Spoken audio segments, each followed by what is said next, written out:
masks. It's just that I see my Madam hands. Chair, members of RDC, we have established quorum. We have 4 members present here at the Navajo Land Department. Madam Chair. Good morning. Yate Ibene, That's how. honorable colleagues of the Resources and Development Committee, Ado in the Legislative Services staff, good morning. And to all the listeners on the call here this morning, Yate Ibene, and to all the visitors and officials that will be presenting this morning, Yate Ibene being present here this morning. We will go ahead and call the meeting to order at 10:29 a.m. And Mr. Tahi, if you can please take a roll call vote. Madam Chair, members of RDC, this is roll call vote for Resource and Development Committee of the 25th Navajo Nation Council's regular meeting for Wednesday, July 5th, 2023. Roll call, Honorable Brenda Jesus. Present. Honorable Brenda Jesus is present. Honorable Casey Allen Johnson. Vice Chair Casey Johnson is present. Honorable Casey Allen Johnson is present. Honorable Shauna Ann Claus. Shauna Ann Claude, present. Honorable Shauna Ann Claus present. Honorable Ricky Nez. Delegate Rick Nez is present. Honorable Rick Nez is present. Honorable Danny Simpson. Honorable Otto Stowe. Madam Chair, you have 4 members present, which establishes the quorum for this regular RDC meeting. Back to you, Madam Chair. Thank you, Mr. Tahi. And next, I just want to wish everyone a happy belated 4th of July. I hope that everyone had a great time with their loved ones and their family. And thank you again for being present here today. And also, I'd like to also thank Navajo Nation Land Department for always having the Resources and Development Committee utilize their conference room. And with the great reception of internet that we have here, I do appreciate it, and the members of RDC appreciate, your support for allowing RDC to utilize the conference room. So with that, I'd like to take it next to invocation. So kodo shanat ani Honorable Claw, kodo citizen ashona bihikat these was Asia. Everyone doing out this morning.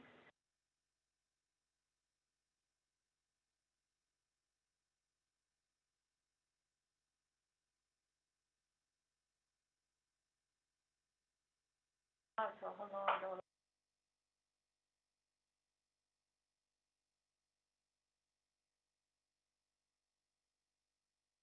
Oh, so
Ado Shadeja, Honorable Clark, with citizen Linigi, with Jonagon Linigin Habehainzi, Ishi Benachako, DJ Yat Ehokwage, the Resources Development Committee meeting, Gisatigle, Ado Nana Kona Eya announcements. Mr. Tahi, do you have announcements? And Madam Chair, members of RDC, my announcement is on Thursday, July 6th at 1 p.m. RDC has a work session with Navajo EPA, Department of Air and Talks on the minor source permits. That meeting will be held here in the Navajo Nation Land Department, done on Friday, July 7th at 9 a.m. RDC will have a leadership meeting with Office of the President, Vice President, Navajo Nation Council, and the Navajo Nation Department of Justice on Chaco Canyon. This will be held at Naizi in New Mexico.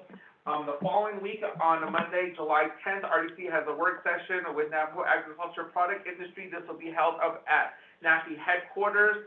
Then on Tuesday, July 11th at 9 a.m., RDC has a work session with U.S. Department of Transportation Federal Highway Administration. This will be held at INDOT in room 306 and 307.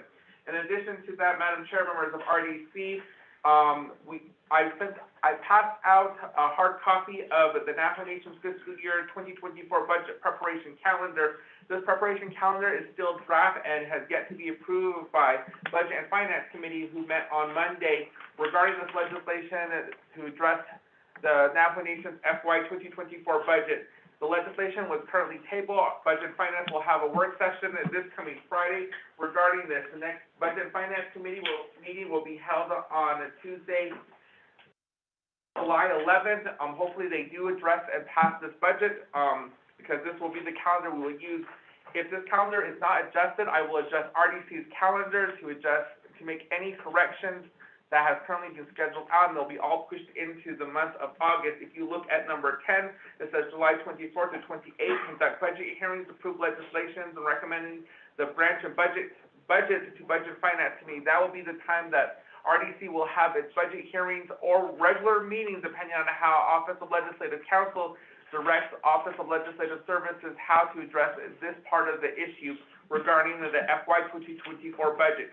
If it is going to be held as a regular meeting, we will need a quorum of 4 members of RDC present during the entire week, that we address all budget concerns regarding the departments that RDC oversees. Madam Chair, members of RDC, that is my announcement. Mr. Tahi, for those announcements and meetings going forward that Resources and Development Committee has on their radar. Although any other members of Resources and Development Committee, with any announcements, at this time? If not, I'd like to go ahead and go into item number 2 on the proposed agenda here before us, recognizing guests and visiting officials. I'd like to go ahead and have the members of Resources Development Committee introduce themselves, and starting with Vice Chair Johnson. Yeah, Madam Chair, Ms. Seuss. Good morning, everybody.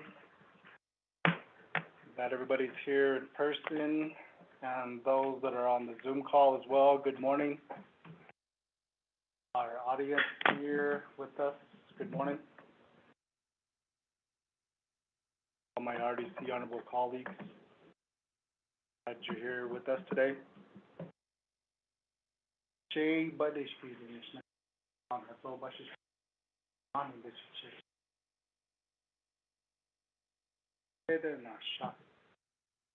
and where I'm from, Cameron, Gray Mountain, going toward Grand Canyon. Introduce myself.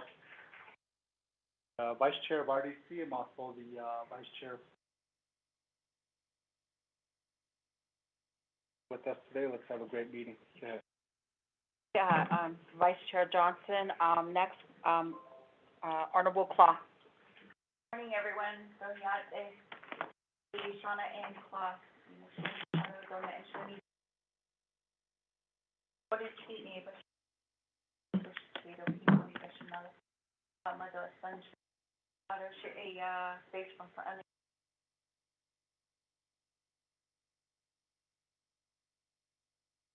Yeah, do kuna Honorable Nez. Akushila, ya tepene, yehe, riknezi nishye, hawasanenshla, o ze touchin bashichin, chanhabitli edashichay do kia ani, hadashanala, negation 1 chapter the hasna, chasanani, and abdi na kwaki. Aroe niya, tak epakato do nas. Of course, Chicago, Panache, Nashiki chapters, Ayaha, Sedak on, Chasanani, and Ninahanza, do Kite East Chosakado, East Deshkis, for D. Hot Awe, the neck etched a budget, or a kehe. Yeah, Honorable, Nez, although in the Aya Shanat Ani, Honorable, Jermaine Simonson, introduction, *6 to unmute.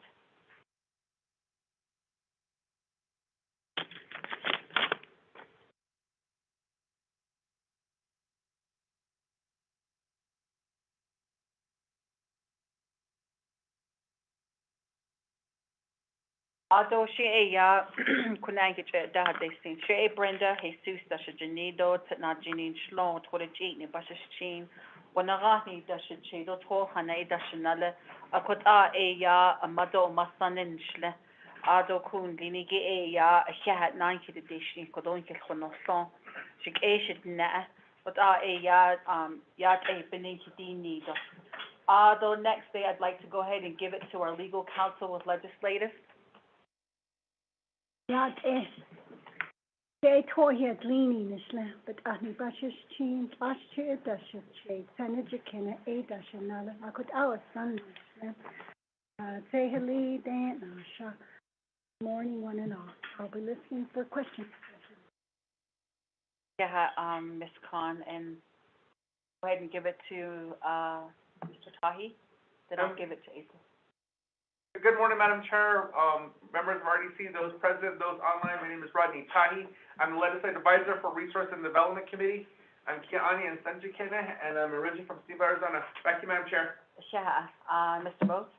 Morning, Madam Chair. Leonard Moses here, Queen's Good in Asha. Like I said, well, I'm not, but she, that it say, don't go, Banish, and Nala. Yeah, thank you, Mr. Bose. Next, Leslie, let's go ahead and give the floor over to you for introductions. Madam Chair, Sayate, Leslie Sophie, Yanishna, Ashihi Nashna, Sohogli, Basichin, Setla Bedli Dashache, Hoplana Dashnali. Welcome, everybody, and thank you. Yeah, I'll do the, Miss, April Quinn, introduction. Good morning, Madam Chair, honorable committee members, and everyone else listening in. This is April Quinn with the Office of Legislative Counsel. Yeah, Ms. Quinn. Next would be to Ms. Sanlatsa Jim. Yad Benishant, this is Samatsa Jim with the Office of the Speaker with the Legislative Branch. In Shlenigi Yatsana Betnin Shle, Atlandane Abashish Chin, Atlandane Dashnaledo, Ashihan Dashache. Good morning, everyone. Yeah, thank you, Ms. Jim, and to Mr. Manuel Rico. Good morning, Madam Chair Jesus, Vice Chair Johnson, and members of the Resource and Development Committee. Shea Manuel Rico Jr. Thank you, Madam Chair. I'll be listening on this meeting as well. You guys have a good meeting. Let us know if you need anything. Thank you, Madam Chair. Yeah, Mr. Rico. Next would be to Ms. Eddie Anderson Abasta.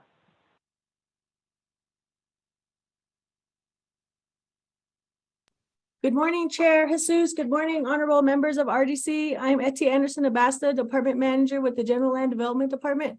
I'm here listening. Thank you, Chair. Yeah, thank you, Eddie. Next would be to Ms. Nellie Gilmore.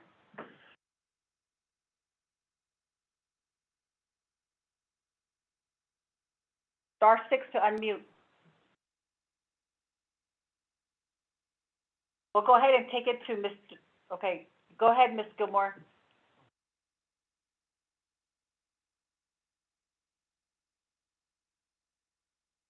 We'll go ahead and take it to Mr. Dwayne Crank.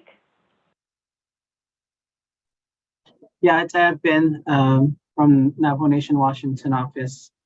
Shade Lizathan and Schlabitz and the Bashachin, Twitchini, Dashi, good morning, Chair Jesus, and also the RDC committee. Yeah, Dwayne. Next to Ms. Angela Arvizo. Good morning, and I've been Angela Arvizo, the Deputy Regional Director for Trust Services, BIA Navajo Region. Thank you. Yeah, I'd like to go ahead and take it to some of our attendees that are present here in person. So, Ms. Cheryl, go ahead and introduce yourself. Just kind of speak up a little. Yeah, Bennett. Good morning, Madam Chair, Vice Chair, RDC members, Navajo Nation leadership. Cheryl Curley, Dashi Janido, Tana Janin Shlong, Ani Bashishi, Deshchin, BIA Navajo Region, Tribal Operations Special Strategic Goals. Titles on our sheet. Yeah. Yeah, thank you, Ms. Curley. Mr. Lester Sosi. Good morning, Chair, honorable delegates. Thank you very much for inviting us to make some presentations. I'm Lester Sosi.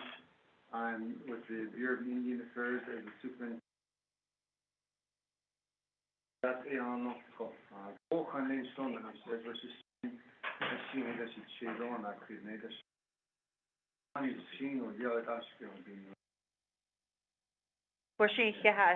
Mr. Sosi.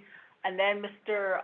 Leo Watchman Jr., can you go ahead and introduce yourself and then also your team members as well? Ashona. Okay, thank you, Madam Chair. Leo Watchman, Extension, from Agriculture, some members of our Grazing management team, Grazing as well. We have Ray Castillo, him from 4-H down here in Ground. Kim Johnson handles all of the regions throughout Navajo, and also which handles.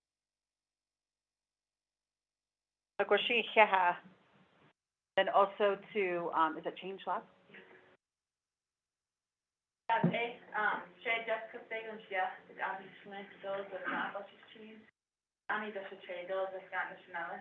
I am a co-founder at Change Labs and also talk today about the state small business credit initiative. I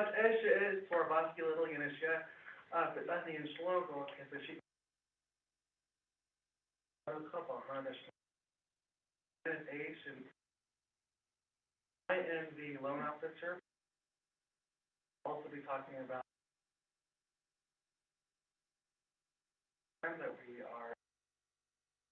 that we'll be presenting on. And thank you, everyone, for the introductions, and again, welcome to the other listeners on the call. We do appreciate your attendance. I do see some of the enterprises and other departments of the Navajo Nation on the call. Thank you again.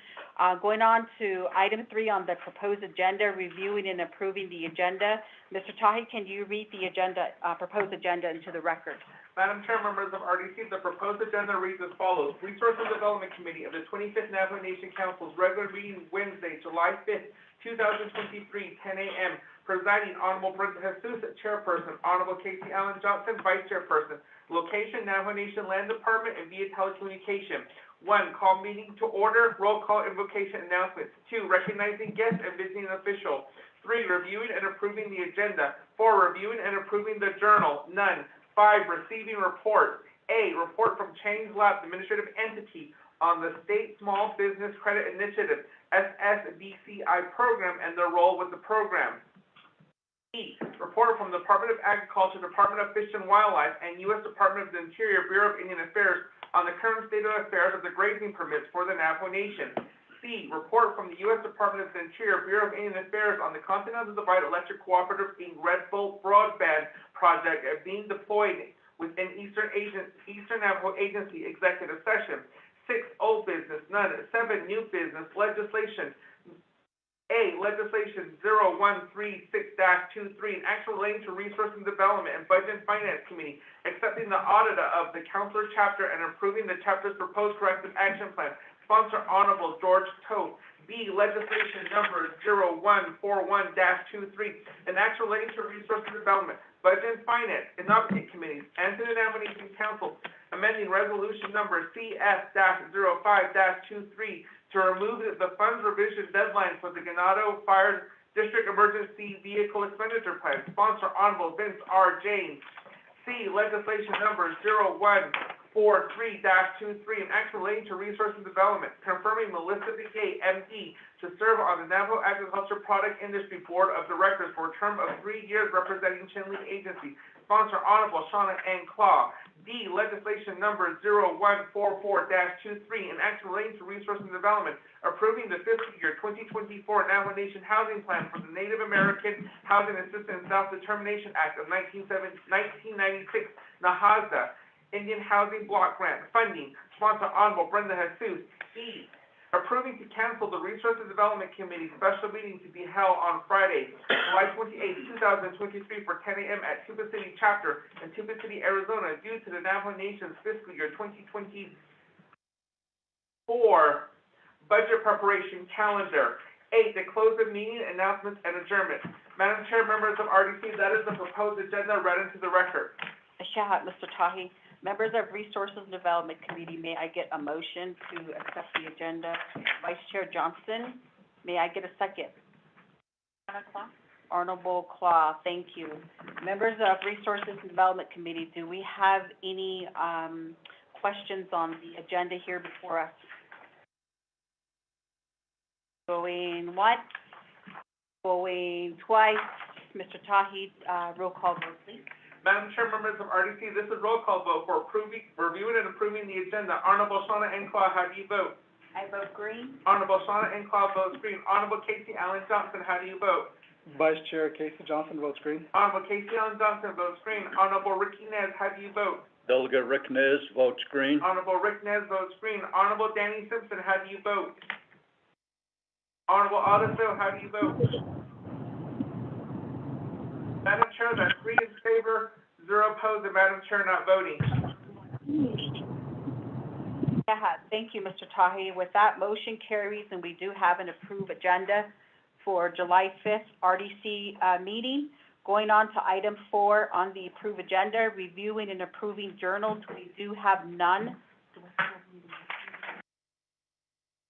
And then going on to item number 5, receiving reports on the agenda. Letter A, report from Change Labs, the administrative entity on the State Small Business Credit Initiative, SSBCI program, and their role with the program. We do have presenter Jessica Stego, co-founder and program director, Change Labs.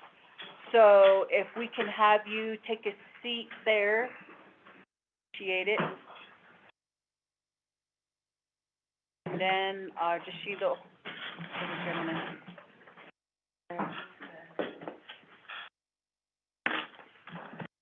We can go ahead and move it down this.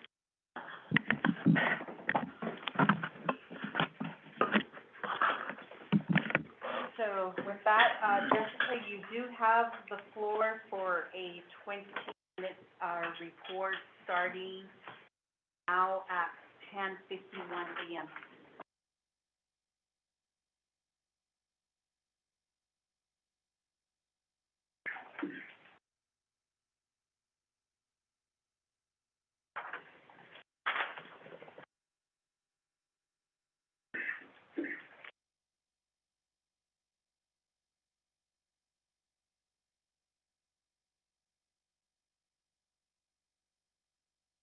Madam Chair, honorable members of the Resource and Development Committee of the 25th Navajo Nation Council, and also to all of to those of you who are on the Zoom call right now. I just want to say thank you for giving us the time and for hearing our report this morning. We are really excited to be here today to share with you the work that we're doing in investing in Navajo-owned businesses. And so that's what we'll be reporting to you on today. Earlier this year, you heard a report from the Navajo Nation Division of Economic Development about the Department of Treasury's State Small Business Credit Initiative. And so you heard that Change Labs is an administrative entity in that program. And so today we're going to share with you how we're planning to use those funds that are allocated to Change Labs through the program. And also, we're really excited to talk about the impact that this opportunity could have on Diné-owned businesses, as well as the profound impact that it could have on our communities. We will be going through a presentation. Please feel free to ask questions wherever you'd like, and then we'll also try to leave some time at the end for some questions. I'm here with one of my team members, so I'm going to have him introduce himself really quick and just his role here. Hello, I said earlier, my name is Swarbansky Little. I will be discussing, the SSBCI programs and how they're structured and the ones that we'll be working with, as part of the discussion today. And then, our other team members are Heather Fleming, who's also our co-founder, and also Christine Laughter, who is the director of our kinship loan program. So just to give you a little of insight of what Change Labs is, we're an entrepreneurial support organization, and we support entrepreneurs, Native American entrepreneurs on and off, mostly on the reservation, although this program specifically will also be supporting Navajo entrepreneurs that are located off the reservation. We're excited to show or to tell you a little bit about how we'll be using the SSBCI program to expand investment into Navajo-owned companies. And if you would like to follow along, we do have a code that I'll put up here in a minute. But most of what we do can be housed within 4 different areas. We just opened our brand new entrepreneurship hub in Tuba City 2 weeks ago now. Really excited that we think that it is the first building that's built specifically to support Indigenous entrepreneurs on any reservation. So we invite you to come out to Tonanaziza and visit us. We're located just north of the chapter house. We also have a program that we've been running for quite some time. It's a business incubator. We do policy advocacy work. We've published a couple of different research reports. One was doing business on the Navajo Nation, and then the other was how COVID impacted Navajo businesses. And then we did also launch a micro-lending program in 2020 called the Kinship Loan Program, and we'll be talking a little bit more about that today. So if you'd like to follow along, here's the code. A little bit of a delay there. Or the website is nativestartup.org/SSBCI. So the opportunity that we see that we'd like to share with you is that we've been working with Indigenous entrepreneurs for quite some time, and we've been able to gather enough data that kind of guides the way that we do our programming.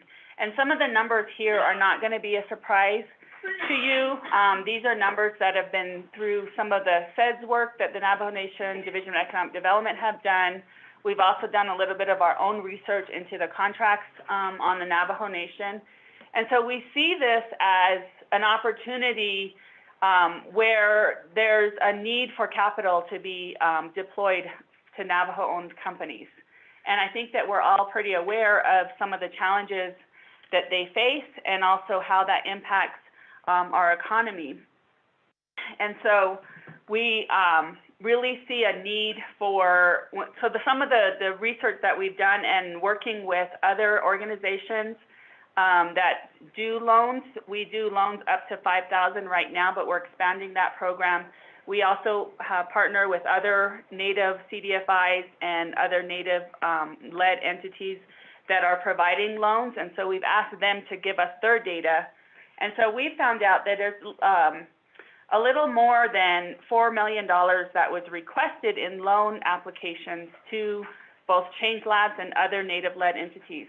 We also found out through the Navajo Division of Economic Development's economic grant during the CARES Act deployment that $29 million went out and was requested by Navajo-owned businesses and was granted to them to a little over 4,000 businesses. We also realized that the urgency here is that 95% of contracts that the Navajo Nation procures goes to non-Navajo companies. And so what can we do about that? We know that they face challenges that are really outside the scope of being an owner of a small business, right? They have, there's challenges there with access to capital, and that's really what we're looking to provide a solution for. So the SSBCI program is really an unprecedented event that provides some solutions to this. And so we're here today to talk about what Change Labs is proposing. And so I'm going to pass it on to Sorvosky, who will tell us a little bit about the details of Change Labs' SSBCI program. Okay. So as Jessica mentioned, the tribe was receiving SSBCI funds from the U.S. Treasury. The total amount is going to be $89 million. And so, and that's going to be for the full duration of the program, which is 10 years. And so, and that requires a 1-to-1 match for those funds. So for every dollar that is put up in SSBCI funds, there has to be at least another one, like a 1-to-1, like in private financing, or at least private leveraging from private funds. And so that's kind of how the generalization of the fund is structured. And then if you go to the next slide, you'll kind of see the timeline in the next slide for how the whole money is going to be allocated. And so it'll be in 3 tranches. The first tranche, it's going to be $29 million in the first tranche, and then the second tranche will be the same, and then the rest of the proceeds will be the last tranche. And so how the tranches work is that the tribe, or, with us in concert with Navajo Nation Division of Economic Development, if we're able to deploy 80% of the SSBCI money of the first tranche that's allocated, so 80% of the $29 million, then we will receive the next $29 million to utilize for these purposes that Jessica just mentioned, and so forth. And so there is a timeline that we're working with on this as far as for how the program is designed to get the allocations of funding out. And then for the next slide is some facts about SSBCI. Like I mentioned, there's the 1-to-1 match for the for private financing, and then we do have a plan that demonstrates a 10-to-1 leverage of the private financing that's going to be received along with the SSBCI proceeds. And so, and I did mention the 80% there, and these are all to fund Navajo-owned businesses in any location in the United States. So next we're going to go on to our proposal and kind of how the first tranche for Change Labs is going to be structured once we get there. Let's see here. Okay, so the first tranche, Change Labs will be receiving $7 million of the SSBCI allocation to invest in Navajo-owned businesses. And so what that looks like, there's a total of 5 programs that come in the SSBCI for all the programs that are inside of SSBCI. And so the Navajo Nation is, right now we're looking at 3 of those programs, or at least Change Labs is, and 2 of the ones that we'll be using in the first tranche will be the Loan Guarantee Program, and the acronyms for that will be LGP, and then the Loan Participation Program, which the acronyms are LPP. And so for the Loan Participation Program and the Loan Guarantee Program, some of the targeted industries will be for government contracts and providing capital, like Jessica said, for businesses that need funding to, for either to fulfill contracts or for professional support services, stuff like that, and that accord with what Jessica just mentioned earlier with businesses that are looking for financing that we found with all of our partners. And so in the breakdown of the allocation, there's $1.65 million will be allocated in the Loan Guarantee Program, and then $5 million for the Loan Participation Program. And our partners for both of those will be Nucinda Credit Union for the Loan Guarantee Program, and then Native Community Capital for the Loan Participation Program. And so we'll kind of go into how those programs are designed in the next slides. And so for the loan participation program with Native Community Capital, how that will be structured is, James Labs will have participation loans that Native Community Capital will be the loan or the lender as the loan originator. And so we will have a support loan that goes along with the original loan that is proposed by the main lender, which is Native Community Capital. And so their loans, they actually have a great influx of interested parties who are wanting to finance businesses, and currently those are around $1 million for each of those proposals that they have come across for how they're going to help us support in deployment of these funds. And so currently,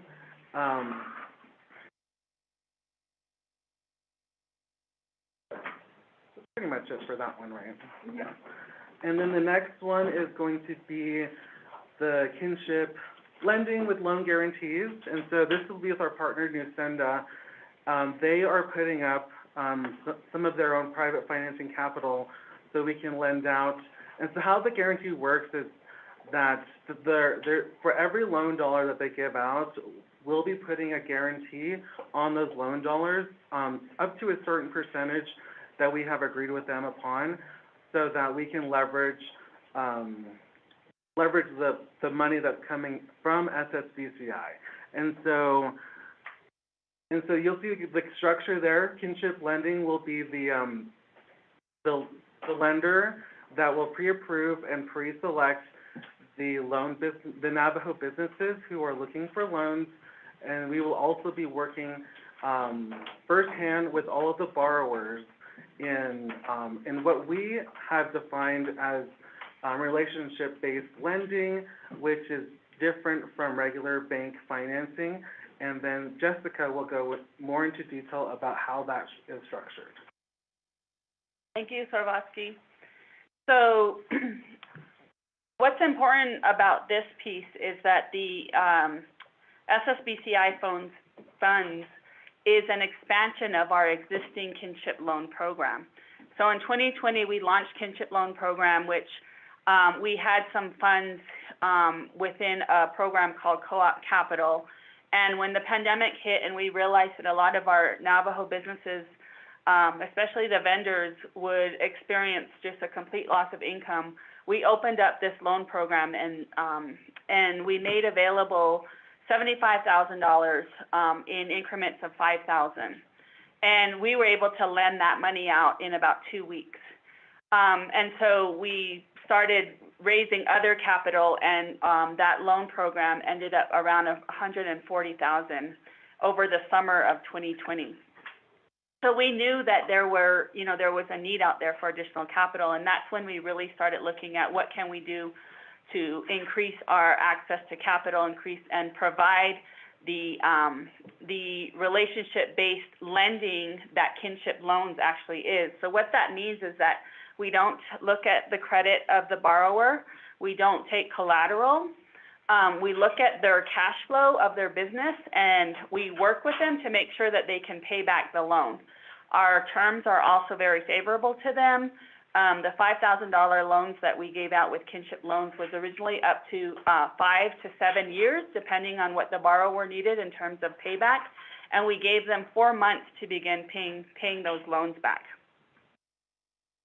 So what we're doing with the SSBCI program, and we went to the Department of Treasury with this, and we said, this is our loan program, this is what we're going to offer, can you accept it? And they did.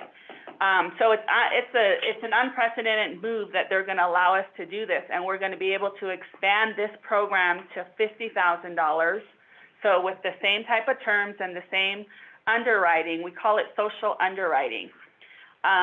It's a pretty new practice in the United States, but elsewhere around the world, other financial institutions have been using it in developing countries. So we approve the borrowers, and Nusenda Credit Union is coming in to service the loans.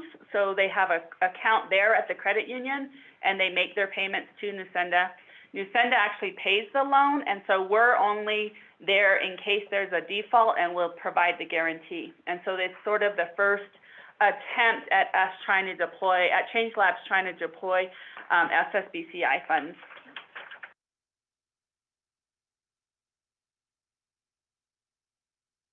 So we're going to go next into another program we're really excited about, which is our,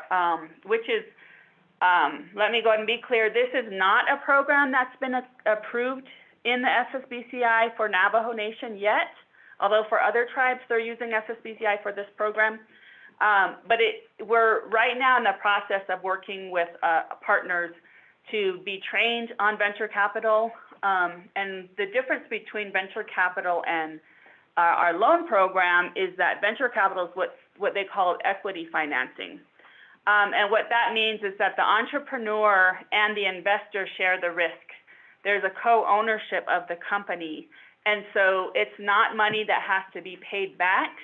The goal is that the entrepreneur and the investor grow the business so that they both benefit financially from the growth of the business. Debt financing is where you provide a loan to the business and they eventually pay it back in some form or another. So with venture, you're not expecting a payback. So the risk is shared both on the investor side and on the entrepreneur side. So at Change Labs, we're really looking to provide our entrepreneurs with this option because we had some meetings and some surveys with our business incubator graduates who were struggling to get the financing that they need. At the time, we were only providing a $10,000 loan, and they were very hesitant to take a loan. They did not want to be in a situation where they're trying to start a business and have to pay back a loan. So we talked to them about equity financing, and their feelings were they would be interested if it was an entity like Change Labs who they could trust, who knew they had resources, and that we would be there to help them to start this business and to provide the technical capacity that they need. So that's the type of program that we're looking to deploy in the future with the SSBCI funds. Maybe in this first tranche, so there's $29 million. Your 20 minutes has lapsed. Okay. So I don't know, did you need additional time, or is that pretty much, No, that's pretty much it. So I could take questions if there's any questions. Okay. Well, thank you, Jessica, for your presentation, and also to your colleagues. Members of Resources and Development Committee, may I get a motion to Change Labs report on SSBCI? Vice Chair Johnson, may I get a second? Shauna Claw, I'll second. Thank you. Members of Resources and Development Committee, do we have any questions for a Change Lab representative here in regards to the State Small Business Credit Initiative Program that will be taking off here soon for the Navajo Nation, for the Navajo entrepreneurs off and on Navajo Nation?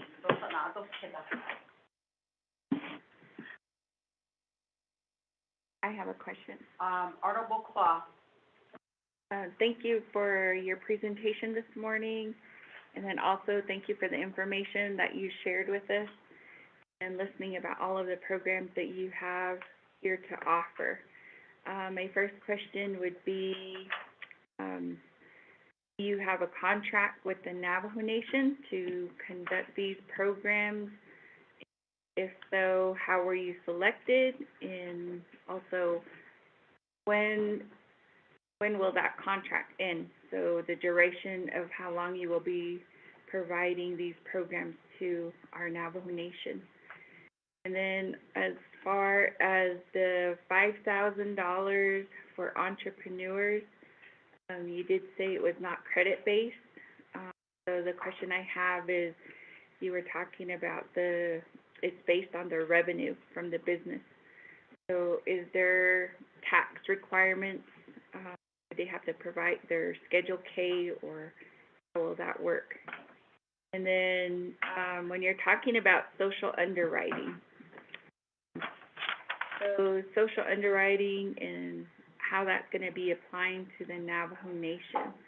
How are you creating education and awareness for our Navajo Nation businesses? I know that some businesses have received the payroll protection under the CARES funding. So if those businesses that received those types of funds did receive it, are they eligible for this specific program? And then when you're talking about the tranche, how will you be doing your reporting back to the Navajo Nation to ensure that the 80% of the 29 million, or is it that? Yeah, million, is used. And so my fear is that 80% is going to be repeat businesses. So how are you going to ensure that you're getting new businesses? And then I would like to see a list of businesses that receive funding under the CARES and ARPA from the DED program so that we can do a comparison to ensure that we are getting new entrepreneurs and that we are creating new businesses on the Navajo Nation. And then as far as going through the loan under community capital and the loan originator, how is the lending company that you're working with, how were they selected? So those are just a few of the questions that I have, and I'll go ahead and turn it back over to you, Madam Chair. Thank you, Shanaswani Honorable Claw, for posing those questions. And questions are into a 5-part question.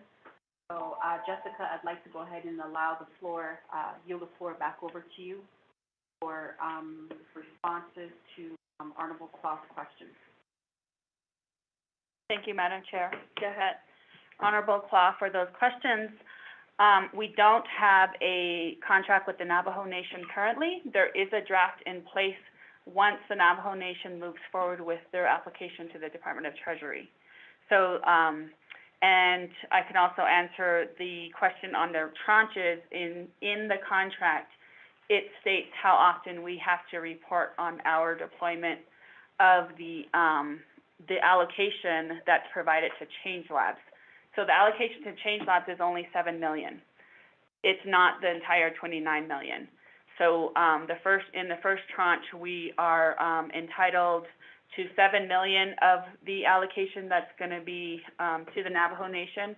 But the contract also states that it'll be $7 million for each tranche. So it's a total of $21 million of the entire $89 million over the 10 years. That's just Change Labs. There are other partners I know that are involved that the DED is working with. As far as our tax requirements for the kinship loan program and the what we require, we don't require our borrowers to submit tax returns unless they would like to. In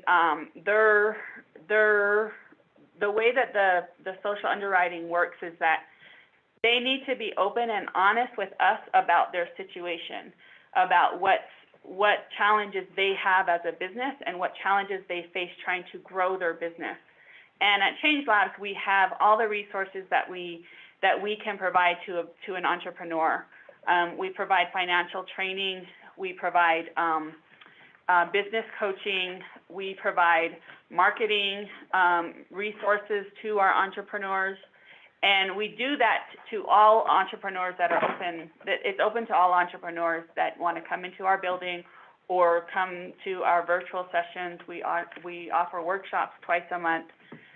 We have our business incubator that we're redesigning to open it up to more entrepreneurs who are just in idea stage. So if you just have an idea, or if you're ready to start and you want to hit the ground running and you want to go through our robust business incubator program, we have that as well. If you're in business and you've been in business for a while, but you want to grow your business and you need that $5,000 to $10,000, that's what our kinship loan program is for. The kinship loan program is not just about lending the money. you have to go, all of our borrowers go through an education program that provides both personal financial education to them. You know, we talk about the, how do we redesign our relationship with money as Indigenous people, you know, to attempt to get past the idea that the way that we do business is impacted negatively by our culture. That's been something and that we're high risk businesses because we're on a reservation or because we're Indigenous people. So we address those things. We try to provide, you know, what some people call trauma-informed education around finances and how we look at money and our relationship with money and the historical impacts on the way that we handle money. And we use that education to provide the borrower with the financial needs, the financial tools that they need to grow their business.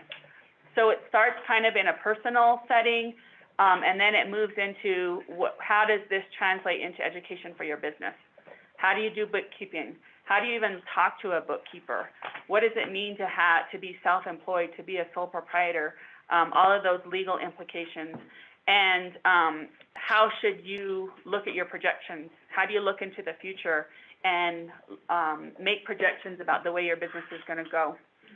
So that's all of those resources combined with the ability to borrow, or also when we do venture capital, when we partner with these companies to grow their business, that's what's called social underwriting, because most banks don't do that. And we know them. We're in our communities. We have personal relationships with our borrowers. We're very aware of what vendors face, what artists face, even what construction companies face when they're trying to get a contract with the federal government or with the tribe. We've been working with entrepreneurs long enough that we have that insight that we can help them through those tough times. As far as the personal protection program, our borrowers would, if you have a PPP loan, our borrowers would be eligible to, you know, even though they already have a PPP loan. It's all sort of, we look at the entire situation of the entrepreneur and say, okay, what can we do? If you're in a situation where you have a bad loan and it's costing you a lot of money and you want to get a loan so that you can pay off the bad loan and get out of that situation, we'll work with you to try to do that. It's all encompassing of their financial situation, and that's what we look at. And there's nothing in the regulations that says if a borrower has a personal protection or a PPP loan, I can't remember what PPP stands for, that they can't also be eligible for the SSBCI program. And then the last one was the list of those who got grants through those businesses that received grants through the CARES and ARPA. You would have to get that information from the Division of Economic Development. We don't have that information to give. And then as far as the Native Community Capital and Nusenda Credit Union, the way those partners were chosen, our partner with Nusenda Credit Union, partnership with Nusenda Credit Union out of New Mexico was already established. And because we established that with our co-op capital loan program when we first launched kinship loans. They were initially our partner, and so we were able to just sort of roll that partnership into the SSBCI program and go to Treasury and say, this is what we're doing, this is the financial institution that we work with, and so they kind of took a look at it and said, yeah, this would work, we could do this. So we were really happy about that and really glad to continue that partnership. With Native Community Capital, they're a Native-led organization. They've been they're a CDFI, certified CDFI. They've been lending to small businesses, mostly in the urban areas for quite some time. And that partnership we chose because they're established in Phoenix, but they also have partners in the New Mexico area. And as part of the, deploying $29 million in 3 years is gonna be a challenge. And so we thought, what partners could we bring in that already have a market that they're looking at? They already have people who want to borrow from them. So that's the reason we went with Native Community Capital. And all of our partners, we try to support and partner with Native-led organizations, because, you know, we want to build capacity, we want to build, one of our major goals is to build an ecosystem so that we have a network of entrepreneurs who have access to a network of resources, whether it's Change Labs or Native Community Capital or Native Women Lead. So we're talking to all of those organizations to see, you know, could we continue to find other partners that have a pipeline, people call it, which is basically a list of potential borrowers, people who they've had to turn down in the past because they didn't have the money to lend to them. So that's what we're looking to do. Back to you, Madam Chair. Yeah, thank you, Jessica, for your response. Honorable Claude, did that clarify the 5-part questions you had for Ms. Change Labs here? Yes, it did. With that, members of Resources and Development Committee, do we have any other questions for Jessica here? I may at this time give the gavel over to Johnson. Thank you, Madam Chair. Do we have any other questions or comments pertaining to the presentation? Madam Chair, you have the floor. Yeah, thank you, Vice Chair. And also to Jessica, I have a follow-up question in regards to what Honorable Claude had questioned in regards to contract, the selection process. And so technically, question number 1 is, usually when any division of the Navajo Nation deals with an outside entity, there's either a intergovernmental agreement or a memorandum of agreement in place, and I just need to know if you have that in place with the Division of Economic Development and or the Navajo Nation. Number 2, going back to your loan structure, you had mentioned that you look at their cash flow. Now, in terms of cash flow, what about the businesses that are just now starting out? Does Change Lab also look at the business plans in terms of their 5-10-year projection of the services or products that this particular, and if that's also a consideration of how Change Lab makes a determination whether a loan can be given to our Dene entrepreneur. Third question is, do these Navajo entrepreneurs have to be listed with the Navajo Nation Business Regulatory Source List? Last question, when we're talking about business and loans, we always have to think about the debt ratio for these businesses.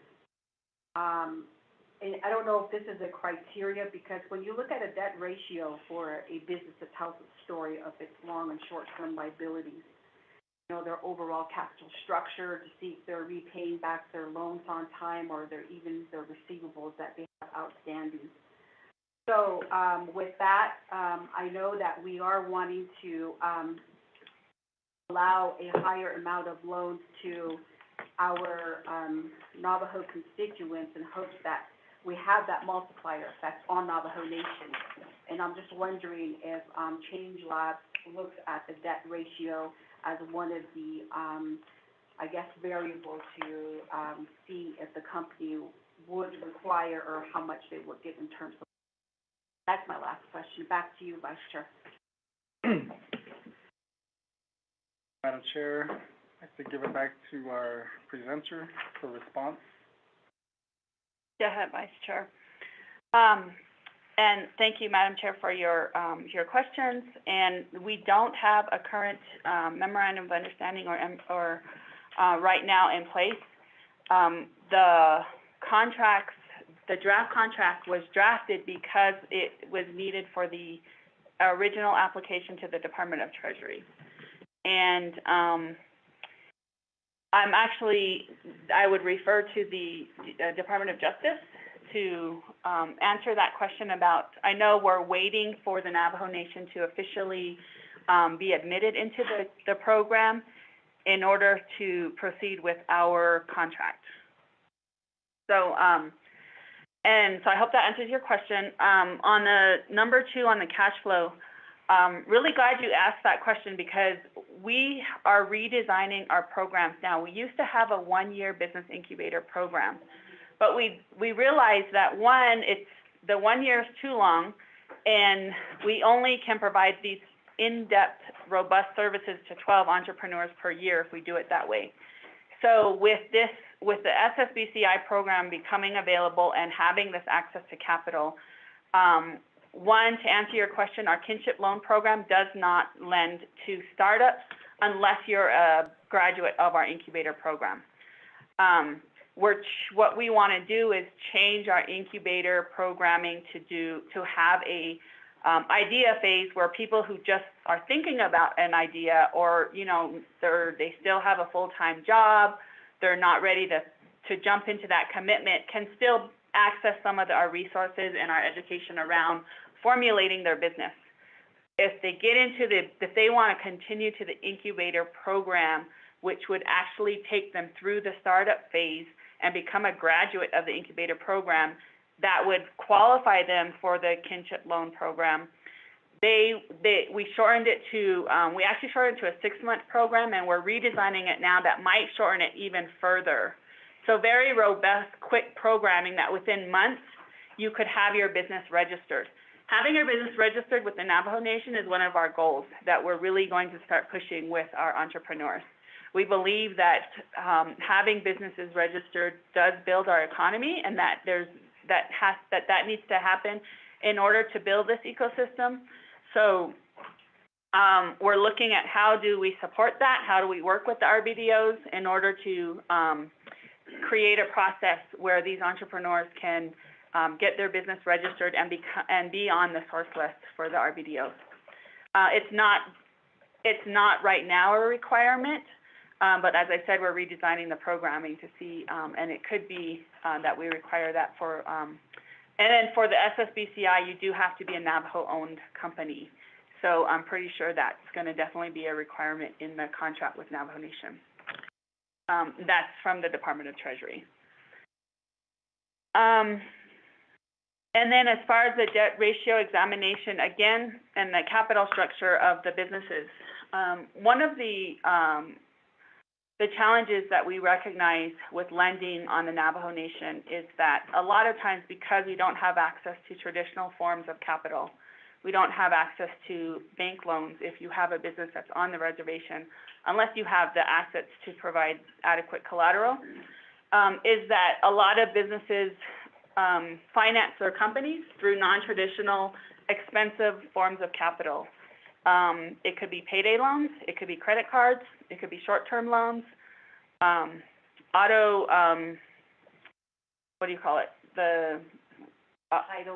title loans, or even other types of predatory commercial loans. And so that puts a hardship on the growth of the business. And so even though, and that's one of the reasons why we don't look at credit either, is that we recognize that there's been a problem with access to capital. And if you have an entrepreneur who still is trying to start a business with this tightening of their credit, they will make decisions that to continue to pursue a business, even if it's not going to be in the best interest of their business long term. So we will look at that business's financial statements, their tax returns. We will try to figure out, using the resources that we have, how can we provide a better loan product, but also address what's happened in the past with their business, especially if they have a business that has, great potential. A lot of construction businesses are that way. We have vendors who want to expand their business, and so how can we help them to not just look at their business from the cash flow perspective, but how can you use capital to grow into a larger business, if that's what you choose to do.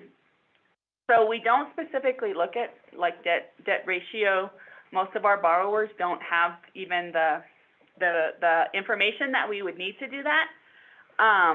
But we will look, they usually will come to us and tell us, this is what happened to me, this is what I did, and now I'm in this situation.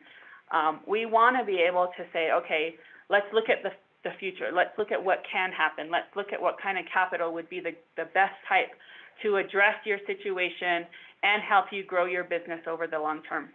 So that's the way we would address debt ratio and any past credit issues. Madam Chair. Thank you. I do have a follow-up, Shinadani. So, thank you, Jessica, for your response. So going back to the registered, registration with Navajo Nation Business Regulatory, when you're saying that U.S. Treasury is more focused on Navajo-owned companies, are we talking about just the priority one? Because we know that we have source lists of priority twos where there is a partnership going on with 51% as a Navajo and 49% to the non-Navajos. I don't know if that is also a, aging deterrent to where, who gets, assisted. And then this SSBCI, is it a revolving, loan fund? Madam Chair, you go back to our presenter. Thank you, Vice Chair. I'm going to double check that for you, but I believe that it's a 51% Navajo-owned company. The Department of Treasury doesn't specifically say they have to be registered and on the source list. It right now just says they have to be a member, that the company has to be owned by a member of the Navajo Nation. So I'm not too sure, the specifics of how that eligibility is going to be determined. But I believe that Treasury considers 51% Navajo-owned as that eligibility criteria. But I will definitely double check that and get back to you on that. And then the second question that you had was, is it a revolving? Okay. So it is a revolving loan fund, but it does depend. It's really up to the Navajo Nation the way they want to allocate the funds. I can speak for Change Labs, that we required our participation as part of, in the program for it to be a revolving loan fund that we would be creating. Because it's taking, Change Labs does get to use, we can use 5% of the allocation for administrative purposes, but the cost of this program is going to be a lot more than that over the 10 years. And so we have to do our own, our own fundraising to pay for the programming, to pay for, loan officers and whatever type of resources we want to provide. So we said if we're going to, if we want to do this for 10 years, then we want to make sure that when we get the loan payments back, we want to be able to make that available to more entrepreneurs. Additionally, the leverage requirements for the program require that the minimum requirement is a 1-to-1 match, meaning we have to attract $1 of private capital for every dollar that of SSBCI funds that we invest in a company. But the Treasury actually wants to plan for a 10-to-1 match. So $10 of private capital for every dollar that we use in the SSBCI funds. And the only way that we're going to get to that 10-to-1 is if we can recycle funds quickly. So the loans have to be paid back within a period of time where we can get that same money out to another entrepreneur, because that increases the leverage of those dollars. And that's our strategy for our program in the next 10 years. Do you have any other, did that answer your question? Thank you, Vice Chair. Any other of my honorable RDC colleagues have any questions? I think that, thank you, Vice Chair. Thinking about the question that was posed up by our Madam Chair and thinking about our priority 1 and priority 2 listings, I would be in agreement, since there is no contract drafted, but that be a stipulation, a requirement of Change Labs to enforce these new businesses to register as Navajo Nation businesses.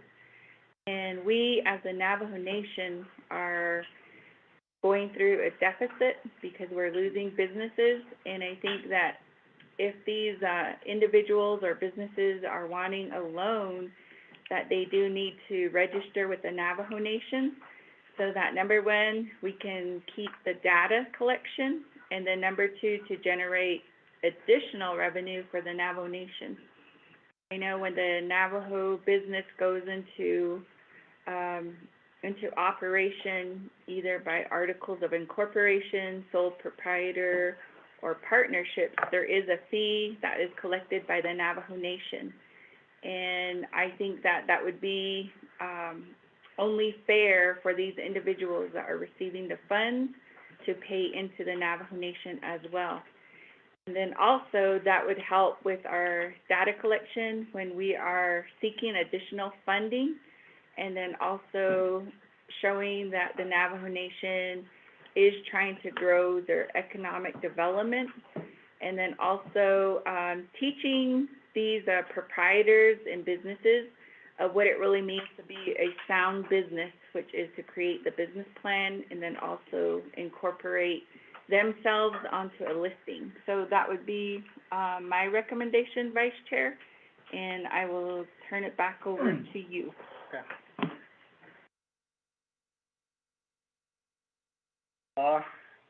Back to our presenter for response and comments. We want to Yeah, Vice Chair, as well as Honorable Sharon Claw. We absolutely want to support our companies, our Navajo companies, in registering properly with the Navajo Nation under the Navajo Nation's corporate law, and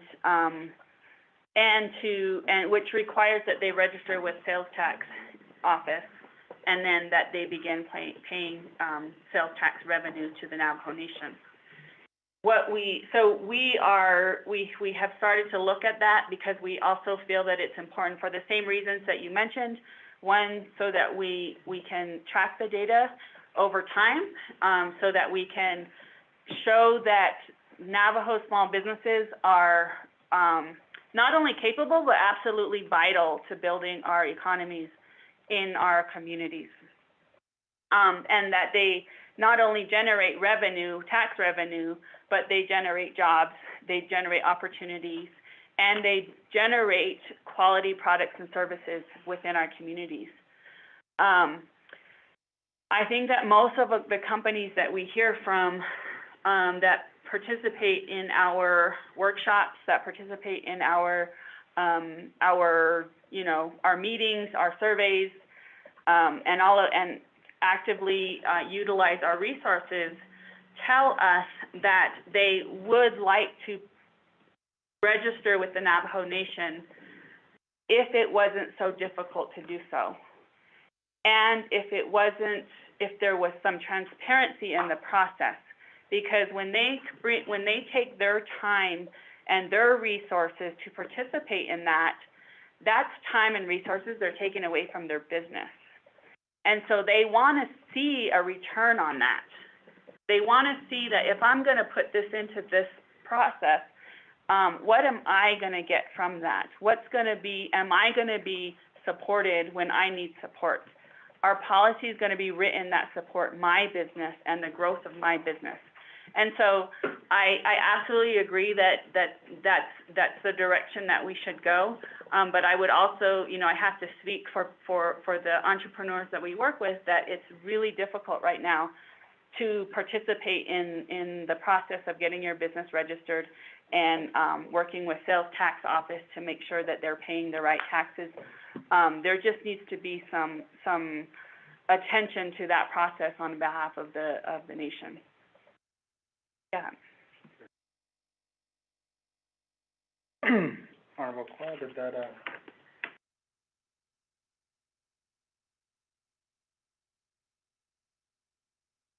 I just have a follow-up comment to make. So, number one, I think that there is gonna be a return for these small businesses and these entrepreneurs because they're gonna be receiving funding, which is gonna stem from the Navajo Nation. And we are saying that they are, as long as they have a census number, that they will be able to receive funding. So, as I mentioned, during CARES and ARPA, we don't know how many businesses got to walk away with X number of dollars, but they never paid back to the Navajo Nation. I think that with this new funding, there needs to be transparency, just as you mentioned, and there needs to be accountability. DED should be sitting in here alongside with you to also support this program. And one of the ways that they need to support it is to create an avenue, a venue for these small businesses to get registered. The DED should be offering business plan workshops. They should be talking about this loan program that's up and coming, and they should be before RDC to share in this intergovernmental agreement, this MOA, because we are going to be dealing with the U.S. Treasury. And so for the Navajo Nation, I do feel that we do have to be fiscally responsible, and that was one of my comments that I wanted to make. So that would be a recommendation, if not a directive, to DED that they conform to some of our requests on behalf of the RDC. Thank you, Vice Chair. Honorable Claw. Do you have any other questions? Honorable RDC colleagues at this time?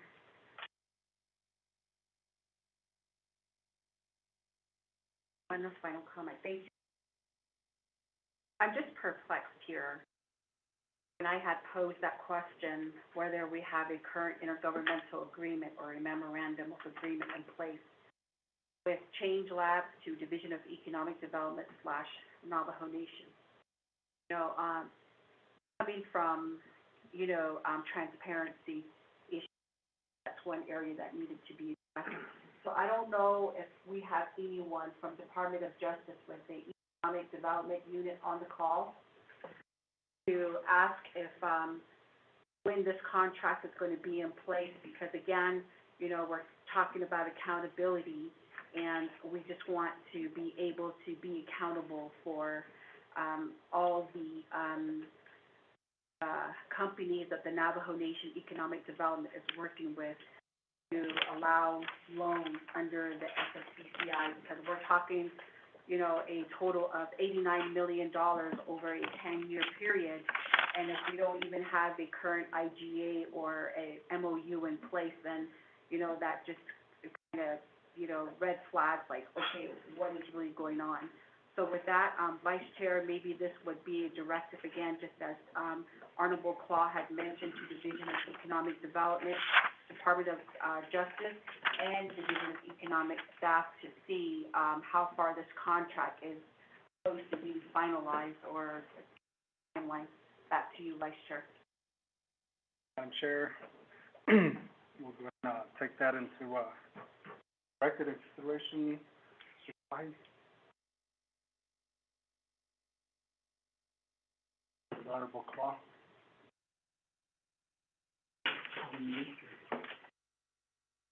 Vice Chair Johnson, members of RDC, in order for us to issue a directive into DEP, it would need to be put on the agenda for approval. In addition to that, it would also need to be read into the record. Ms. Khan would need to draft that directive as well. So that directive can be put on the next RDC's agenda for RDC's approval, or we can amend the agenda and have it put at the very end of today's RDC's regular meeting agenda. Vice Chair Johnson. Aye. Thank you, Vice Chair Johnson, honorable members of the Resource and Development Committee, as well as Ms. Daigle. Did I pronounce it right? It's always refreshing to see our young people go into business and really be zealous of what they do. I believe that we do need to have Department of on here is very well experienced and well. And I just want you to know that there was a contract between Vertical Bridge and the Navajo Nation, which never went through before RDC at all. That was totally within the DED as well as the President's office. That's how Vertical Bridge's contract was reviewed by the Department of Justice and approved from understanding. So as with this Change Labs, I believe that we just need to support and Department of on this and how they do their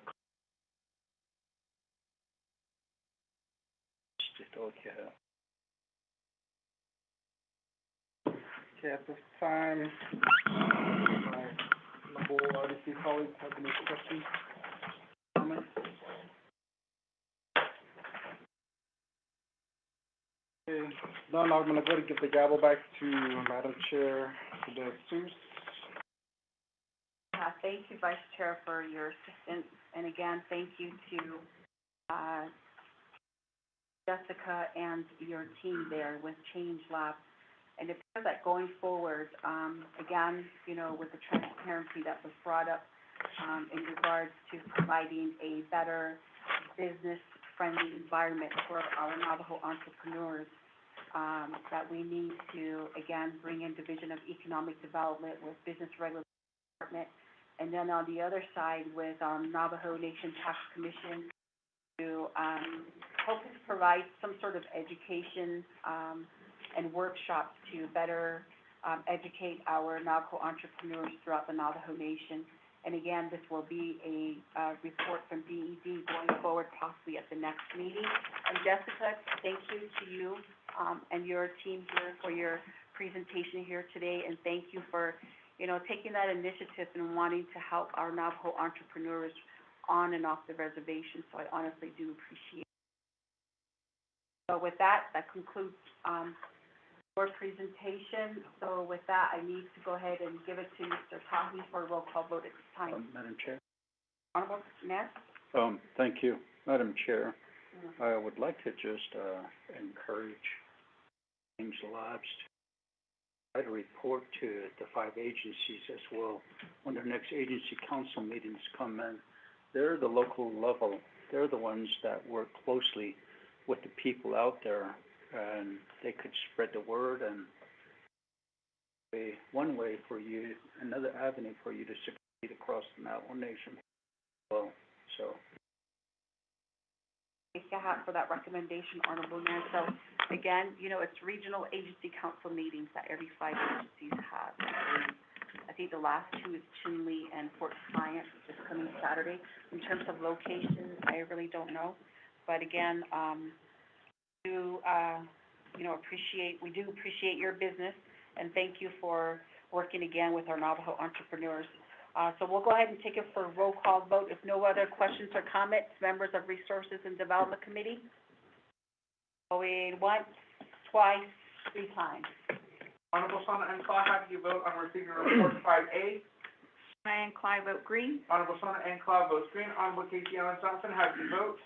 Vice Chair Casey Johnson votes green. Honorable Casey Allen Johnson votes green. Honorable Rick Nez, how do you vote? Delegate Rick Nez votes green. Honorable Rick Nez votes green. Honorable Danny Simpson, how do you vote? Honorable Auditor, how do you vote?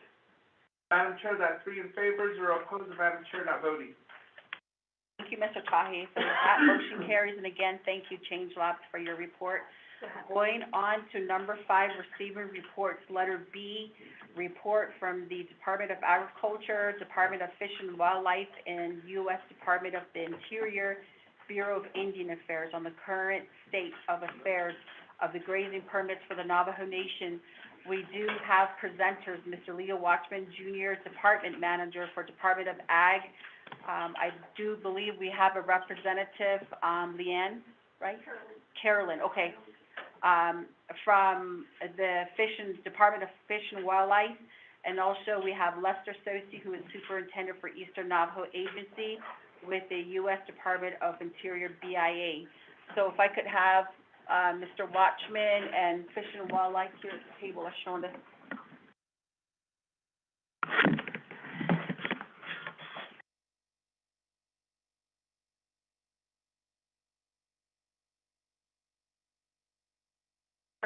We have, Dr. Curley, Robin, and Willie from BIA on the call, on the line as well if needed. So, as mentioned by Ms.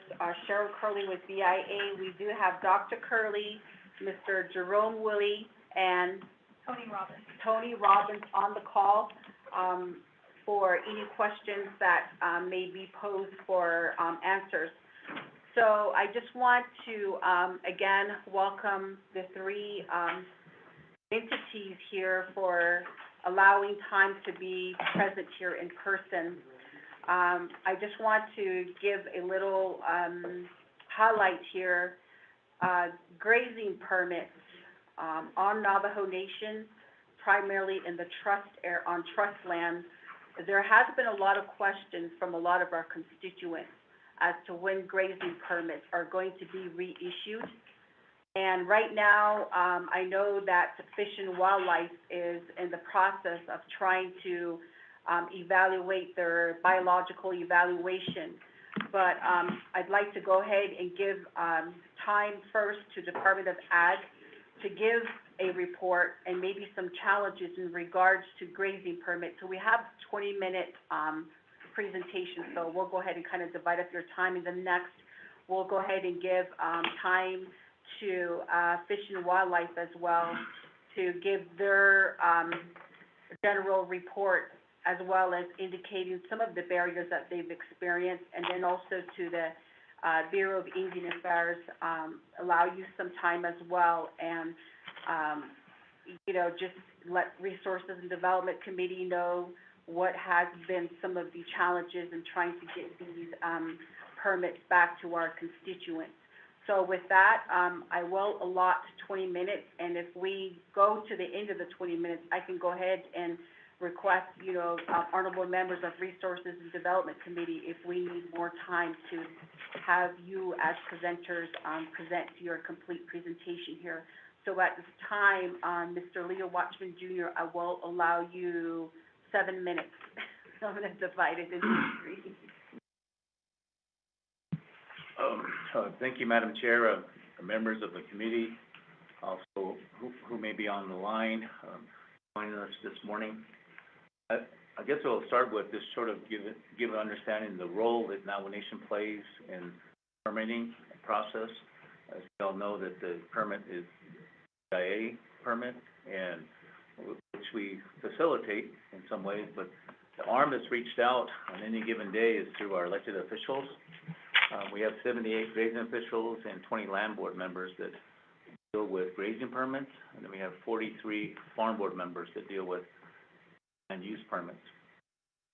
Some of the issues that we have, and also the responsibilities we have, and also what has developed over the past few years, I think the non-issuance of permits through what is referred to as a federal action. So federal action could be a name change, or it could be through probate, or or willing or gifting a permit to an individual. So all of these are in the category of a federal action. Maybe 6 years ago, the BIA and others through our elected officials, I'll kind of give you a scenario. Each and every month, a grazing official is asked to make a recommendation to transfer.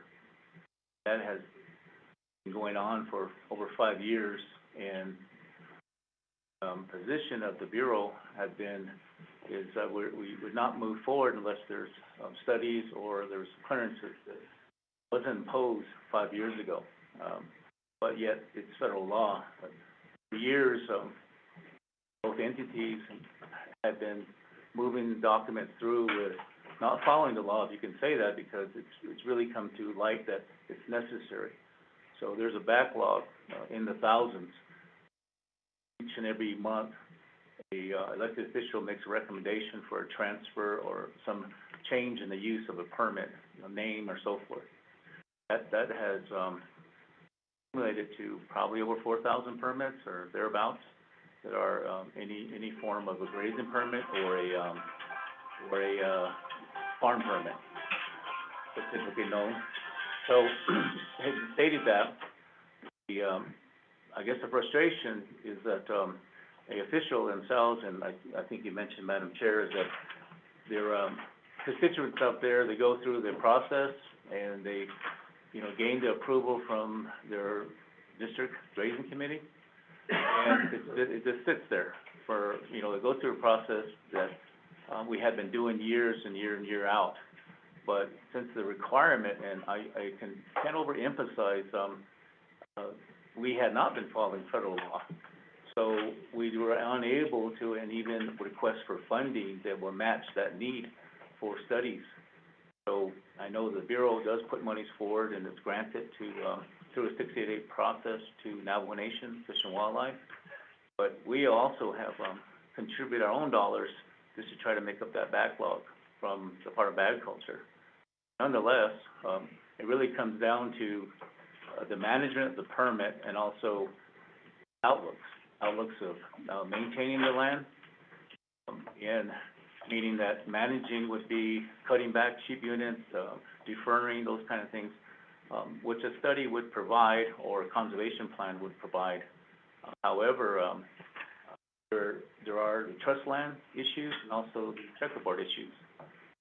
And checkerboard is a little, I can't say a little easier, but there has been more monitoring, more one-on-one, but nonetheless, there's a fee to be paid, and that also accumulates another problem where there's, default and actions taken by, not only our land board, but also, the BIA, responsible on canceling permits, which sounds like good management, but then at the end of the day, most of these people have residing before the permit system even came around and on those lands, so they feel, culturally, have a lot of cultural ties regardless of the permit. So that makes challenges when you try to cancel and have other users of that particular land, which they view as their own land that they come from. So putting all that together, the Department of Ag and our responsibility through our grazing officials is to make sure they follow code on this process and make the recommendations, and then it moves on to the Bureau.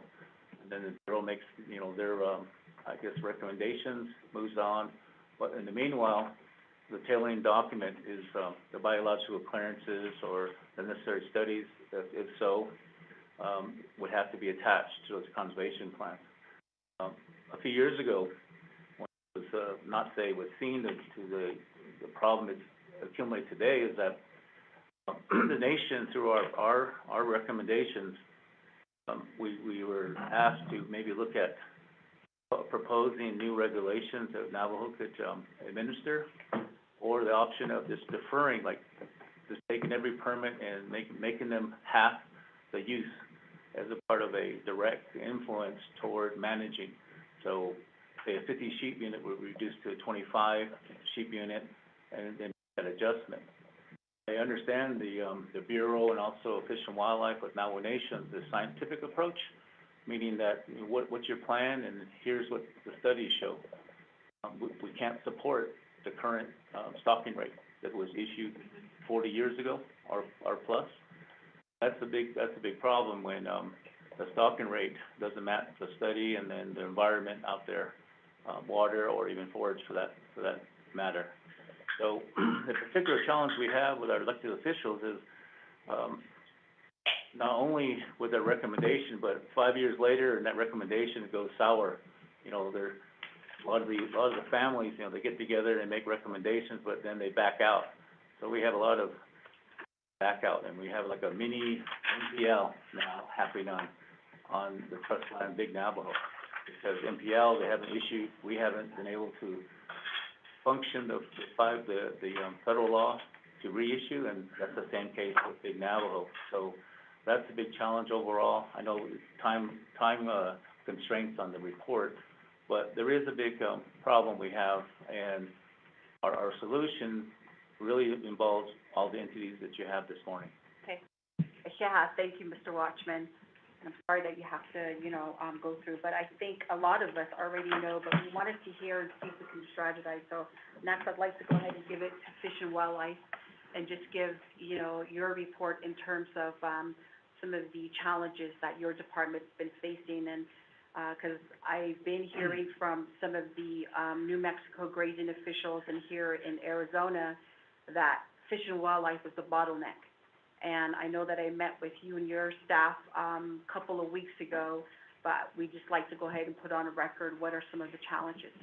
So you do have 7 minutes. Okay, good morning.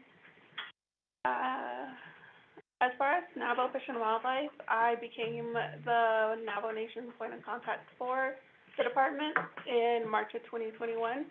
So that is what I've seen so far up until today. A lot of the information, like Mr. Watchman has said, it is scientific wise. So we do look at the conservation plans, the grazing permits, the history, trying to, as well as looking at the range studies. A lot of those documents are basically a decade old, and that's just because of money-wise, personnel-wise, and how big the Navajo Nation is. And then going off of the BRCF process, it's something that, this is a first for it. All of the projects that we issue a BRCF for are home sites as well as business projects, and those are designated areas that have boundaries that we can go and identify. But with a grazing permit, a lot of the area is open land, so that is one of the problems that we do come into. We can't go and identify where these animals will be grazing, how much they will be grazing, as well as the different types of vegetation that they will be intaking, as well as the drought that has happened. So that goes and plays a big role in those vegetation studies. A lot of the data has changed throughout the years, as well as when you look at that, a lot of it is more toward an emergency type of vegetation. So that is what the vegetation is looking like on those areas. As far as Fish and Wildlife, we did submit 17 completed BRCF documents to BIA for District 14. A lot of those had a recommendation in the BRCF for a specific sheep unit or carrying capacity, and that was just due to the information given to us in the conservation plan as well as the vegetation studies. From the 17, we haven't received anything more. I believe BIA has been doing work on their end. The people that we've talked to, they are making changes on their side to go and add information and find other ways to go and get documentation to us. As of right now, we've issued 17 BRCFs for grazing permits and 2 BRCFs for agricultural land use permits.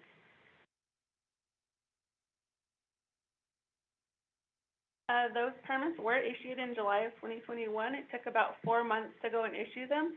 That was just creating the process and then identifying the route that they would go through.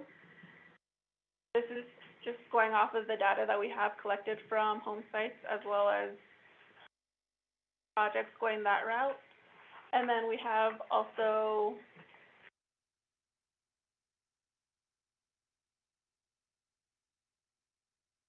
scheduled follow-up meetings as well for BIA. We have gotten input from BIA during the beginning to start this process, as well as from DOJ. We did have a couple of meetings in the beginning with Department of Ag, as well as the DNR Director, Rudy Shabala, at the time. And all of these have been documented. I did go and submit documents of the memos attached. And then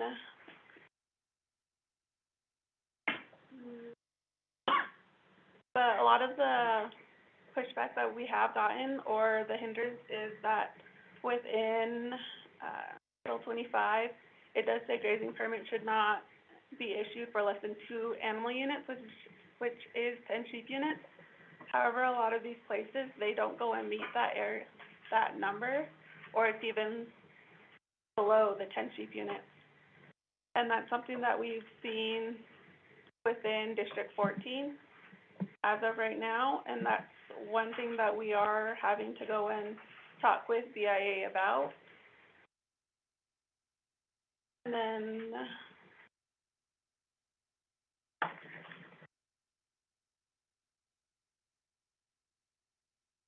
then we did go and submit a finalized standard method of required documents within Fish and Wildlife to go and review off of. And those are the conservation plan, the type of request, topo maps or shape files, preferably GIS shape files, district vegetation studies, district carrying capacity, new adjusted carrying capacity, conservation plans, and environmental assessments. And then on our end, we also do the threatened and endangered data response letter. So those are the required documents as of now that we are requiring to go and make a completed application.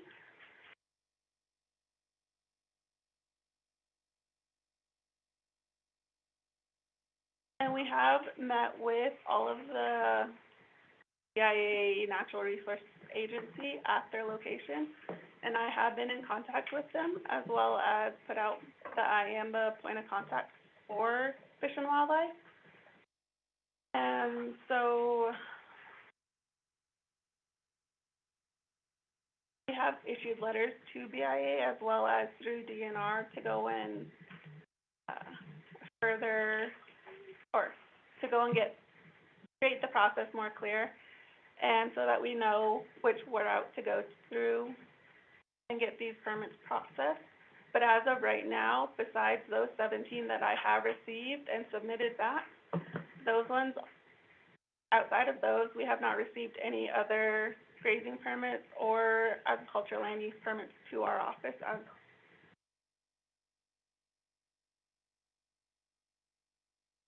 So, I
So she, again, just pretty much bringing up, some of the challenges you've heard from Department of Ag and Fish and Wildlife, and I just really want to understand as Resources and Development Committee, what are some of the current challenges, and maybe develop a strategy from there. So I do, yield the floor over to you at 12:12.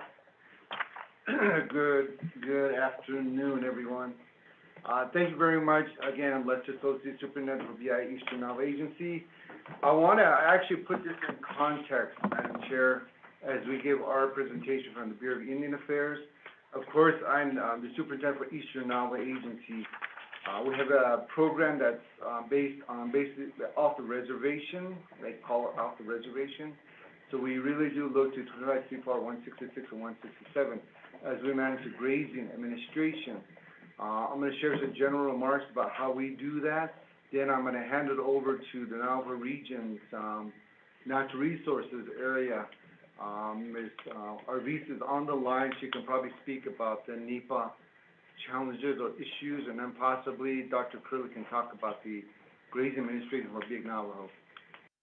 The reason why I say that is because there's some differences, so I want to be clear on it. Again, back to the general remarks for Eastern Navajo Agency.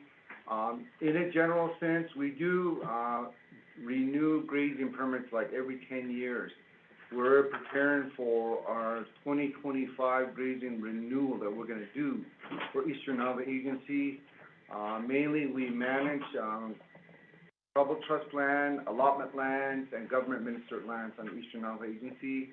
I believe the committee is aware that we manage about 28 different land status on that site. So we do have to work with other federal agencies like BLM and others that might be related to grazing administration. But back to our 2025, I'm going to use 2025 just so that you can see kind of the requirements and the framework that we use for grazing administration. What we're planning is really an outreach strategy for the different chapters and communities, the 31 chapters in Eastern side.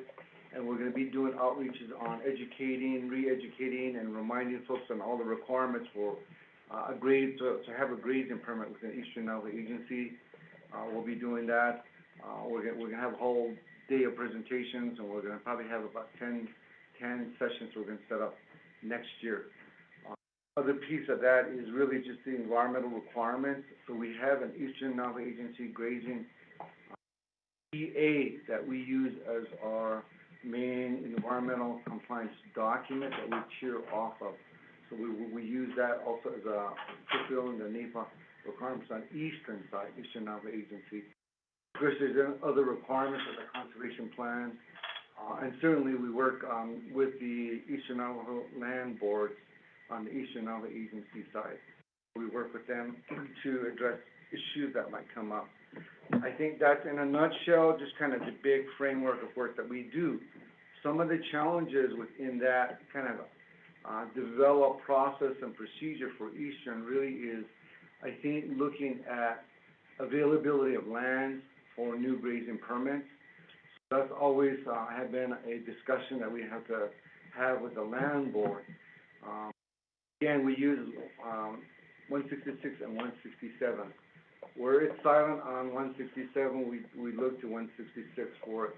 We have to comply with both federal regulations. We do also respect and recognize Title III from the Navajo Nation.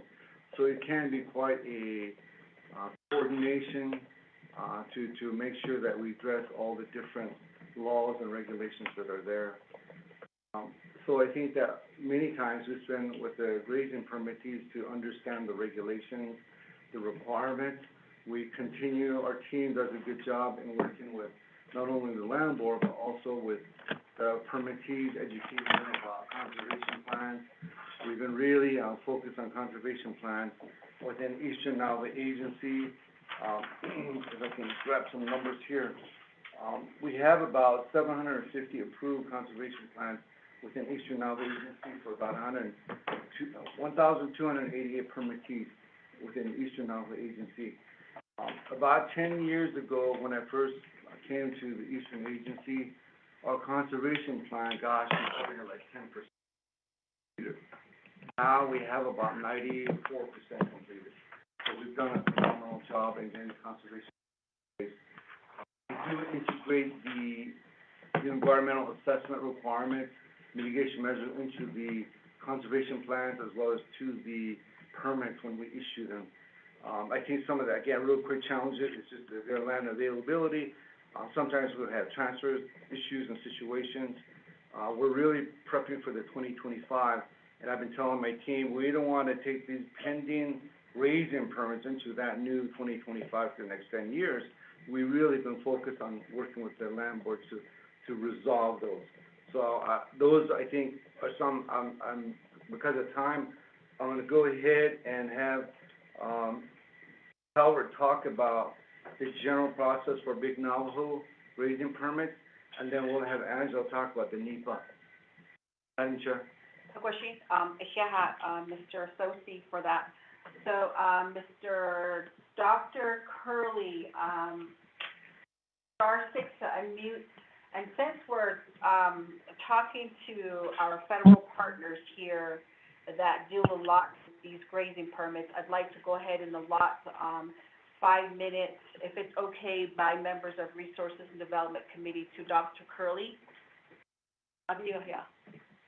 Yeah, so Dr. Curley, star 6 to unmute, and I will allot you 5 minutes to, give a general overview of the, grazing administration process. So you do have the floor. Okay, thank you very much, Madam Chair, members of the Resources and Development Committee. I'd just like to go over this whole general process that was mentioned here regarding grazing permits. But before I get into that, let me speak to the 17 BRC BRCF that was issued for for grazing permits for the BIA.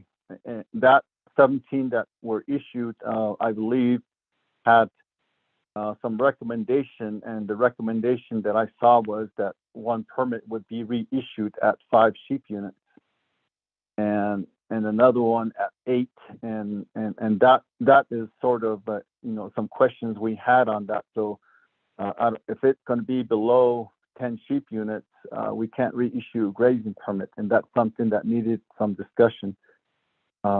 Either regulation needed to be changed to correct that, or we don't reissue a permit because it's under the recommended stocking rate or carrying capacity for that area.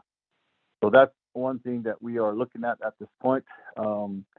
In addition, other things that we've been looking at from the BIA side, the number of grazing permits that are actually being utilized out there based off of tally counts. And we have been reviewing those that have not been utilized for the past 5 years or so.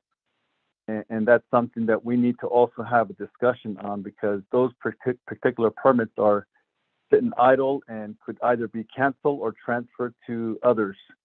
And, it could also be canceled to reflect the current stocking rate, carrying capacity. So that's something that we're looking at this point from the BIA side.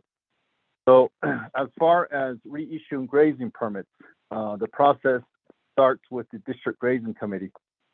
Let's say an individual wanted to transfer a process or transfer a permit, they would go through the district grazing committee, and they would present their request, and it would be at an approved district grazing committee meeting with minutes, and those are information that will be used to make the transfer. A file folder is developed, trust documents are developed. These transactions are recorded, and they are documented with the BIA trust documents, and we do have grazing permits file system set up, and they're all considered trust documents. So that process starts. We start working with the individual and make sure that there's a conservation plan in place, and if there's any tally counts that need to be included, other information will be included. So what we have right now with the BIA is we have a standard operating process for grazing permits, SOP, and that's the process that we've developed for all the agencies so that everything is consistent. So that is just about finalized. We are at the tail end until we get the NEPA process finalized. We will have the standard operating procedures finalized for all grazing. So that's what we're working on from on the BIA side. And the biggest, I guess, the challenges that I'm looking at, I think all of the agencies and all of the agencies are looking at this point is the NEPA. And that's the big challenge that we're dealing with at this point, because in the past, we were able to utilize a CADX for processing a grazing permit. But now we have, I guess based on new regulation, they're looking at making sure that the environmental analysis is done correctly, and to see if we should do an environmental assessment or environmental impact statement for these grazing permits. And it all goes back to a couple of years ago when the BIA was sued for $554 million for I think one was mismanagement of land. So I think because of that, we're being careful and making sure that we do address the environmental impacts from grazing. But that is our biggest challenge right now. We did allocate some funding for Navajo Nation Fish and Wildlife through a 638 contract to complete an agricultural resource management plan to include a environmental impact statement for the entire Navajo Nation, and that will include Eastern Agency. So that is coming up the pipeline, and the funding is there with Navajo Nation. And I did hear that there's an individual that is now in that position and is heading the project forward. So we are looking forward to that. And we will be working with the individual, and we like to have this plan move forward because that's going to really help our process from the BIA side to reissue these permits, because that is necessary so that we address the environmental impact and make sure that the stocking rate and carrying capacity are considered. And then the other challenge is feral horses. In the mix of all these other issues, and we got feral horses out there. And then also there's quite a few unpermitted livestock out there also. And that's where enforcement comes in. On Navajo, we haven't even seen at least one recommendation of enforcement to go through the process. So, with that, I would say that we're lacking in enforcement. I think that if we're going to properly manage the land, we need enforcement, and we need to all, as BIA and Navajo Nation, and we all need to address it somehow. So that's something that we need to also take a look at, and that's part of the challenges that I'm seeing right now. So from the BIA side, natural resources, those are what I see, and I will defer to the NEPA process to our acting regional director. Thank you. Dr. Curley, thank you for that information. And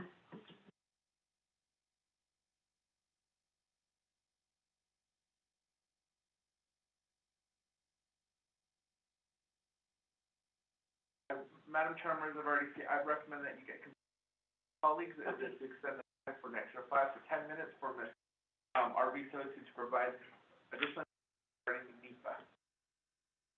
so members of Resources Development Committee, we know that this grazing has always been a big issue, and it impacts a lot of our grazing permit holders out on the greater part of the Navajo Nation, and even on the eastern side, and even on the Navajo Hopi relocation side of the Navajo Nation. So, Eben Nachquage, Nahinch Kedod, Ashbiga, we allow Ms. Angela Arvizo an additional 5 minutes to give a really quick overview of the NEPA process. From there, we can go ahead and strategize. Honorable Ned? Thank you, Chair. I believe this topic is very important, and it would require probably a whole day to sit down and maybe even go over to NDOT and get a bigger room and just have this discussion from Department of Ag, Fish and Wildlife, BIA, and just listen. That way we're not rushed by time, but I don't mind at all listening to Ms. Arvizo as well.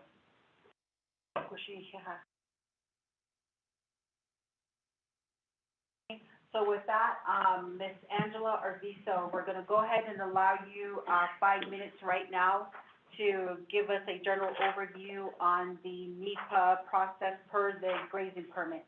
And you do have the floor.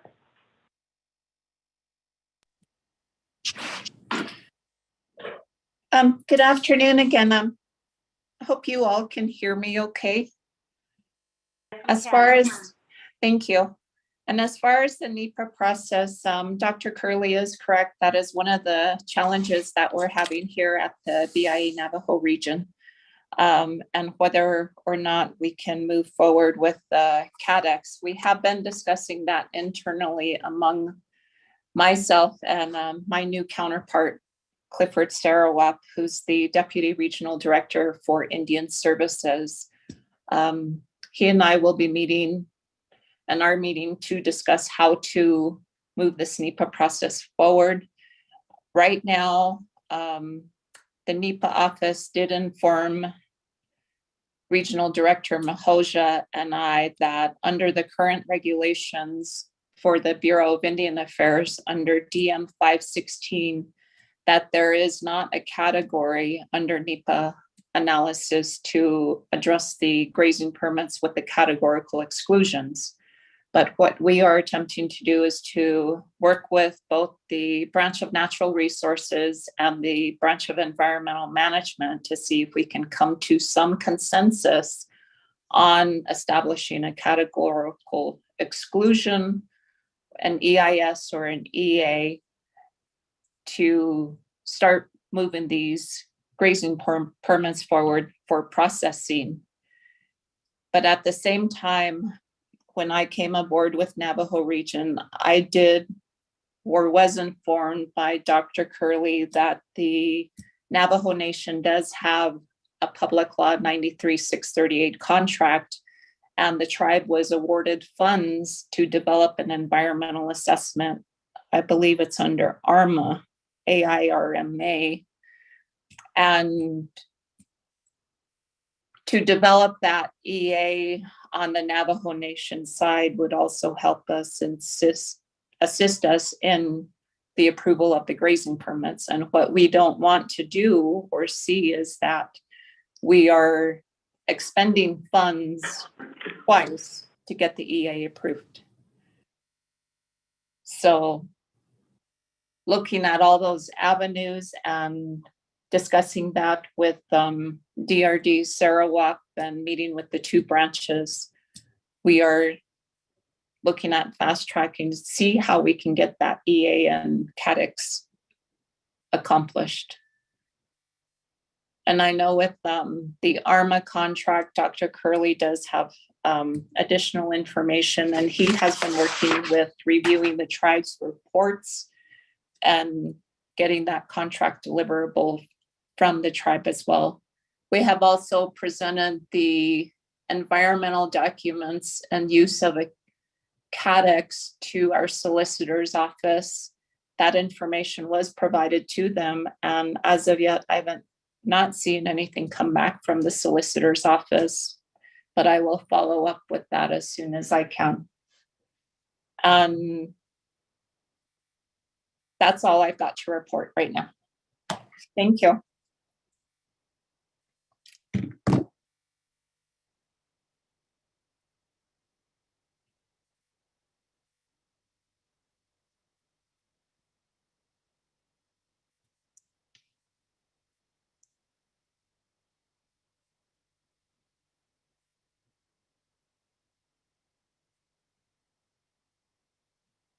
Some of the current challenges that all the entities across the board is experiencing. So with that, Shanat Anikodo, Honorable Nez had made a recommendation, and this is, you know, a topic that is very much in need of immediate attention, because again, as mentioned, there is a lot of questions on grazing permits being reissued and not being reissued. And I just came from a District 16 grazing meeting up at Sawmill Chapter this morning, and there was a lot of folks that were questioning the status on their grazing permits. And again, I think a lot of it is in regards to the education, but I also believe that we have to provide the proper education across the board. I mean, we have to have Fish and Wildlife, Department of Agriculture, and our federal partners here, you know, the Bureau of Indian Affairs, all saying the same thing or singing the same song or having one voice, so that that information can collectively be voiced across the board. So with that, let me go ahead and get a motion on the report. Honorable Nez, may I get a second? Second, Shauna Clark. Yeah. So with that, I want to go ahead and just say if it's okay with members of Resources and Development Committee, since this is a bigger topic and a bigger discussion that we need to have, with the three entities that we just received reports on from here this morning and giving us a general idea of where some of the barriers are. I honestly believe we need to, come back together and just go directly and, schedule a work session in hopes that our federal partners will be at the table in person. I think if we have a face-to-face dialogue and discussion, we'd be able to get more accomplished, and maybe within a day, or we could, call it a 2-day work session and really get down to, the bottom of who's gonna take, what task and setting up a strategy plan from here in hopes that we can actually, get moving in, providing education, number one, because right now our permittees are in the concept that because we had some really great moisture this past winter, we have some vegetation, and they assume that the Bureau of Indian Affairs now can increase their sheet units, but it don't work that way because just as it was mentioned by BIA, that the grazing permits are issued every 10 years, but now there's more, information being requested by our livestock owners out there, which is a conservation plan and a range management plan with forwarded studies and whatnot, the environmental, assessment or an EIS, and now NEPA has been brought up again. So, there's a collective of variables that need to be addressed, so I'd like to go ahead and just take it to schedule a 2-day work session, if that's okay with Resources Development Committee, and just vote on this report. Tahi? Madam Chair, members of RDC, just for references and for your information as well, RDC did have a work session with the Department of Agriculture as well as BIA regarding the grazing permits as well as proposed changes that the Department of Agriculture is looking at wanting to implement. Unfortunately, because of a lot of the scheduling that has occurred, the participation from RDC members was very limited. So my recommendation to RDC members is that you make this mandatory in person, so that way there'll be no more conflict of interest and double scheduling, so that way everyone will be there in person when it's on RDC's agenda for next week, Madam Chair. Okay, Shahad, Mr. Tahi, thank you for that recommendation. And again, apologies, because I know I wasn't at Department of Agriculture's, work session a couple of weeks ago. So we can do that. So, going into a work session next week. Tahi?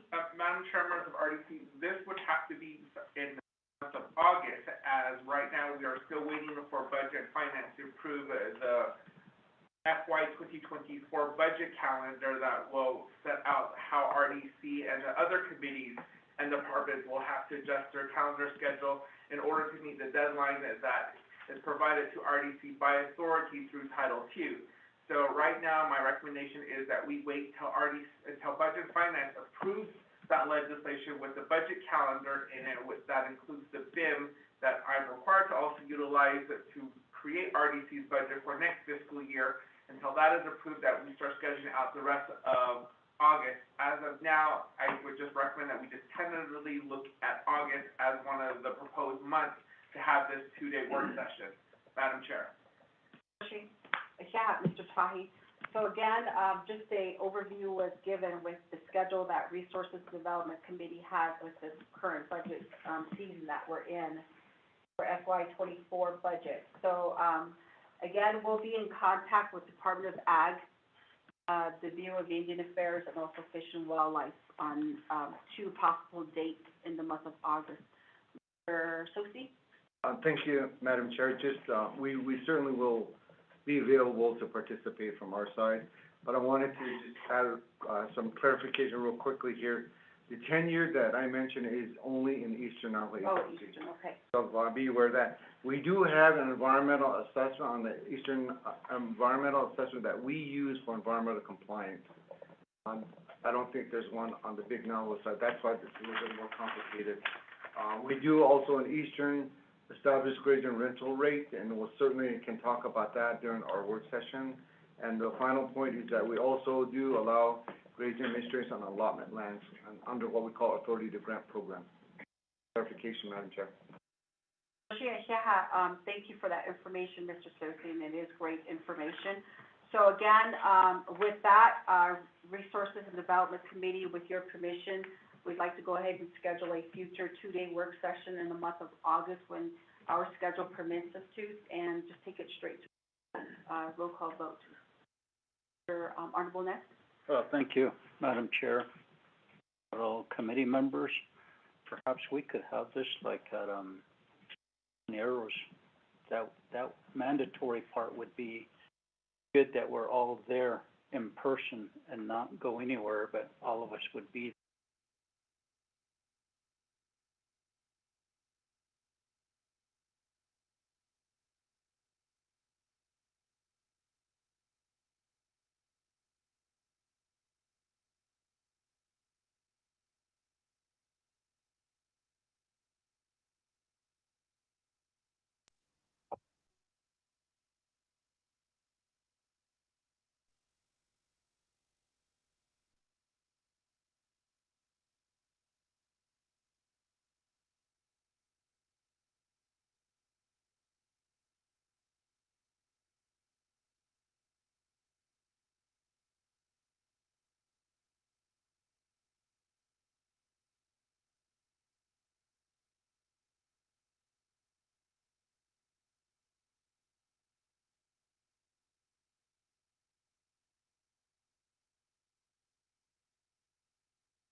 All the other regional BIA representatives across the Navajo Nation can be present as well.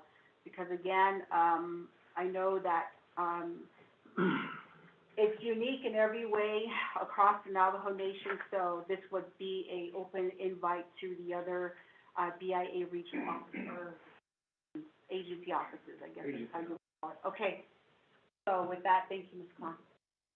So with that, members of Resources and Development Committee, the recommendation is a two-day work session to be held at Twin Arrows Casino. And again, it is for our partners of Navajo Nation, Department of Fish and Wildlife, Navajo Nation Department of Ag, and also to all the BIA stakeholders that work with grazing permits. Again, Resources and Development Committee as a mandatory in-person meeting that we would have later in the month of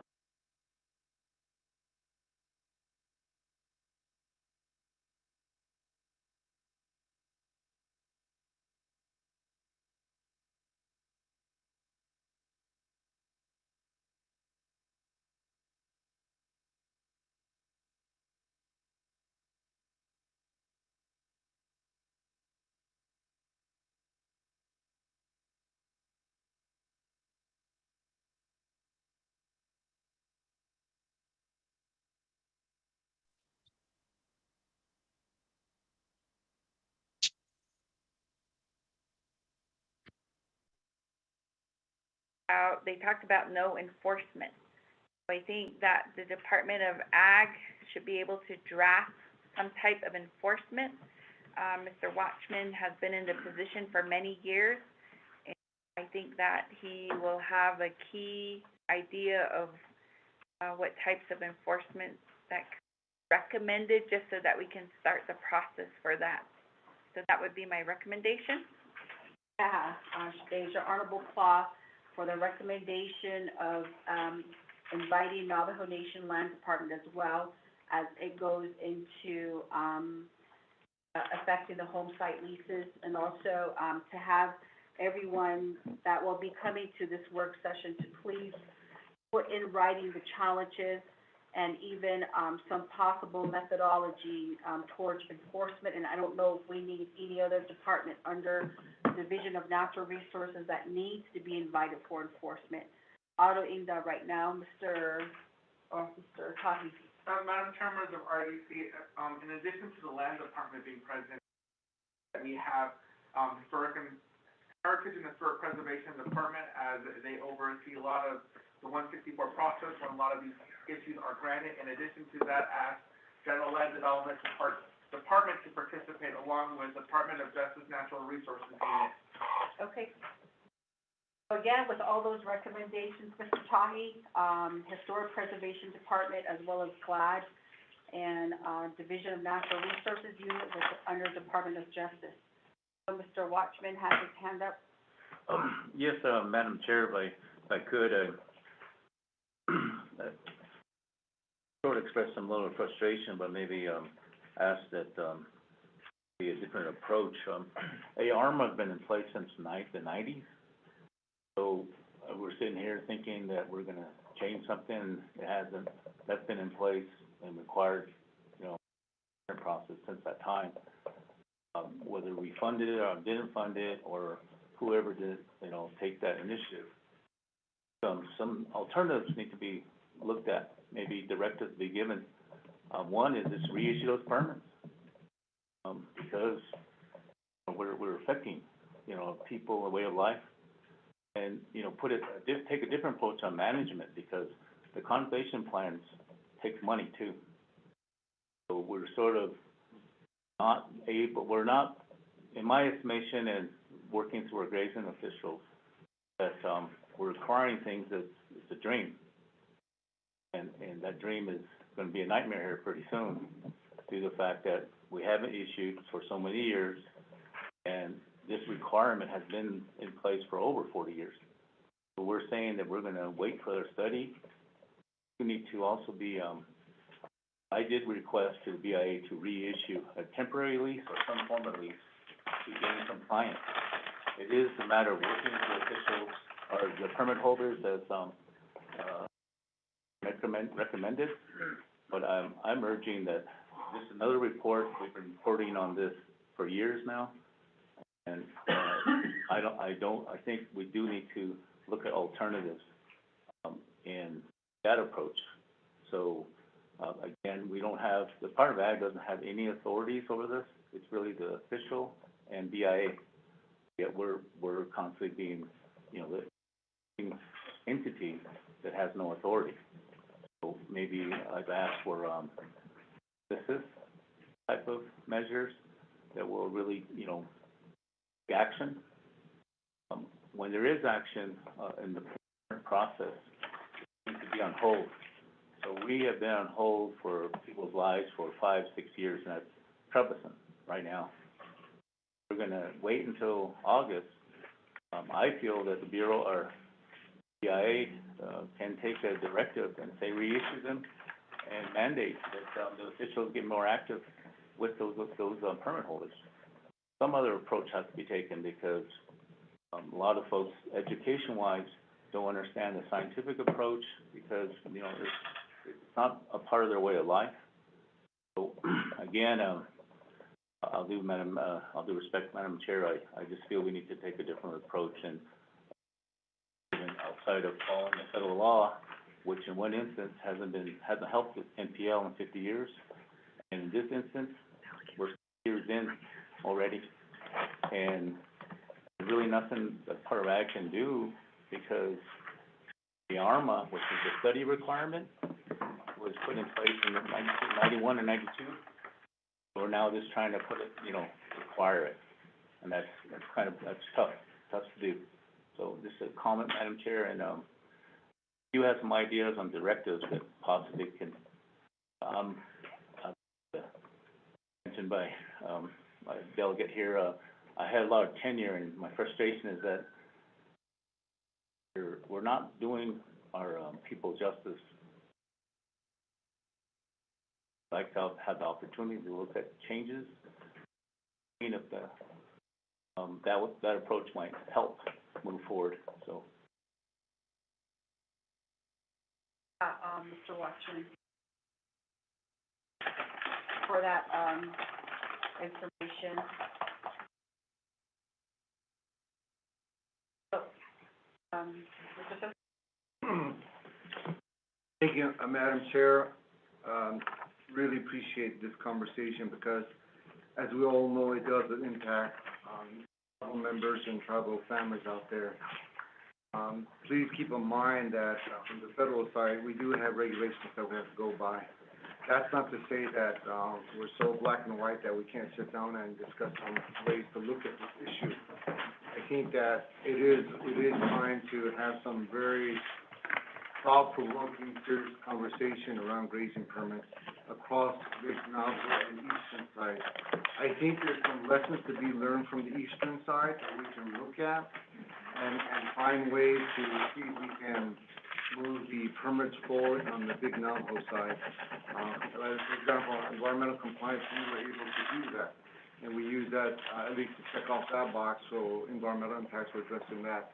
But we are also very sensitive to recent lawsuits that have happened against the federal government. And we can't change or arbitrarily change things. We have to talk about it, work through those. There's maybe some innovative ideas that the Navajo Nation officers can bring to the table. Deferment is one way maybe to look at.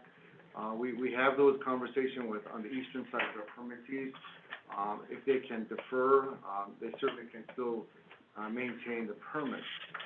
So we have all these different conversations I think that we can look at. The other piece that's so important, I think all of us need to be mindful of, is that the alignment of land use planning and then grazing administration.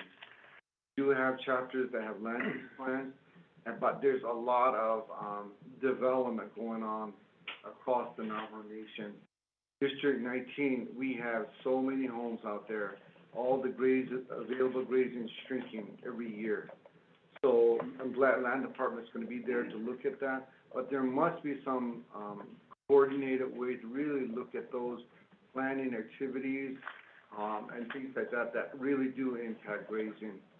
I think another piece is looking at not so much static inventory study work, but more dynamic studies that could be happening so that it can be adjusted for increased moisture, so there's more forage out there. I think the nation and then the Bureau, we need to partner even more to look at those scientific methods and scientific ways to see if we can find some innovative approach to some of these situations. So I just want to add that too.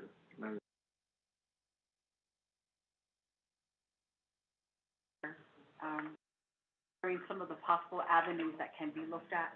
Right now, Kodoshinak Ani, I'd like to have our honorable colleague, Honorable Yazi, introduce herself, and I know that she wants to go ahead and close the meeting.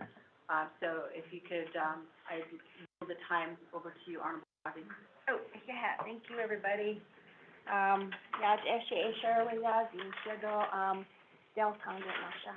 Wanalahi, Shadow, Posohe, Bashushin, Twidichide, Dashichado, Shihabashanala. And I'm also a farmer, and I have my background, my family's background is in raising cattle, sheep, and so I hear where you're coming from when you're saying we need alternatives, and we do need to put the grazing permits in of the people again, because that's very important to me as a delegate now. And one of the things that I've been doing is really trying to just ask questions of my grazing officials. And also I would participate in the Fort Defiance Agency's grazing official meeting with Ray Castillo. And so they had some, you know, challenges in terms of just being able to get support, the staff support, office supplies, you know, being reimbursed on time for their miles. They pay for their own meals. You know, sometimes they pay out of pocket to pay for equipment, to do tally counts. If, you know, there's elders that can't afford medicine or something, you know, they pay out of pocket for that. And so I don't know what their budget looks like, but just by listening to them for about 2 days, they have lots of challenges. And one of the big ones is enforcement. You know, there's no enforcement. But a lot of this also comes back into, how do we, change how we're growing? Because I know with agriculture, there's lots of technology out there.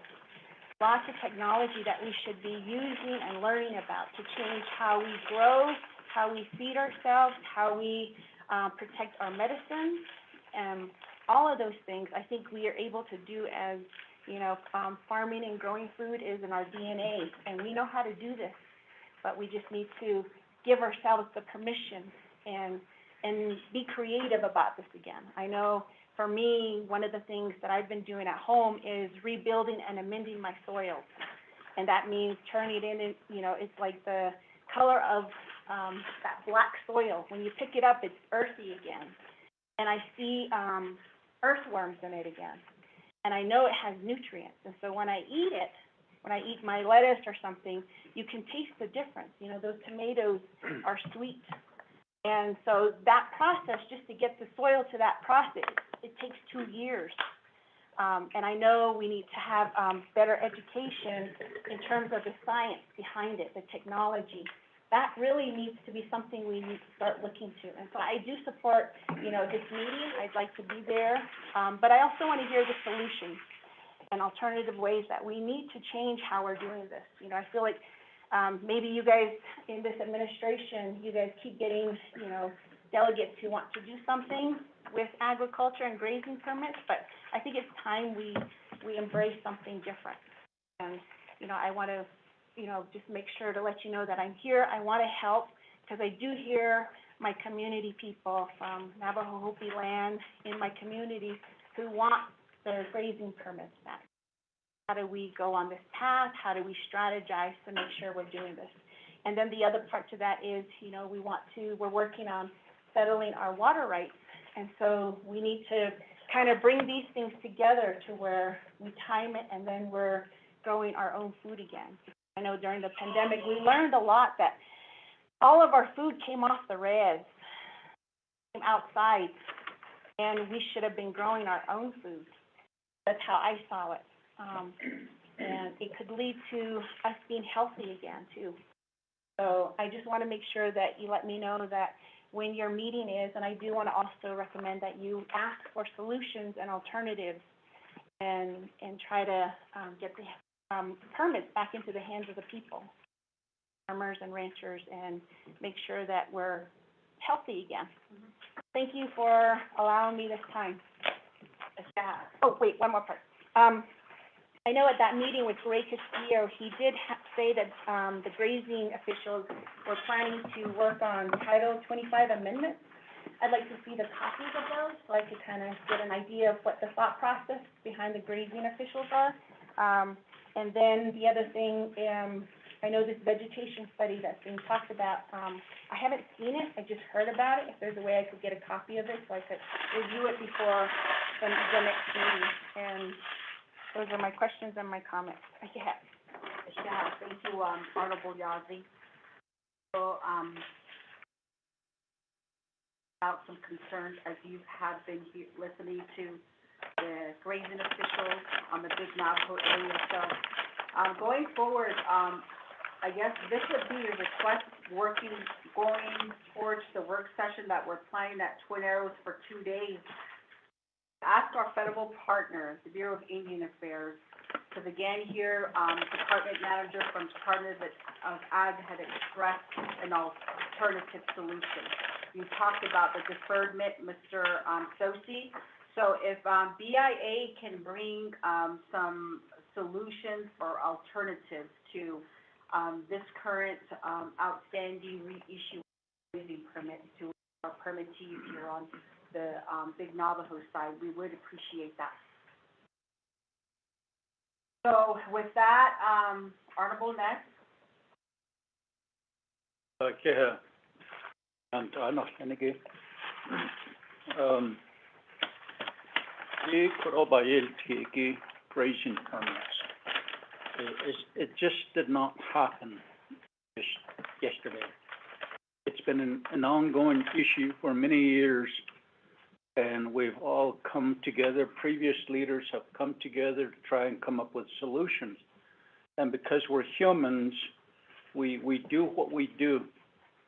But I think at this meeting, Madam Chair, perhaps we could coordinate it to where, if it's gonna be 2 days,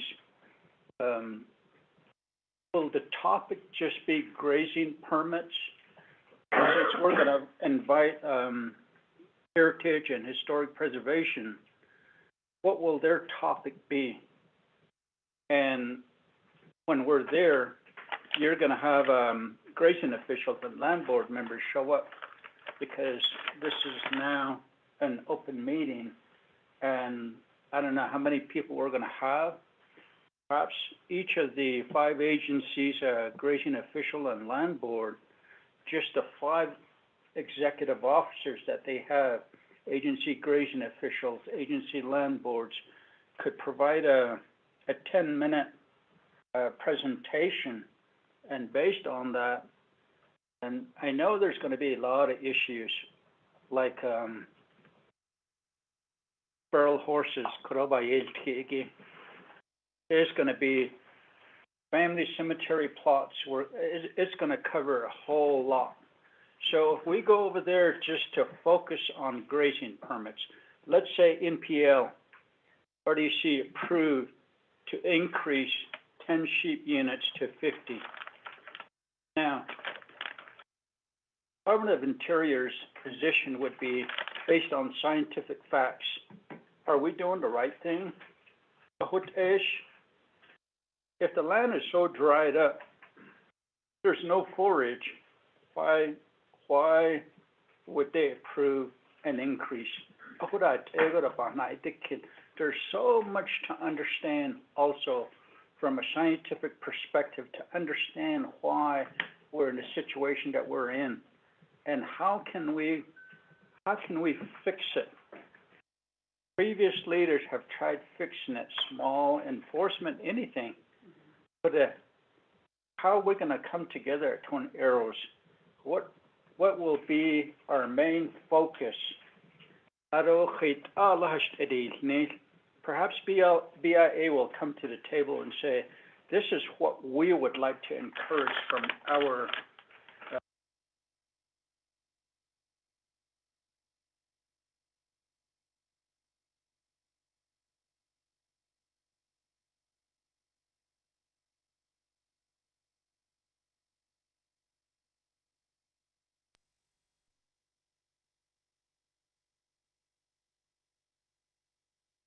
and everything, you know. And I just want to mention that, Madam Chair, that we have a very important topic that is very concerning. Maybe in addition. Thank you. Honorable Mayor, for founding on the invitees to this meeting. And you are very, accurate in regards to the grazing permit. It is a big topic, and it involves a lot of other departments that are part of the process. So,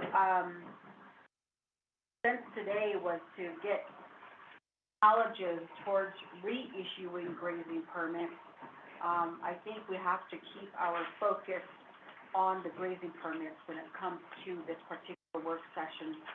The recommendation in allowing the 5, what do you call those, regional districts?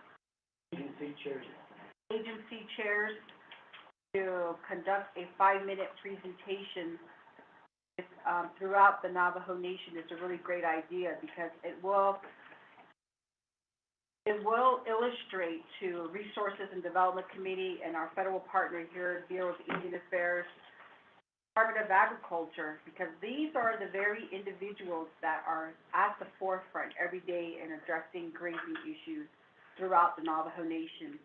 And maybe with that, we could, in hopes, come to the end of the second day to walk away with a plan that would address short-term and a plan long-term going forward So, Mr. Tahi, I hope that, you had written some of this down, but we can go ahead and sit down later after the five, regions of the, Navajo Nation. So we'll go ahead and add that additional recommendation, and, Ikiha Honorable Nez, for making that recommendation again. So with that, there was a request made to, Mr. Castillo in regards to Title III amendments. Maybe you can share that document as well with, Mr. Tahi here, and, send it out to all the 25th Navajo Nation Council, leadership. They too also are addressing grazing issues within their prospective district. So so I think we've got the next steps planned out to a 2-day work session at Twin Arrows. Dates will be forthcoming. Mr. Tahi, I'd like to request for your vote on this. Madam Chair, members of RDC, this is a roll call vote for receiving reports for 5B. Honorable Shauna Enclaw, how do you vote? I vote green. Honorable Shauna Enclaw votes green. Honorable Keith-Allen Johnson, how do you vote? Vice Chair Casey Johnson votes green. Honorable Keith-Allen Johnson votes green. Honorable Ricky Nez, how do you vote? Delegate Rick Nez votes green. Honorable Rick Nez votes green. Honorable Danny Simpson, how do you vote? Green. Honorable Danny Simpson votes green. Honorable Otto, how do you vote? Madam Chair, that's 4 in favor, 0 opposed, and Madam Chair not voting. Thank you, Mr. Tahi. And before I take it on to item C on the agenda, I'd like to go ahead and have our honorable colleague, Honorable Simpson, introduce himself. Thank you, Madam Chair, Mr. Vice Chair, members of RDC, staff, guests, individual on the call. Good afternoon. My name is Danny Simpson. I serve on RDC here. I represent 8 chapters in Eastern Agency, Hereford, Nayizi, Lake Valley, White Rock, Vicente, Ground Point, Sandy Rock. The name is Danny Twitch English. And thank you, Madam Chair. Honorable Simpson. So, item C, under item number 5 of receiving reports on the approved agenda, we do have a report from the U.S. Department of the Interior, Bureau of Indian Affairs, on the Continental Divide Electric Cooperative, Red Boat Broadband Project being deployed within Eastern Navajo Agency, and this calls for an executive session. How is it we do this? Madam Chair, members of RDC, you would need a motion and a second to go into the executive session. You will also need, the time that BIA is requesting to go into this executive session, Madam Chair. Go into executive session, roll call vote, we need to determine how much time is required for this executive session. Okay. So with that, this executive session requires, BIA and Eastern BIA to be in attendance, so we would have to, right? So at this time,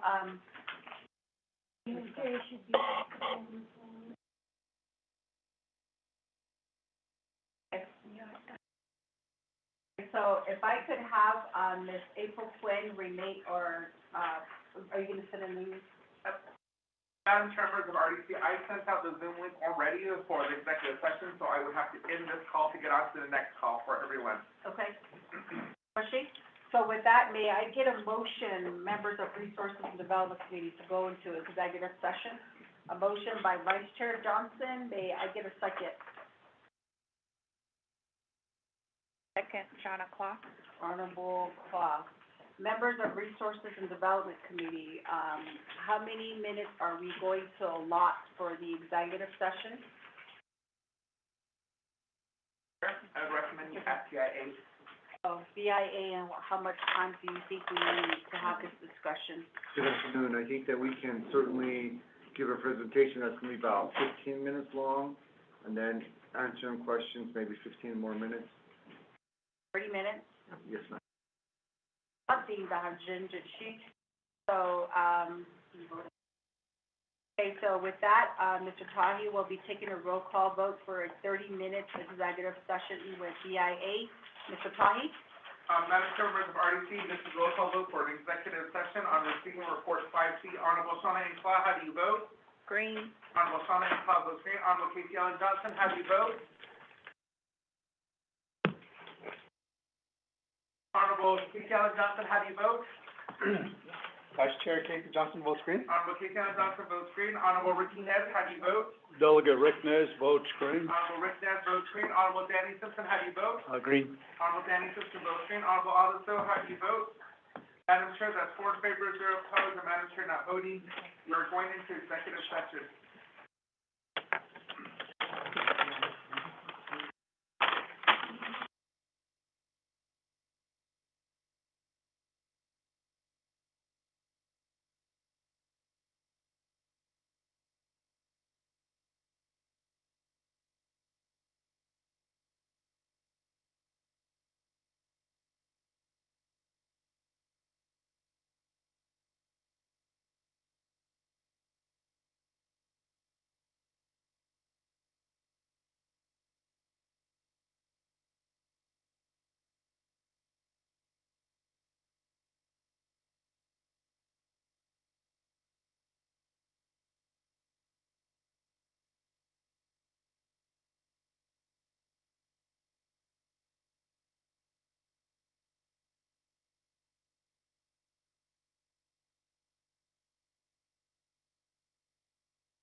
difficulties today.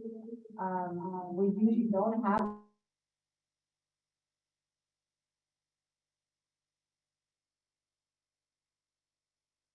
executive session at 1:55 PM. So may I get a motion? Honorable Vice Chair Johnson, may I get a second? Second. Honorable Claus. Mr. Chahi, can you?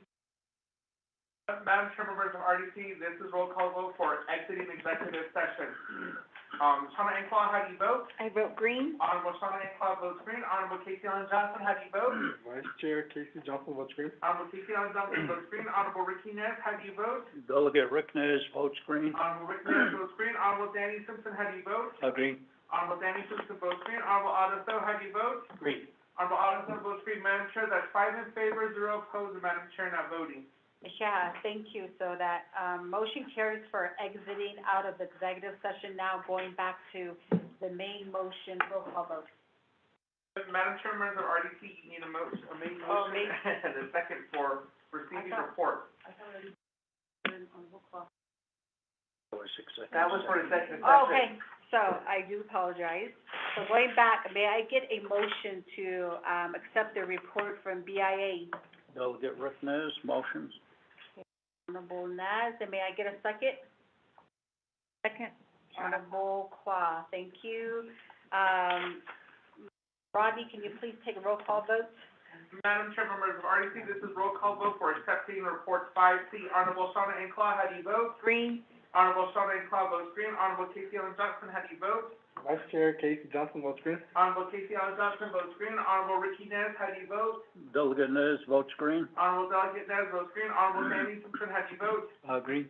Honorable Danny Simpson votes green. Honorable Otto So, how do you vote? Green. Honorable Otto So votes green. Madam Chair, that's 5 in favor, 0 opposed, and Madam Chair not voting. Okay, with that, motion carries for the report accepted from BIA. So going on to item number 6 of the agenda, old business, we have none.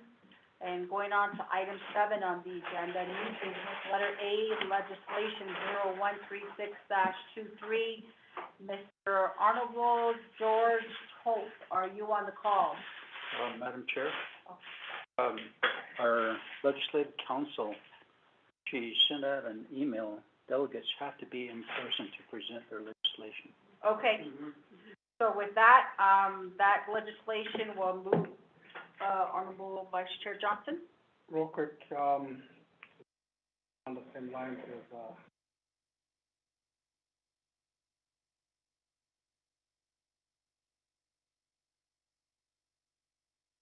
No. Ms. Khan, can you go ahead? Okay. it's, that's one that she.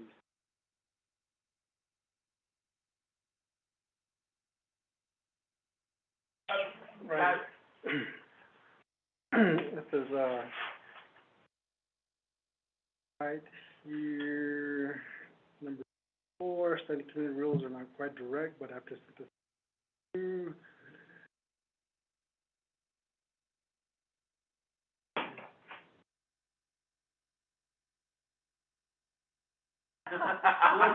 You left out.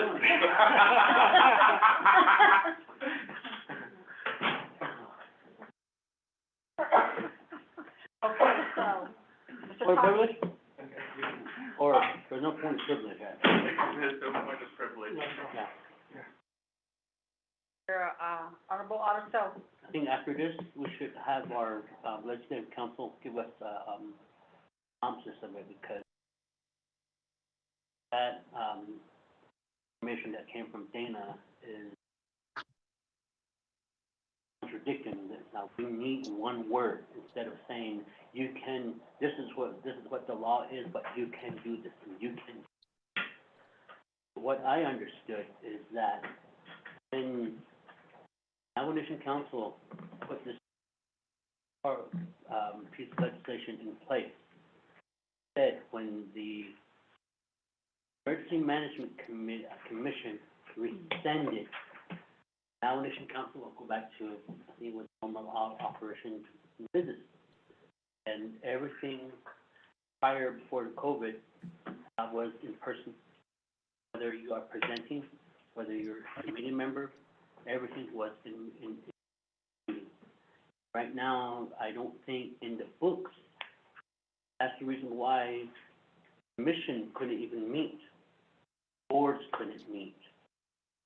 Because that was the second fix during the 24th council. First fix was just the commissioners, or correction, nomination council and the standing committees to meet. Once we did that, boards and the commission couldn't meet. We had to trigger another legislation to allow the commission and the boards to meet, and it had the same language in there. Prior, before COVID, everything was in person. So if the Emergency Management Commission rescinded their resolution, it should be back to original capacity of Navajo Nation, because we have, to what I understood was, I posed this to Dana. When we change this law, by law, it requires the Navajo Nation Council delegate to come into council 4 times a year. But how are you going to address this? And this is all by teleconference, and this legislation will allow you to meeting prior through conference. But by law, council has to come in. Delegate has to come into Window Rock 4 times a year by law. One way in and one way out. That's the reason why during the regular council session, council's per diems is usually one way in and one way out, whether it's a 3, 4. So therefore, that I think that we really need to get down to and say what is it really? Because if it's opening that door, to me, I think it's really clear to have telecom policies. Code does not have that right now. Hey, with that, thank you. Vice Chair? So, this email that was sent at 11:37 a.m., number 3, are agents for legislation required to attend standing committee meetings and council sessions in person? Neither Title II nor standing committee or council rules state to agents attendance. Therefore, in-person attendance by agents is at the discretion of the respective or the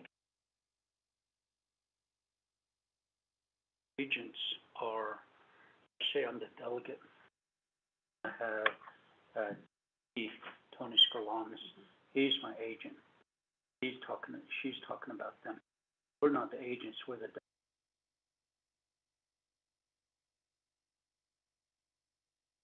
On this, it's just, very much Mariana Collins.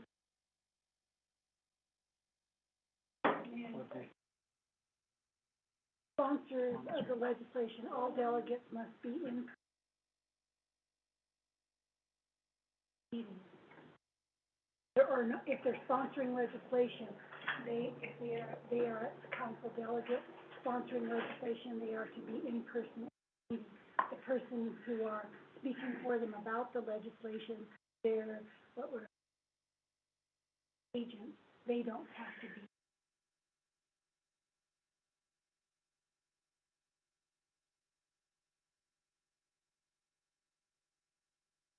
Got the clarification there, so going back to the agenda, legislation number 0136-23, Rodney, into the record. Madam Chair, members of RDC, you have summary sheet for tracking number 0136-23, date January 15 to 2023, an action relating to Resource and Development and Budget and Finance Committee, accepting the audit of Councilor Chapter and approving the Chapter's proposed correction action plan. Purpose of this legislation is to accept the Auditor General's audit report for the Councilor Chapter and approve the Chapter's proposed corrective action plan to address audit findings. Budget and Finance has final authority over this legislation, which we read into the record in its entirety. The primary sponsor of this legislation is Honorable George Toth for tracking number 0136-23, an action relating to Resource and Development and Budget and Finance Committee, accepting the audit of the Councilor Chapter and approving the Chapter's proposed correction action plan. In Section 1 outlines the authorities, Section 2 the findings. with references in Exhibit A, Exhibit B, Exhibit C, and Exhibit D. And Section 3 is accepting the audit of the counselor chapter and approving the chapter's proposed corrective action plan with references Exhibit A and Exhibit C. And Section 4 is the directive. And Section 5 is the effective date, and Section 6 is the savings clause. Attached is Exhibit A, which is the Office of the Auditor General, Navajo Nation, a special review of counselor chapter, report number 21-17, date June 2021. Attached is Exhibit B, which is a letter dated June 30th, 2021, regarding the written comments for audit findings of counselor chapter. And attached is Exhibit C, which is a letter dated September 2nd, 2022, titled A Detailed Corrective Action Plan for Counselor Chapter. Attached is Exhibit 4, which is the Counselor Chapter's Resolution, Navajo Nation, Resolution Number OUN-2022-09-001, resolution of counselor chapters approving and supporting the final revision of the corrective action plan, CAP, for special review audit report number 2127.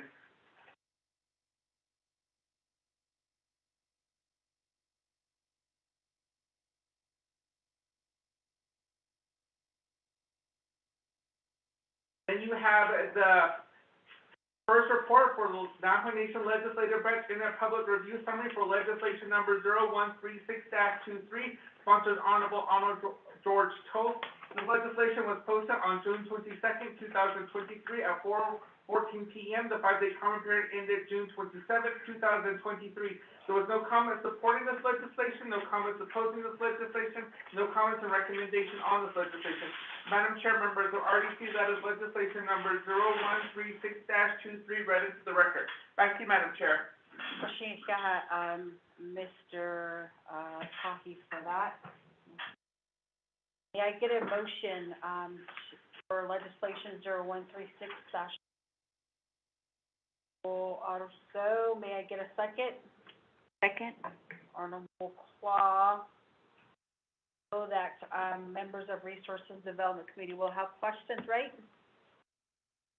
So right now, Mr. Honorable, George Toth, so, I don't know if you have your agent here, but we do allow 20 minutes for presentation on this corrective action plan for counselor chapter.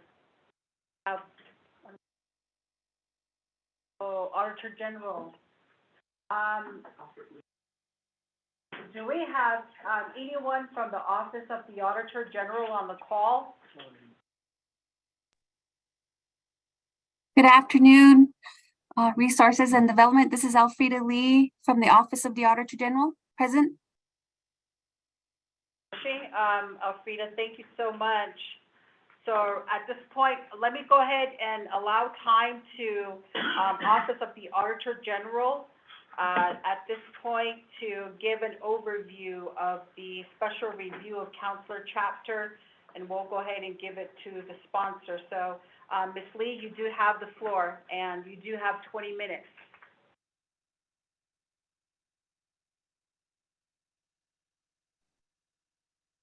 Good afternoon, Ms. Chair, Jesus, and the Resources and Development Committee members. My name is Elfrida Lee. I'm a senior auditor with the Office of the Auditor General. It's late afternoon. Feya kapahanshlo dash chini bashichin hanagani do hanagani a dash chedo hanagani dash nale kindala cheat ya nasha do hu a Office of the Auditor General a banashnish. Okay, I'm going to go ahead and get into the audit report. I'm going to refer you to a few areas in the audit report. One of them being the audit report itself. If you go to Appendix B, which is on page 13 of the audit report, we do have several areas in there that I want to point out. The sub-objectives are stated there and label A through F. And the audit period covers July 1st, 2019 and June 30th, 2020. And then I will refer you to the letter dated June 30th, 2021, that's in front of the audit report. And basically, it just lays out all the findings from 1 through 9. And I will be reading the details of the audit report in summary. And most of the audit reports are in 5 sections. You'll notice that on page 1 of the review results, it states criteria, condition, effect, cause, and recommendations. So the criteria is basically the policies and procedures that the chapters are following. And the condition just states what we found during our audit. And we also try to state the effect, meaning what is the effect of the condition, meaning is a dollar value, is there a risk of something happening due to what has happened at the chapter, and why did this happen? And then also the recommendations state how the chapter can fix these conditions. So if we go to finding 1, it states chapter payroll taxes totaling $5,410 were consistently remitted late. In the condition for the review period, 6 months of payroll tax deposits were reviewed, and of this number, payroll taxes for 4 months were not deposited when it was due. The chapter made late payments anywhere from 4 to 21 days after the due date. Let's go to page 2, finding 2. Chapter accounting system does not provide reliable financial information. In the condition, in the review of the accounting system, we detected the following discrepancies. Fixed assets totaling over $40,000 posted in the accounting system cannot be supported with documentation. 2 Navajo Nation allocation checks totaling over $10,000 issued in February 2020 were not received by the chapter prior to the Navajo Nation government closure in March 2020. The checks remained at the Crown Point Administrative Service Center and were forgotten until the auditors brought it to the attention of the chapter staff. As a result, these allocations are not posted in the accounting system. The checks were eventually reissued and deposited in March 2021. The AMS posted over $300 of internally generated funds and a donation into the accounting system without an approved budget. I will now go to finding 3 on page 3. Chapter fixed assets were not properly identified, tracked, and recorded. We identified a total of 24 chapter fixed assets. Although the chapter inventory indicates an annual physical count was completed, the inventory shows the chapter did not properly identify, track, and record these assets as indicated by the following deficiencies. 1, fixed assets, including a freezer, trailer, vehicle, and chapter buildings, were not documented on the property inventory. Property inventory was missing pertinent information such as property numbers, serial numbers, acquisition dates, and values. 17 fixed assets totaling over $45,000 were examined, and based on photographs provided by the chapter, all were missing property ID tags. I'm going to go to finding 4, page 4. Chapter fixed asset values reported in the financial statements were not supported with required documentation. The condition is that the balance sheet reported 18 fixed assets with a value of over $40,000. However, we detected the following discrepancies. 10 assets valued less than $1,000 were erroneously reported on the balance sheet. 10 assets identified in the property inventory were not reported in the balance sheet. 5 assets identified with a likely value exceeding $1,000 were not included in the balance sheet. Overall, we identified a total of 24 fixed asset items and selected 17 assets to determine if there were documents on file to report their values in the balance sheet. However, the chapter does not have any documentation such as receipts, invoices, or appraisals. As such, the chapter cannot support the fixed asset values reported in the balance sheet. I am now going to go to finding 5 on page 5. The chapter supporting documentation and proper approval could not be verified for over 5,000 payroll disbursements. For the review period, there were a total of 88 payroll disbursements totaling over $43,000. Of this number, we examined a sample of 45. disbursements totaling over $23,000 to verify whether the chapter complied with policies and procedures to approve and justify payroll disbursements with proper support documentation. In the table that you see, it just states in there 9 out of 45 sign-in sheets were not approved by an immediate supervisor, and then 3 out of 45 timesheets were not prepared. I will now go to finding 6 on page 6. The chapter operating disbursements totaling over $3,000 were not supported with required documentation. For the review period, there were 16 operating disbursements totaling over $3,000, and they were all reviewed to verify whether the chapter complied with Navajo Nation procurement rules and regulations. The following exceptions were noted: quotations were not obtained, invoice and receipts were not on file, and receiving reports were not completed. I will now go to page 7, finding 7. Chapter travel disbursements totaling over $3,000 were not approved nor supported with required documentation. In the condition, it states we reviewed 28 travel authorizations were identified, and 20 totaling over $3,000 were reviewed to verify whether the chapter complied with policies and procedures. The type of exceptions noted there where TA forms were signed but not dated, so it could not be verified travel was approved prior to departure. TA forms were completed inaccurately. Trip reports were incomplete. Expense reports were incomplete. Go to finding 8. Chapter scholarship assistance were awarded to ineligible recipients. In the condition statement for the review period, there were 22 scholarships disbursements identified and 15 totaling over $5,700 were reviewed to verify the chapter complied with policies and procedures to ensure scholarship recipients met eligibility requirements. It notes here that recipients did not submit all required documentation to determine eligibility. Recipients were awarded more than one time for the academic year. Recipients were rewarded amounts that were inconsistent with the approved budget. I will now go to page 9, finding 9. Chapter personnel documents were not on file to support the hiring of employees. In the conditions, it says for the review period, there were 40 temporary employees, and all their personnel files were reviewed to verify whether the chapter complied with policies and procedures to maintain required employment documentations were on file. And in the table on page 10, it notes in there, employment applications were not on file. Personnel action forms were missing pertinent information, including pay rates or termination dates. And then voter registration cards for parents of minors were not on file. On page 11, that is our conclusion. And within that legislation, you will also see that the chapter developed a corrective action plan. And we did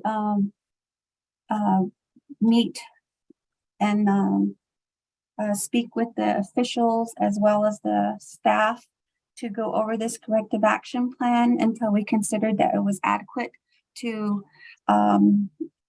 address the findings in this audit report. And that is the conclusion of my presentation. Thank you. So I'd like to go ahead and allow time to Honorable Hope on the other legislation coordinating. So Nikki, if you would like to say anything on behalf of the chapter. Yeah, hey,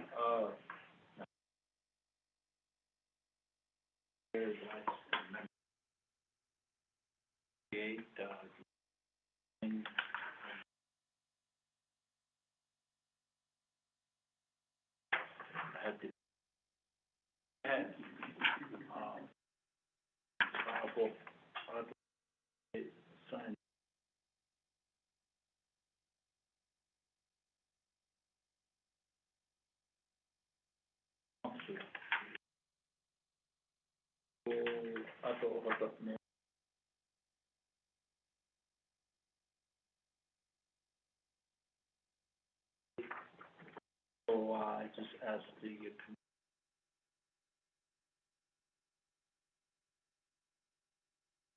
we're gonna do or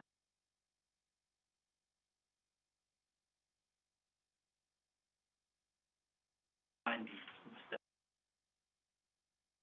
happens among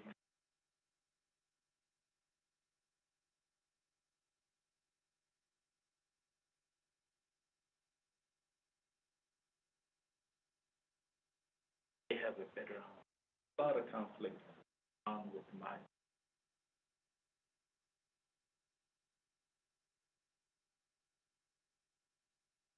potato on either in serving the community. Important.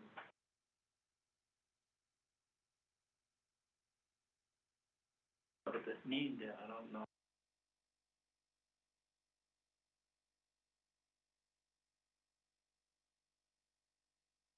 The KPI.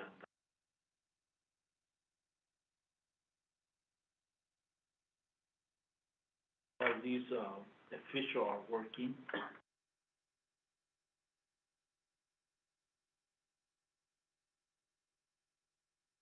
Both of them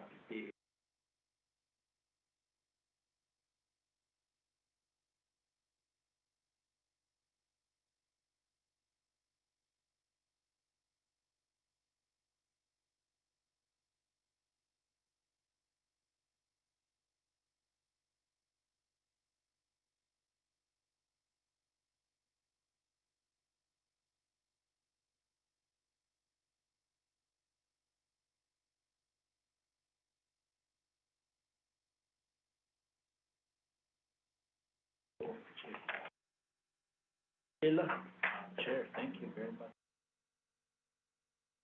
Director General.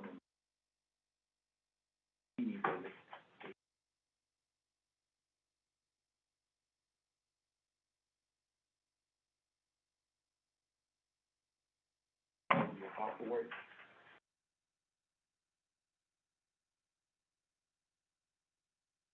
Honorable Toth for that. So with that, members of Resources and Development Committee, do we have any questions on legislation 0136-23 law? Yeah, Jamie. August. For Damian Augustine, are you still on the call? Yeah, I'm here on the call, Yate. And also Khani, thank you guys for giving us this opportunity to present today here. But I am here for questions. So I'm going to go ahead and allow time to Honorable Claw right now. Good afternoon to everyone on the call. This is Shauna Ann Kwa, Adoshiche. Mr. Toast, good to see you again. He's a frequent visitor to RDC with his legislation, but I'm glad, Mr. Augustine, you're on the line. So in here, we do have a timeline that was presented by our Auditor General, and it's part of our attachments. And in here, I would like to request for the chapter to give us an update. So there were several action items that needed to be completed. One of them is, it just has, going down the line, chapter staff officials obtain training. There's a completion date of December 31st, 2022. And so there were a lot of items that needed to be completed. And I don't know if you have that timeline in front of you. If you could just go down the line and let us know about what percentage you have completed. And then also, I'm very thankful for our council delegate, Honorable Toth, stating that this information he's going to share with the chapter constituents. I feel it's very important. And I hope that you, as a chapter, have learned from this audit, because it is important for transparency. And especially with the ARPA funding that's coming up, it's very crucial that you comprehend the 5 management system. And right now, you know, these are just general funds, but when you commingle funds that are coming from a K account or a grant account, that's going to be even more critical because those are federal dollars. So I just wanted to add that, Madam Chair, if we could just get an update from the chapter. And then also another recommendation that I have, this is the second chapter that has come before RDC with their corrective action plan. And I think that we do need to have the Division of Community Development here at the table, because when I'm looking at this, it seems to me that the ASC is also failing these chapters because they are not monitoring the progress of the chapters. In this case, ASC should have been, they have an accountant, and ASC should have been on top of it when it came to the payments for payroll, especially for the quarterly taxes that needed to be submitted. So my question was, why did ASC not catch that mistake? So I do think that BCD does need to be here, Mr. Castillo and his staff. And then also, I want to know the plans as far as the ASC, as far as when there is inventory that has not been accounted for, how they plan to resolve that. By now, they should have a corrective action plan sheet that they can assist our chapters with. And also, the secretary treasurer, it says on here, one of the chapter staff is supposed to verify posted transactions before presenting the financial report to the community membership. One of the things that I have seen chapters do is that they have their planning meetings very early in the month, maybe like the 3rd or the 4th. And here the Wells Fargo statements, they usually don't post until after the 1st. So a lot of times these chapters don't have their monthly financial forms ready. And so I think that's one of the problems. So I do feel that ASC does need to prepare guidelines for our chapters so that they can help the secretary treasurer in also teaching them how to do checks and balances with these transactions. I think is very important. So those are just some of the things that I see. And then also, how does ASC ensure that the staff in here on page 4, it says chapter officials should monitor property management activities to confirm staff are following policies and procedures. So on that, I just want to know how ASC does do that. I know, just speaking for Chinle and Central Agency, I know they do training, but it's not a mandatory requirement for these chapter officials. So I think that thing that also needs to change is that it become a mandatory training for all chapter officials so that we are not constantly reviewing corrective action plans for chapters, and more so for certified chapters, because certified chapters are supposed to hold a higher standard than non-certified, but yet we see them coming before us with these corrective action plans. So I'll go ahead and turn it back over to you, Madam Chair. Thank you. Honorable Clark. So, Mr. Augustine, since you are the chapter president in this letter that was dated back on year 2021 in regards to the audit finding by Auditor General, Ms. Helen Brown, and it did indicate on your corrective action plan that a lot of these findings in this past related to the findings were supposed to be as of December 31st, 2022. So just as Honorable Claw had mentioned, if you can just go ahead and give us a quick overview in the terms of percentage completion for the findings. For the 7 findings, so I'm going to go ahead and allow you time right now for your 9 findings. So I'll go ahead and allow you time right now, Mr. Augustine.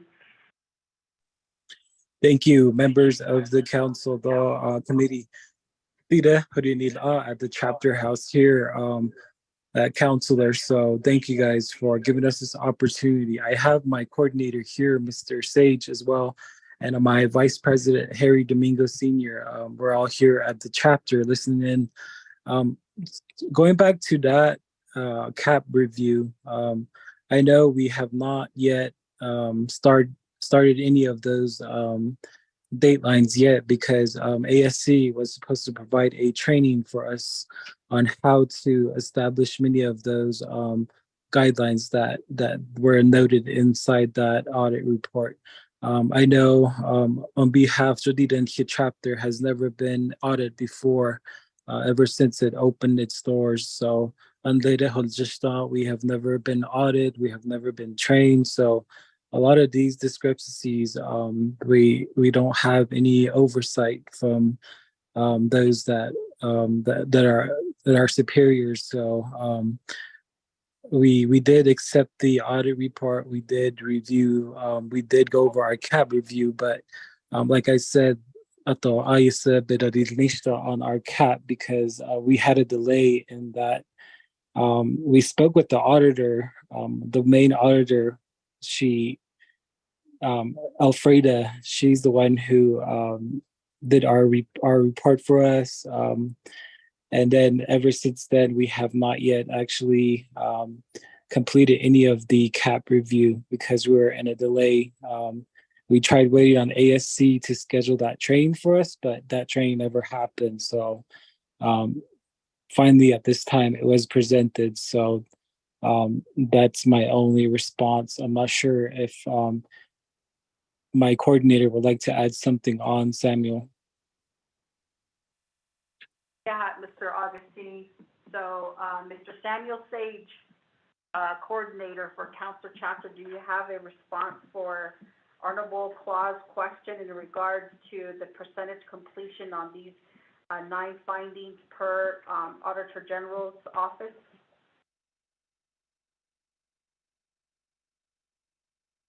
Good afternoon, members of the committee and Madam Chair. I'm Samuel Sage, the coordinator here at Council Chapter.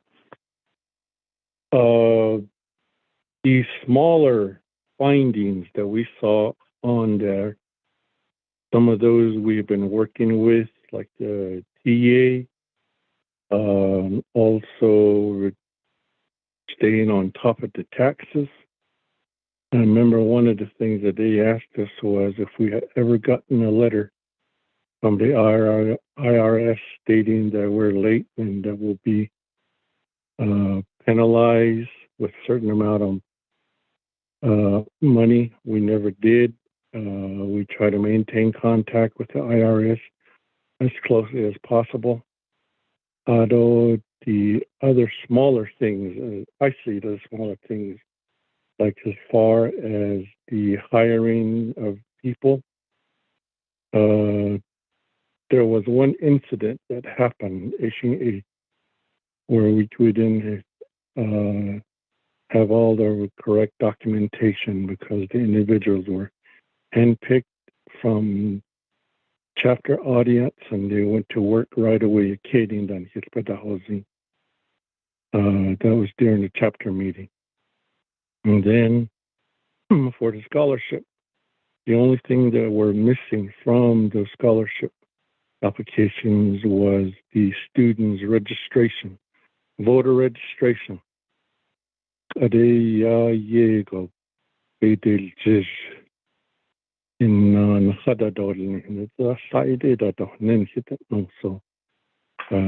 we're staying on top of that one. And then let's see what they're doing. Hey, Dad, that's basically about it. And like I said, as far as the fixed asset, we're still working on it because it seems like we're continually getting different equipment. So when we do, hopefully this month or next month, we'll get someone to do an appraisal on that and get everything corrected. So I know that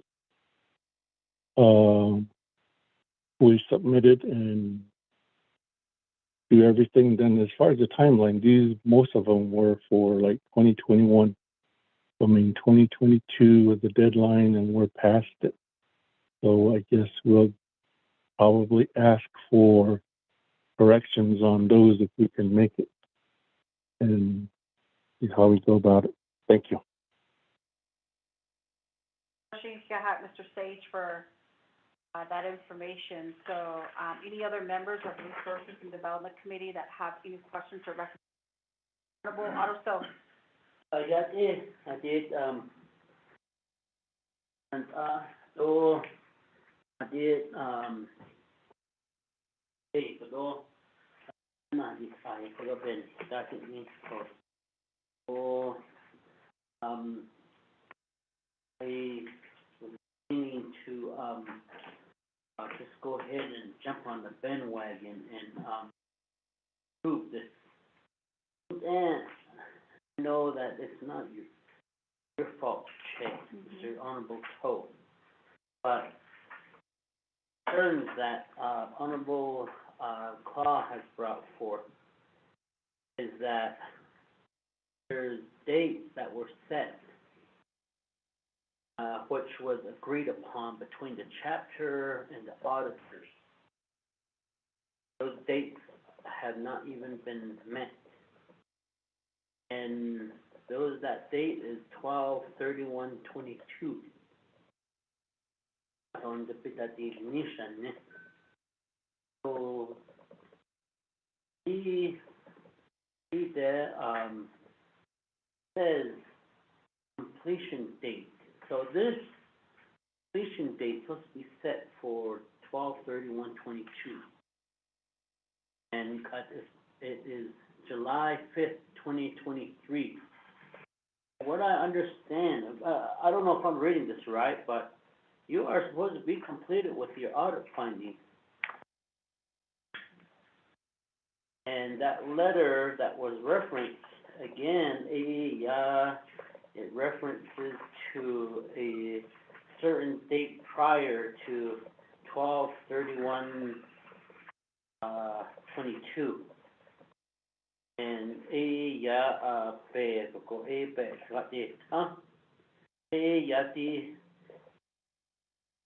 June 30th, 2021. Written comment for the audit findings. Details of the corrective action plan for counselor chapter drafted. So these corrective action plan that was drafted by counselor chapter, you haven't even meet your own dates, but yet you want us to approve this. I think my recommendation, Shannon, Mr. Cole, I would just hold this legislation on get them to update this corrective date. It's not on you, it's on them. They are the ones that said, by this date, we're gonna complete this. And they're trying to subject you to that timeline. And I'm afraid that if we approve this, another chapter is gonna say, oh, you did this for a counselor chapter. And you know, if the date was maybe 12/31/2023, that would have been different.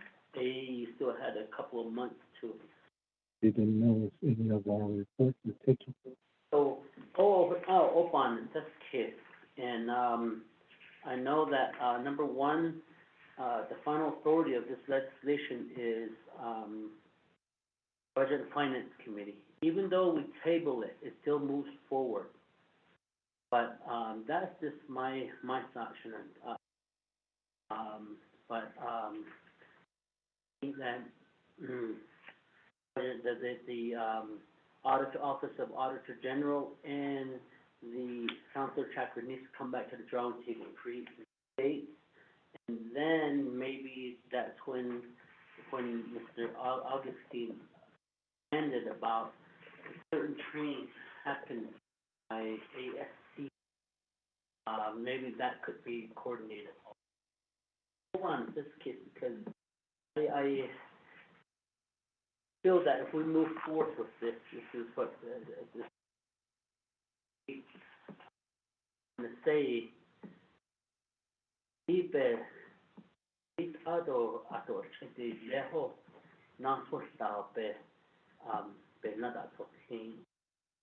On the Budget and Finance Committee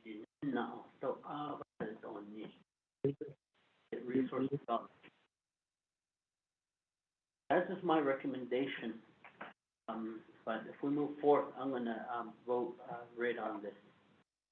The opposition on, not on Chiche, not on you. It's because of the chapter has not met its own timelines that they have put into this corrective action.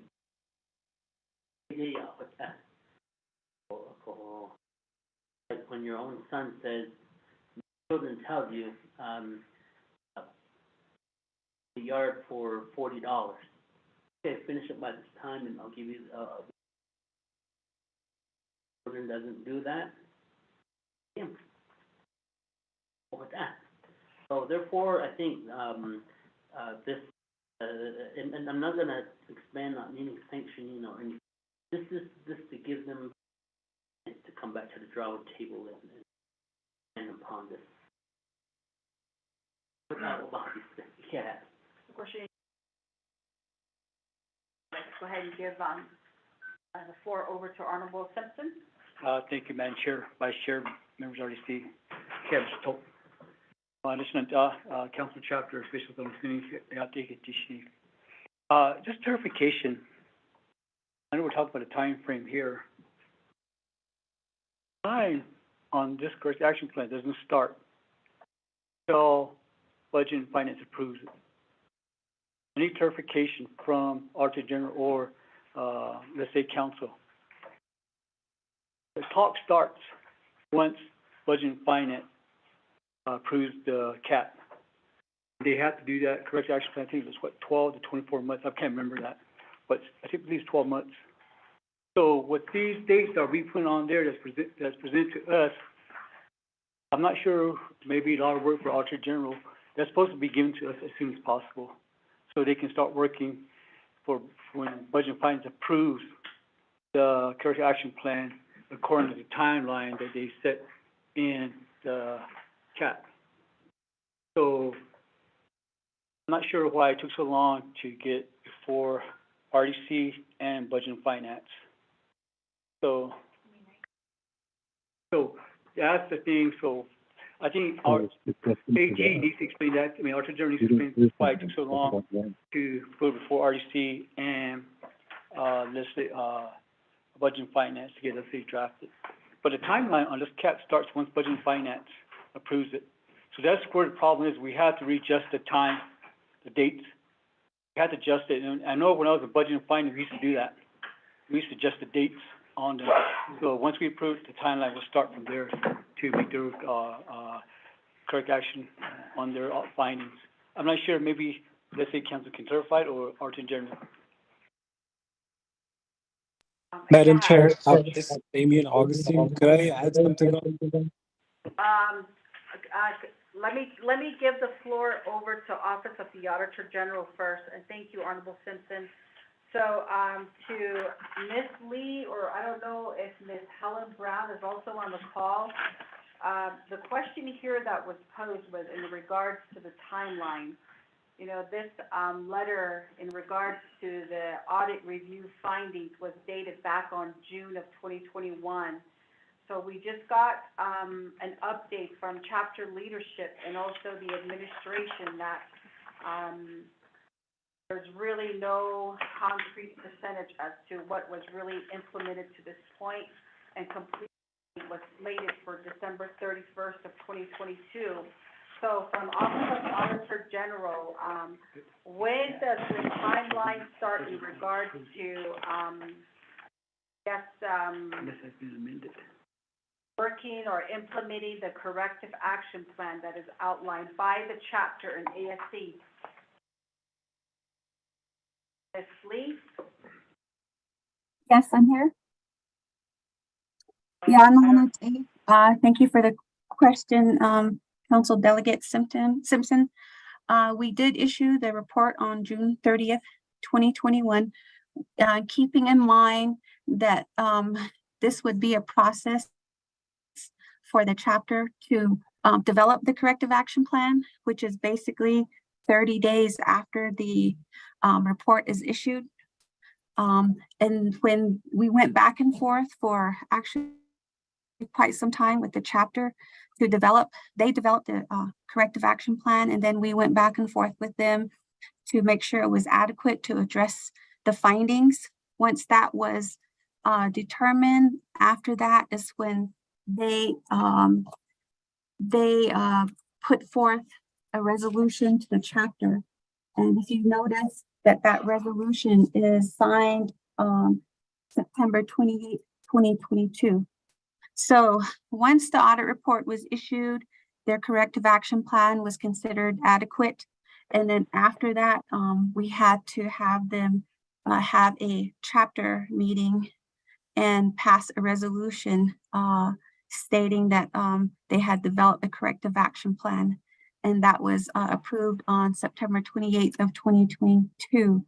Thereafter, if you recall, is a process again for our office to put forth a legislation. And right around that time was the turnover in the council. So once the council was established in January, after that, we waited a few months to have the council acquaint itself with this legislation process. And President Augustine did contact our office, and we did keep in contact with the chapter. And once he asked us, I think we're ready to do this, we did contact Council Delegate Toll to sponsor the legislation. So all in all, it was a process to get to this point, and we try to incorporate deadlines, suggest deadlines, taking all that into consideration. But here we are in July of 2023. Still, we didn't get that timeline correct when the corrective action plan was accepted by the Office of the Auditor General. Yes, when the legislation does go forth to Budget and Finance, the timeline for our office to do a follow-up is 12 months after the corrective action plan is approved by the Budget and Finance Committee. Thank you. I hope that answers your questions. Yeah, thank you, Ms. Lee, for your clarification. Honorable Simpson, did that clarify? Yeah, it does. So that's why I'm saying that the timeline, the corrective action plan implementation doesn't start until Budget and Finance approves it. Then it takes 12 months after. So that's one clarification on that, Madam Chair. Thank you. Yeah. So, Honorable Otto. So, going back to the corrective action plan, indicating that it was due to the turnover issues and the tribal government that hindered your office to get legislation moving. But from the day that this document was agreed upon, council was still in play. Navajo Nation Council could continue to do business all the way up to December 30th, 2022. So, Ms. Auditor General, you still had time to communicate with the tribal council. And even in because there's deadlines on this document called Counselor Chapter Corrective Action Plan Audit Number 21-17. Completion date. AMS will require project supervisors to review and approve sign-in sheets before preparing the timesheet. Responsible person, AMS, completion date.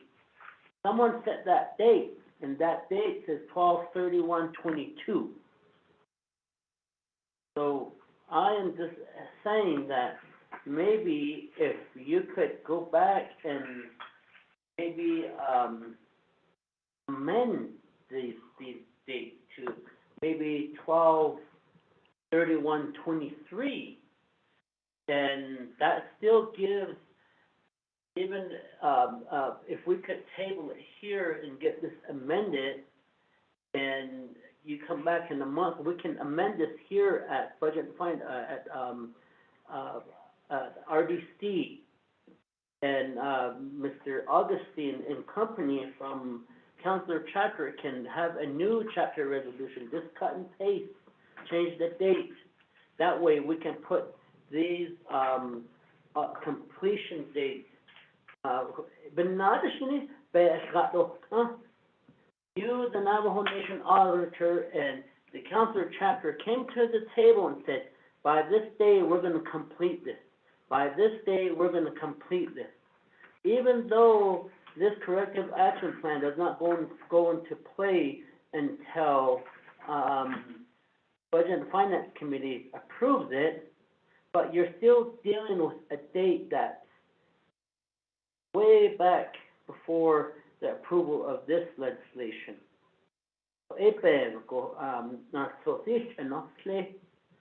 And I think that, that way, you know, we're dealing with dates that are not expired. We're dealing with dates that have future, projection goals, so that it gives more time for the, chapter, because right now, if this is approved and this is approved, if this legislation is approved at RDC, then approved at Budget and Finance Committee, we're dealing with a date that already expired. Once Budget and Finance Committee approves this, I'm expecting the Auditor General to say, hey, we, work with this the day after Budget and Finance Committee approves this. I'm expecting to have the Auditor General move forth and say, we're gonna sanction the chapter because they did not comply with the 12/31/2022 completion date. So right after Budget and Finance Committee approves this, I'm thinking the Auditor General is gonna move and recommend to sanction the chapter.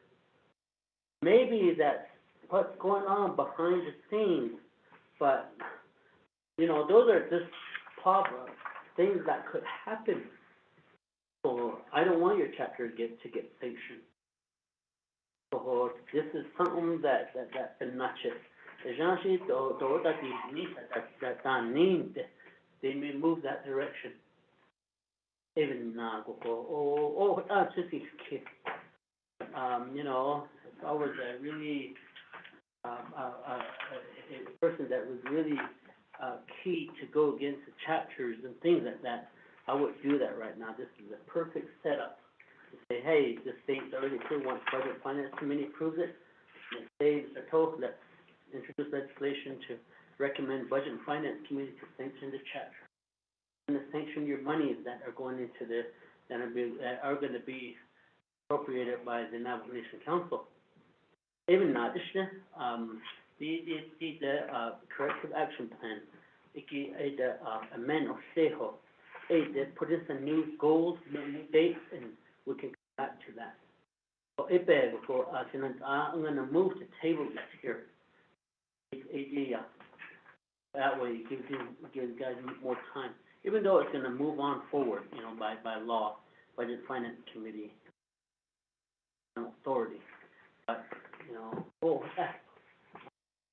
afraid that they may set you up.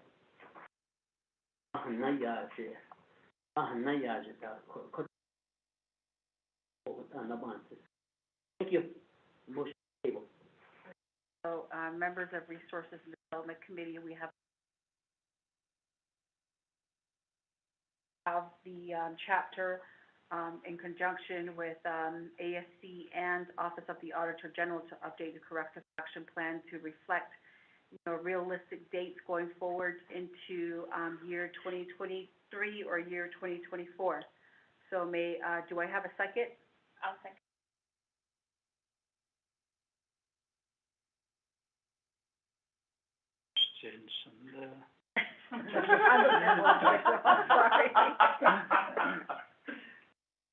Excuse me, Madam Chair. Madam Chair, for the RDC committee, this is Helen Brown, the Delegated Auditor General for the Office of the Auditor General. I just want to see if I can make a clarification on some comments that are being made regarding this legislation.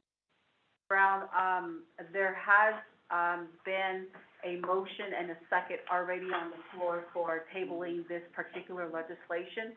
So per our Robert Rules of Order, we cannot talk about this legislation, but this would have to be something to go back around to, the parties that are involved in developing a corrective action plan. So, vote right.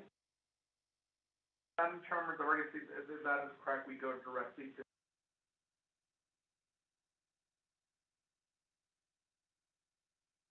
RDC does not have final authority over this legislation.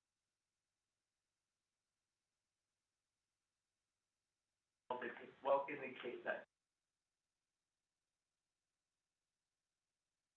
So, we're gonna go ahead and again, since,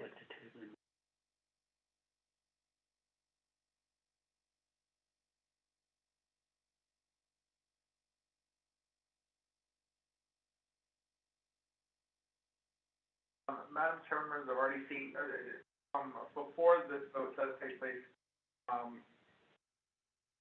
would just recommend that we keep in mind that as a committee, we can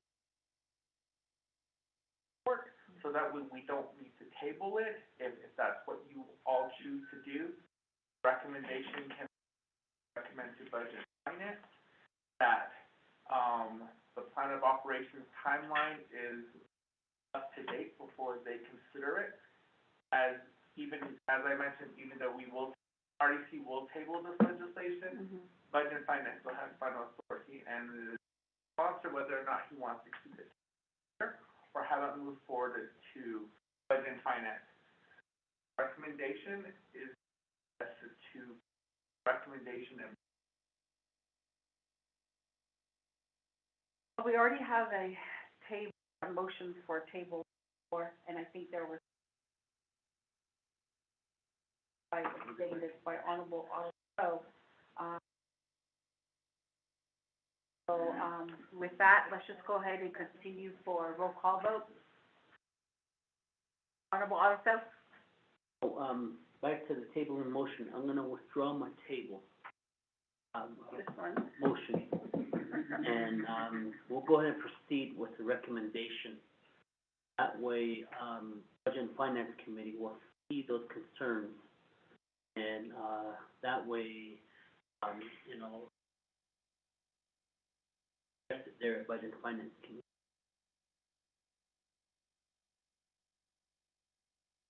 Okay, so there is a motion to withdraw. Do you concur? Seconding party by Honorable Claw, yes? I concur. So, tabling legislation has been withdrawn. Now, I'd like to go ahead and allow time back over to Honorable Nez.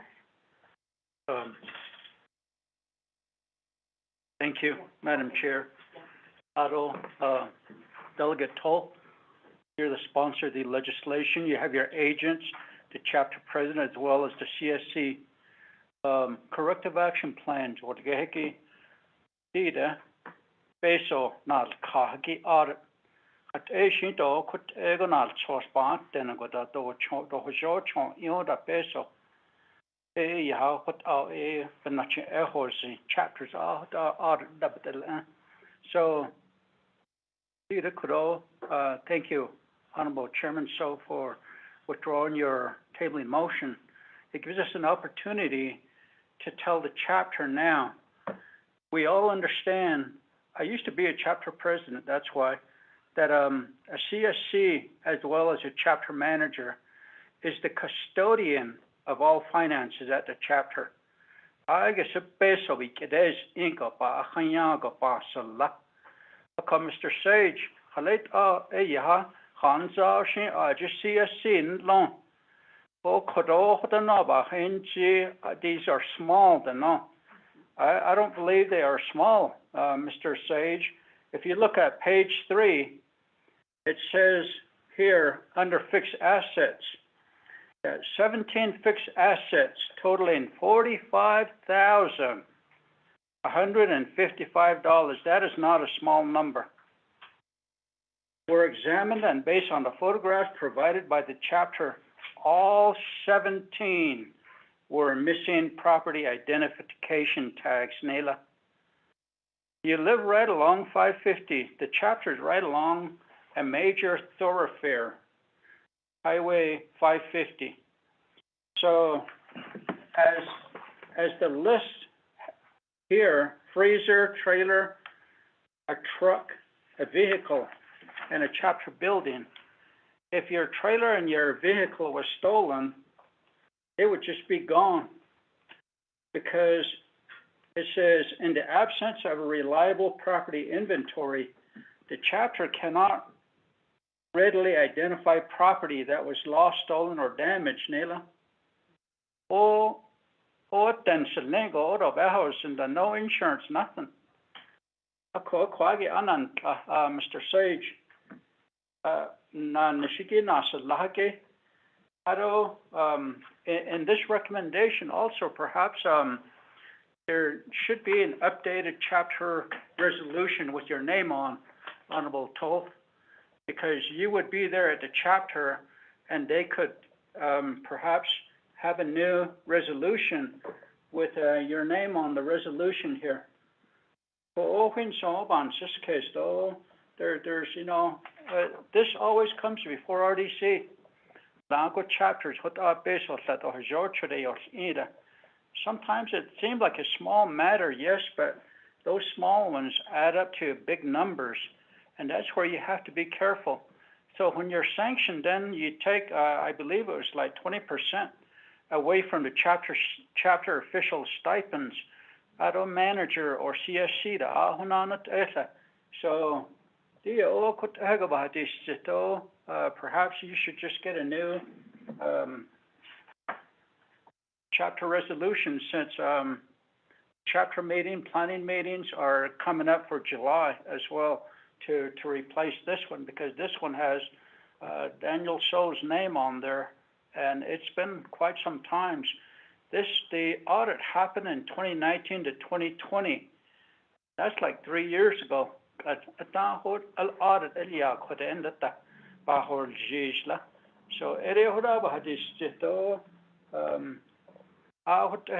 that would just be my recommendation, is to have a new chapter resolution if possible. Thank you. Back to you, Madam Chair. Yeah, thank you, Honorable Nez. Ms. Brown, I would like to allow time to you after Honorable Simpson, so I'm going to go ahead and give the floor to Honorable Danny Simpson right now. Thank you, Madam Chair, Vice Chair, members of the committee, members of Tote, Auditor General, though they know my audit. Madam Chair, I served on the council prior to coming back 3 terms, and I served on Budget and Finance 2 terms, and this is the same situation we go through every single time with the time frame. Budget and Finance has always amended the time, those dates, update dates that are presented to us. The reason why, again, as I stated before, the time clock starts once Budget and Finance approves the cap and gives them opportunity to treat those cap within 12 months. Then the Auditor General goes back out there and reviews, I guess, do mini audit on the cap. But it's just the same thing. I mean, Auditor General does talk with the chapters, and they do their work, and certain dates are put in there, and hopefully will be presented to the appropriate committees right away. But something they do have a lot of work, Auditor General.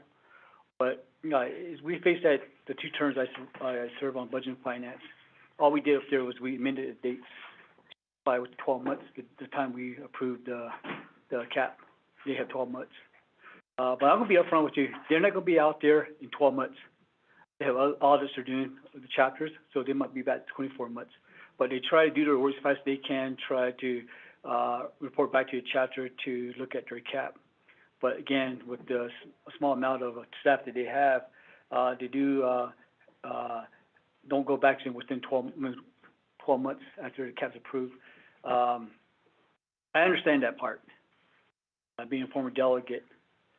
And the only thing I recommend is that just recommend to Budget and Finance to update the dates on the 12 months from the day they passed legislation in reference to the cap. So just recommend to Budget and Finance. And it's just, The only way this can be fixed, how the timeline that's presented on the cap, is to delegate the Office of Auditor General, Special Auditor General, to approve the cap. If that's not compliant within 12 months, then that it should be given to the Oversight Committee, and final approval is to do the sanction. But if this approval of the cap is designated to the Auditor General, then that can start right there, the cap. That would be way to fix it. Stay within timeline, what was agreed upon. But when it comes to committees approving it, especially two committees, that's why it takes a long time. And the dates just go out of whack. So my recommendation too is maybe recommend to Budget and Finance, even ourselves here, to delegate that to the Auditor General to approve the cap. And then the timeline starts right there. That's my recommendation, Madam Chair, members of the Resource and Development. Honorable Simpson, for some recommendations that were made. Right now, I'd like to go ahead and allow time to Ms. Helen Brown from Office of the Auditor General.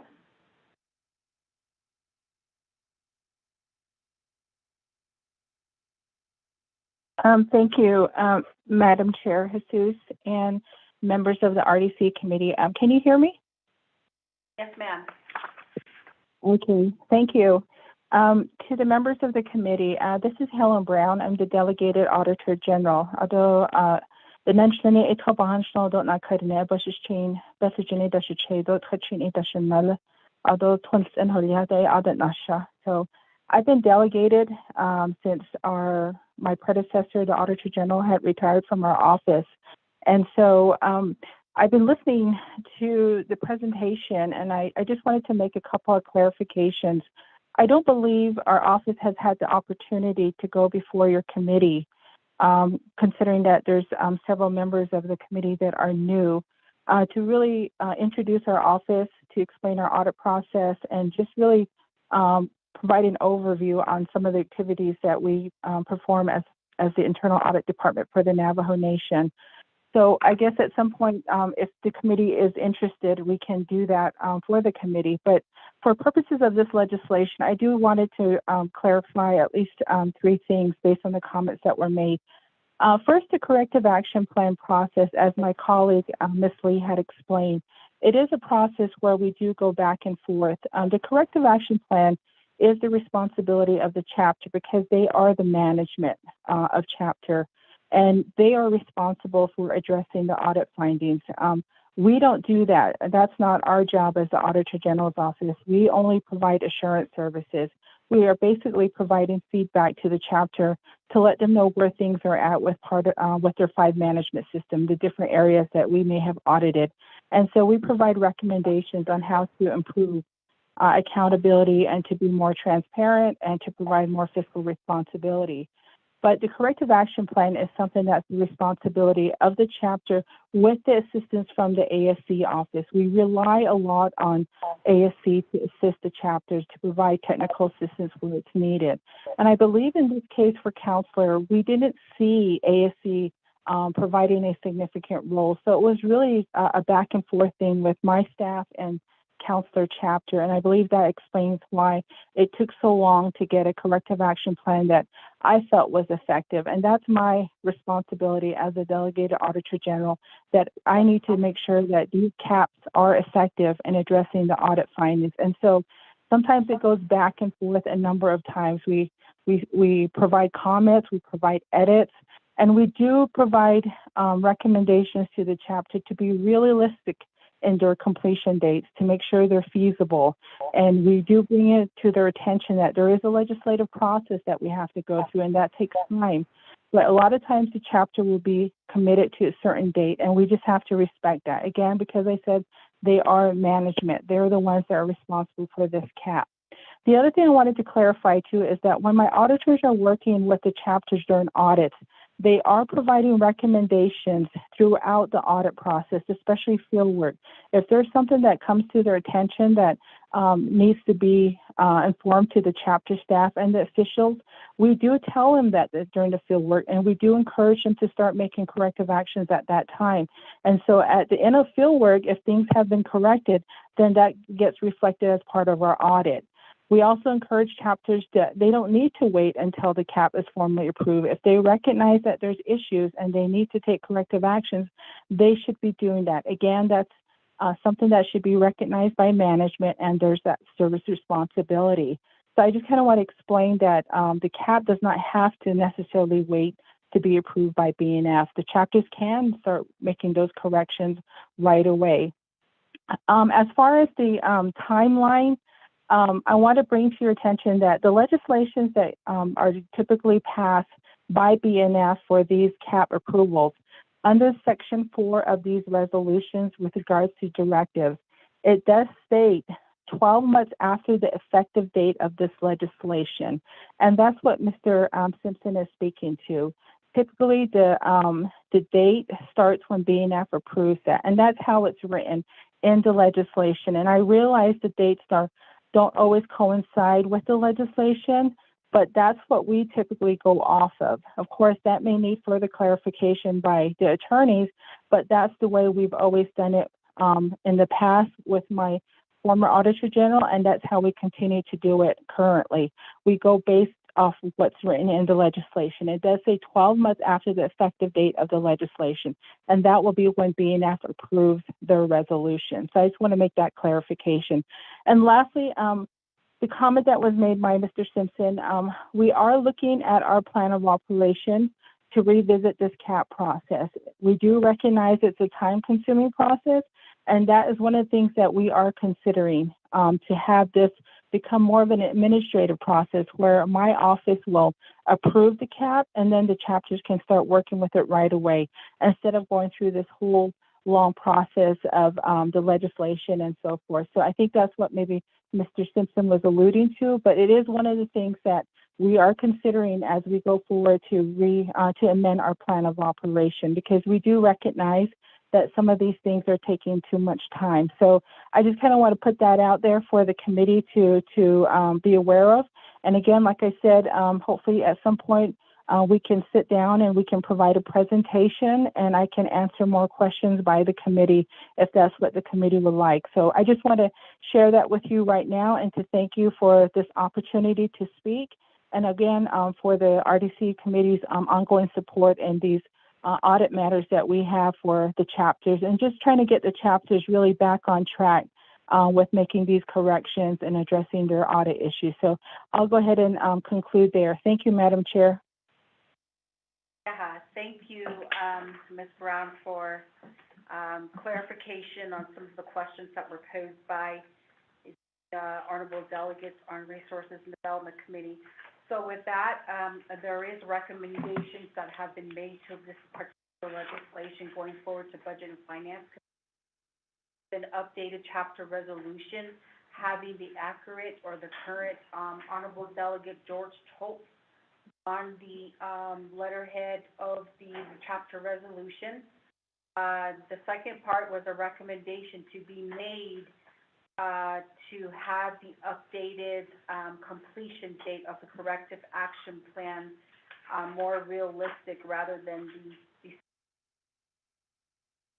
and the other recommendation is non-certified chapters to have administrative service center office staff, I believe they're called the senior program project specialist, to be a part of any legislation presentation that is regarding corrective action for a non-certified board. And I don't know if I missed anything else. With a line to ASC's responsibilities, if they could provide guidance for corrective action plan and the outline. Okay. And the final recommendation is to have the administrative service center staff to provide in-depth guidance and or trainings to the chapter officials and chapter administration staff on the corrective action, process and routine and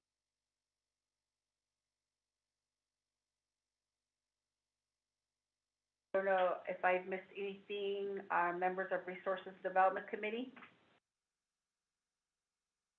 Let me give it to, Honorable Tote first, Honorable Otto. Here, the committee. There should be no excuse, yeah.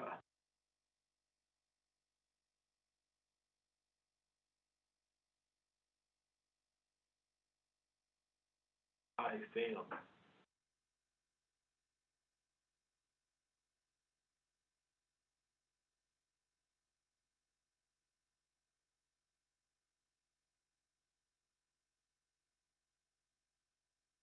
Really, the other thing is, body needs to get, and his staff to.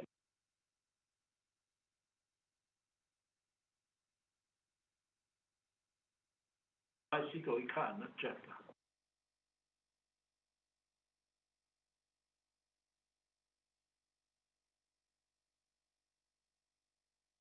Them, they are responsible. Chapter, always question. Need to go out there and help these communities.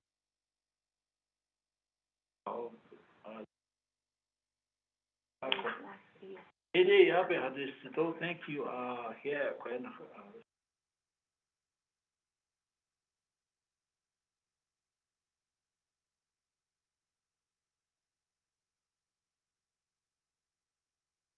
yeah, thank you. Honorable Otto. So, thank you very much. Here, the Auditor General say that this is normal to work with. States that, pass is, unacceptable. It's like saying, and I miss I know I have a deadline on my house payment over here, but, it don't go in effect until this person receives it. I don't understand that, Auditor General's office. I think, it's either that, the internal, before this legislation was dropped, the recommendation from the Auditor General's office should have said, hey, these dates have expired, these timelines. Let's go and amend this, and we have a resolution that's in place that's supporting that you're going to do the audit or comply with the audit. And we just need to amend this document because we're approving a document that has a date that this audit that allows Counselor Chapter to be in compliance of the audit to be completed. Counselor Chapter is supposed to be in compliance by 12/31/2022. Even though Section 4 in the legislation clearly indicates it begins the day when Budget and Finance Committee approves it, and there's a 12-month period there. But the day that is stated in your document says, Auditor General says that, and Counselor Chapter says that this document is going to be all complied with on 12/31/22. That's just my concern. I would really like to see what the Budget and Finance Committee says on, and the document that came to us last week had dates that were in the future. That's the difference.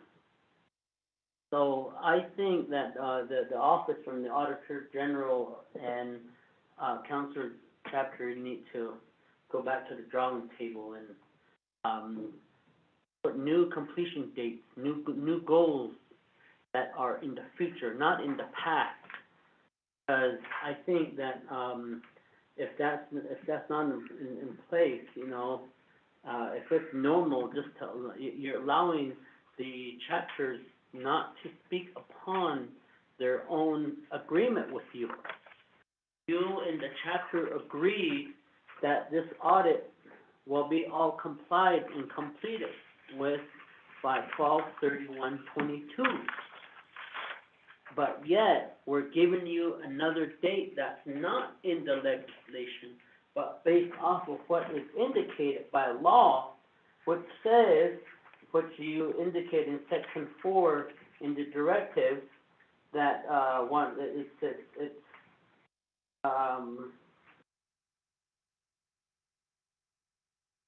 talks about when this, corrective action plan will go into, begin. But what I'm getting to is that you are allowing this additional time frame. Right now, say this was a college grade, and it's your doctoral degree grade, and your assignment's supposed to be due on 12/31, and you're barely turning it in now. You wouldn't get grade for it. You're allowing this to continue. But, I think that, we have to look at, how these documents come forth, and we need to have realistic dates that are in the future when it gets here. But in this case, the Auditor General indicated that they couldn't come to the Resources and Development Committee after June 30th, 2021. I don't know why, but there was a Resources and Development Committee in place that was able to, and then you had a delegate that was in place that was able to move this legislation forward during that time. So someone from there dropped the ball. I knew that, we had new council, let's try them. Oh, yeah, and we're giving him a joyride over here, my shade. And, what's that? But, I guess, if this is normal, I'm still voting no on this. But I'm gonna make my recommendation that, Budget Finance Committee and the directive that the corrective action plan completion date, be, I guess, I word that, Ms. Khan. Or can you provide the wording for us? Yes. That way, Budget and Finance, when you get the Budget and Finance Committee, they can raise that issue there. Yeah, thank you, Honorable, Otto. So again, that recommendation was already, in with Honorable Simpson. So that would be recommendation going, forward to Budget and Finance Committee, Shanaz Ani.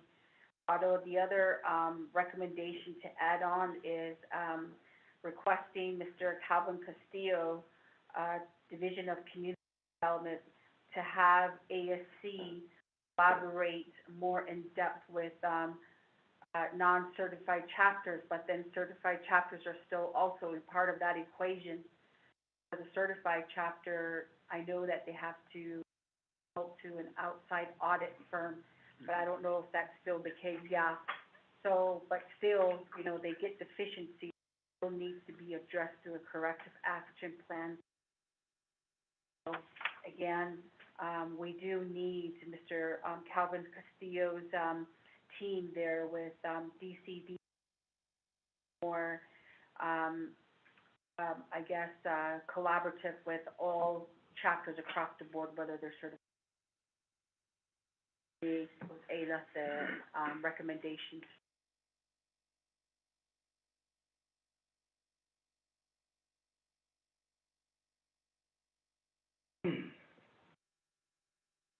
Thank you, Madam Chair. I know that we had scheduled a Title 26 amendment recommendation with Department of Justice. Mm-hmm. I think at that point, at that time, we could talk about issues like this, as well as, chapters having family members that control chapters. I see the chapter resolution, the president, the secretary, treasurer, and the land boards, all their last name is Augustine. And I think that's something that we need to create a law to where only one family should be in office, not brothers, sisters, aunts, uncles, and whatnot, so I just wanted to mention that. And I think that's where a lot of the stigmas are in place because of what is going on out there. So we need to probably meet with the election office at the time too, and they can help us and make some recommendations as well. Madam Chair, thank you. Back to you. So, thank you, Honorable Nez, for making that recommendation in regards to, chapter leadership being all, related, and get recommendations from, elections office as well during the Title 26. Of course, we can go through legal counsel. So with that, do we need?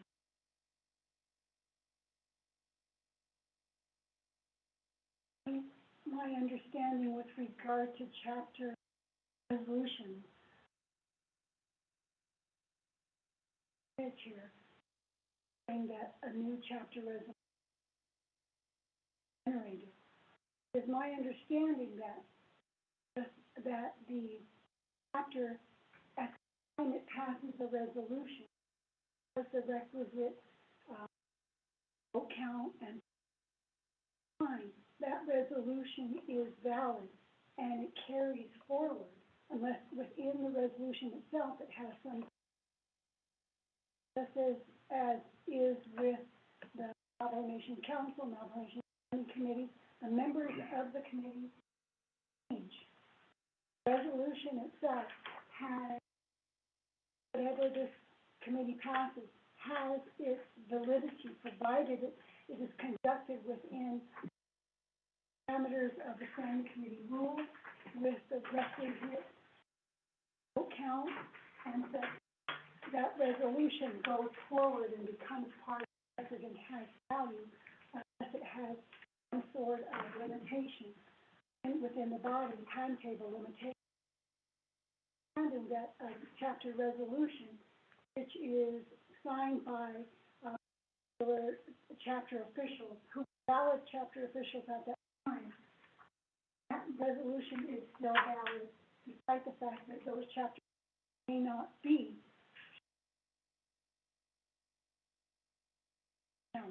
And with regard to the delegate, in this case, the delegate did not sign the resolution. No requirement that a delegate sign. Or a delegate of Navajo.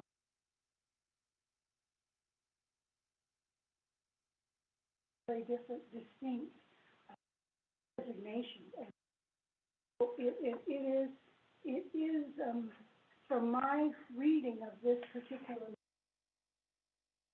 has value to what it has that it is making, provided that, like I said, that the chapter officials are validly there, the requisite vote requirement was met, that everything was fine at the time.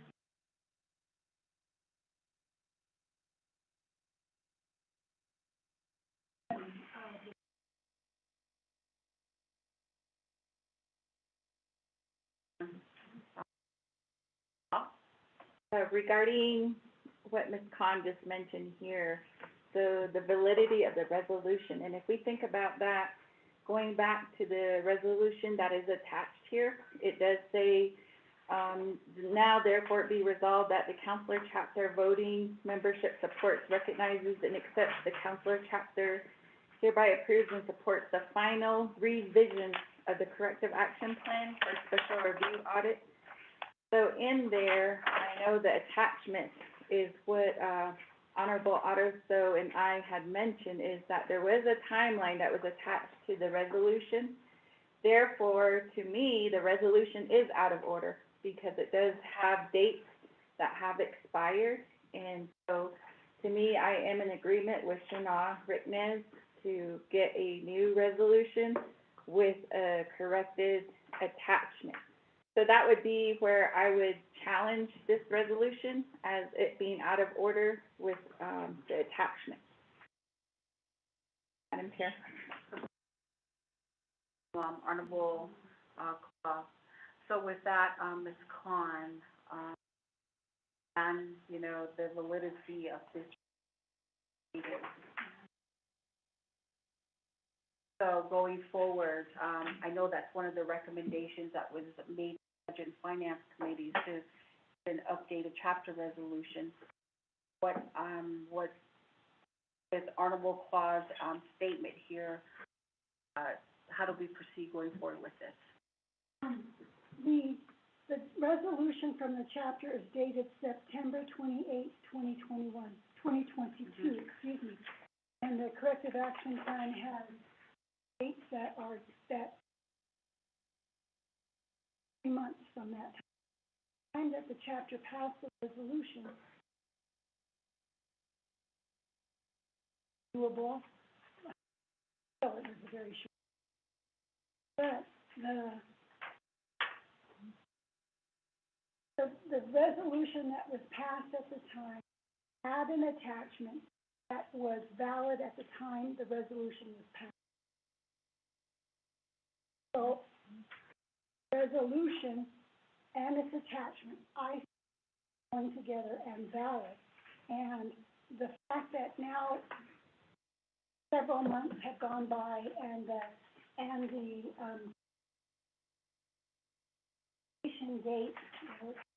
date is come and gone.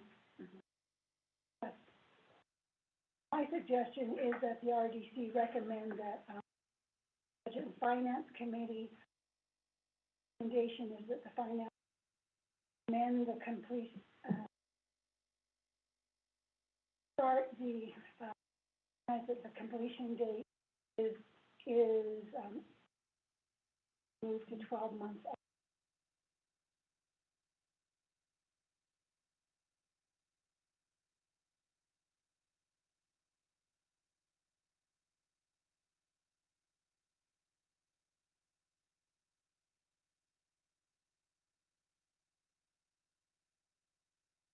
What they have to deal with. That would be under your.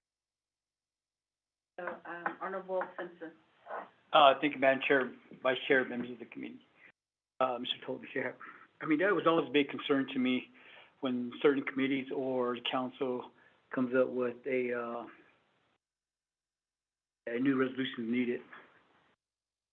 And the validity of these resolutions are like almost our legislation until it's rescinded or amended.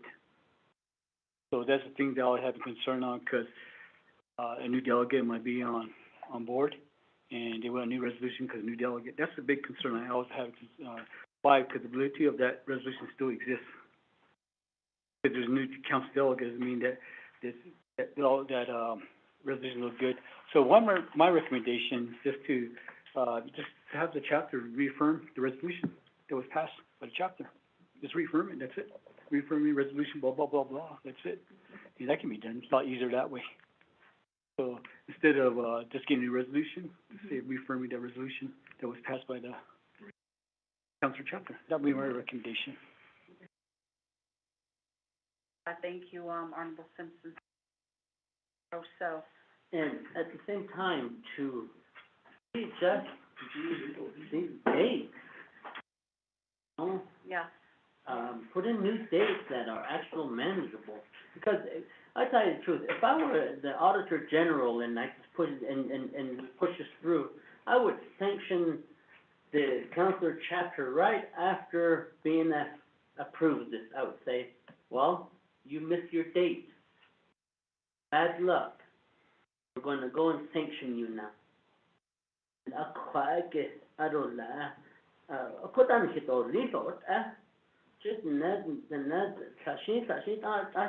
No, we're not going to do that. We're not going to do that. I mean this. But when it comes down to policy, IRS does not give you a leeway to mess around with your tax payment dates and things like that. And we should look at deadlines like that. But if you're gonna put in deadlines for yourself and you're not gonna abide by it, why put in deadlines? That number, completion date, shouldn't even be in there.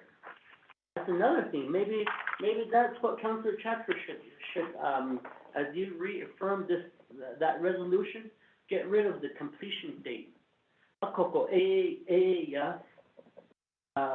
What the law says is that when Budget and Finance Committee approves the legislation, you have 12 months. That way, it's open-ended, and you're not subjected to a date.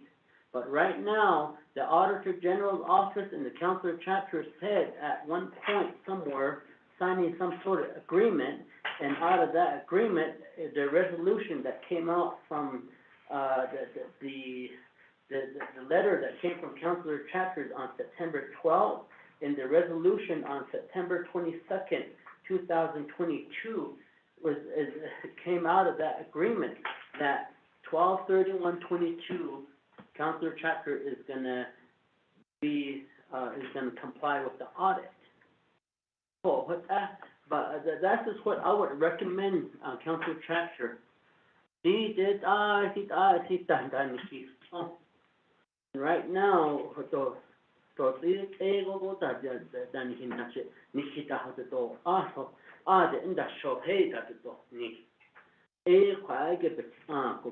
you reaffirm that resolution, that 12/31/2022 date, so be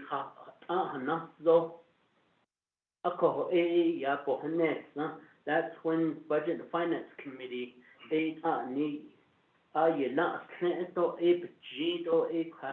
Chairman Bishop that goes into effect. Even that way you're not held to these dates, and even this date. Yeah, thank you, Honorable Otto. So with that, recommendation is just to get the chapter resolution reaffirmed, Shanatani Ada, Honorable Hope. And also, recommendation to Budget and Finance Committee to update the corrective action plan completion date. Although the last one is the collaboration with the CSC staff, per Mr. Calvin Castillo as a division director. Councilor Chapter, this corrective action plan is actually doable within 6 months.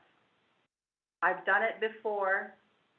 Now, all comes back down to you as leadership and as chapter administration to implement. You are dealing with public dollars. You are dealing with restricted funds. These trust funds that come to the chapter drawdown, you got the scholarship, you got the land claims.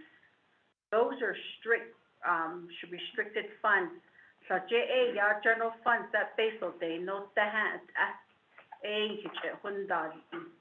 so it's incumbent upon you, just like my honorable colleague, Honorable Rick Nez had mentioned, you as a coordinator, there's so much on your shoulders that you protect any liquid or non-liquid assets of the chapter.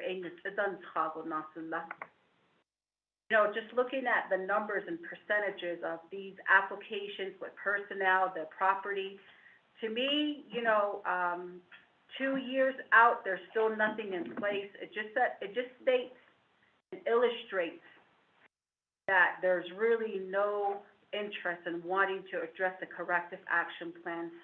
Although cannot only meet as your oversight as Resources and Development Committee, being we're pleading with you, being because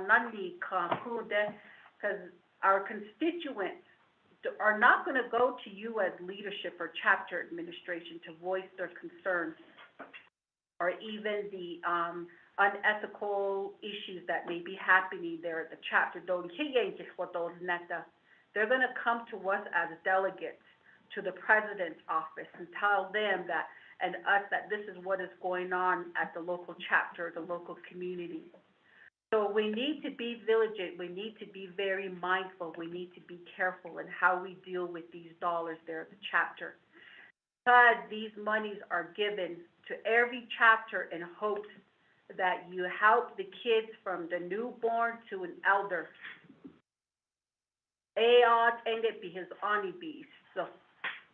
So I know that there's a lot of chapters that have come and gone, you know, that have addressed a corrective action.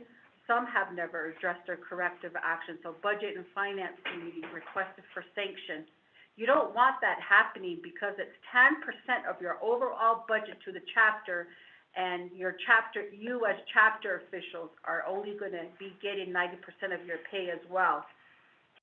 And it's going to ripple effect into the new administration.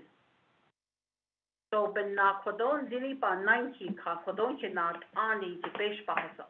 nice enough to probably not ask any questions, and he dropped this legislation because he has faith and trust in you all. You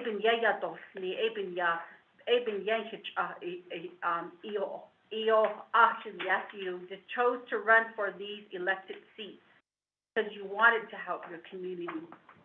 But to get, 9 findings of areas that were probably even easily avoidable because you have a 5 management system to work with, but the issues had, happened under your watch. See, that's the problem. And we're putting these recommendations into Budget and Finance Committee. So, you listen to the delegates of Resources and Development Committee, who literally oversees all 110 chapters and their concerns. So please, keep it in mind and going forward, I really hope that, the chapter does get off of this corrective action plan by demonstrating that you fulfilled what you said you were going to do through your corrective action plan task. So chapter president and also Honorable Toth. And then we have Office of Auditor General to you and your team, thank you. And also, just to members of Resources and Development Committee, and really expressing some of the concerns regarding this legislation. So with that, members of Resources and Development Committee, if no more additional questions or recommendation, I'd like to get the recommendations read into the record. Madam Chair, members of RDC, the recommendation for legislation 0136-23 that will be put in the report is 1, amend all references in the legislation and exhibits, including Exhibit C, to change the completion date for the corrective measures from 12/31/2022 to 12 months after the Budget and Finance Committee approved legislation 0136-23. 2, Division of Community Development should collaborate with the chapter to assist corrective action plan. And 3, chapter should reaffirm its resolution because the completion date for the corrective action plan that the chapter voted on has passed. Madam Chair, members of RDC, that is recommendation for legislation 0136-23 that will be included into the committee report. So with that, members of Resources and Development Committee, if no other questions or comments, I'd like to go ahead and take it to a roll call vote. Going once, twice, 3 times. Madam Chair, members of RDC, this is roll call vote for legislation number 0136-23. Honorable Shauna Nkla, how do you vote? I vote red. Honorable Shauna Nkla votes red. Honorable Casey Allen Johnson, how do you vote? Vote red. Honorable Casey Allen Johnson votes red. Honorable Ricky Nez, how do you vote?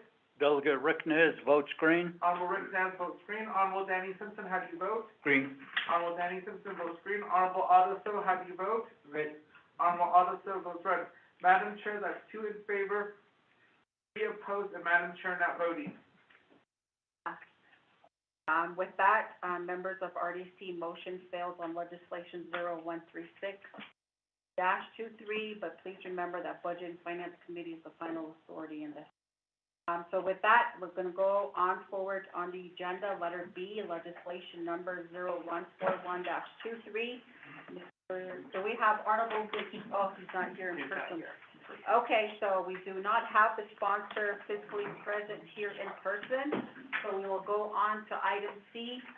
legislation 0143-23, and we do have sponsor Honorable Shauna Ann Claw, present. So, Mr. Tahi, could you please read the legislation into the record?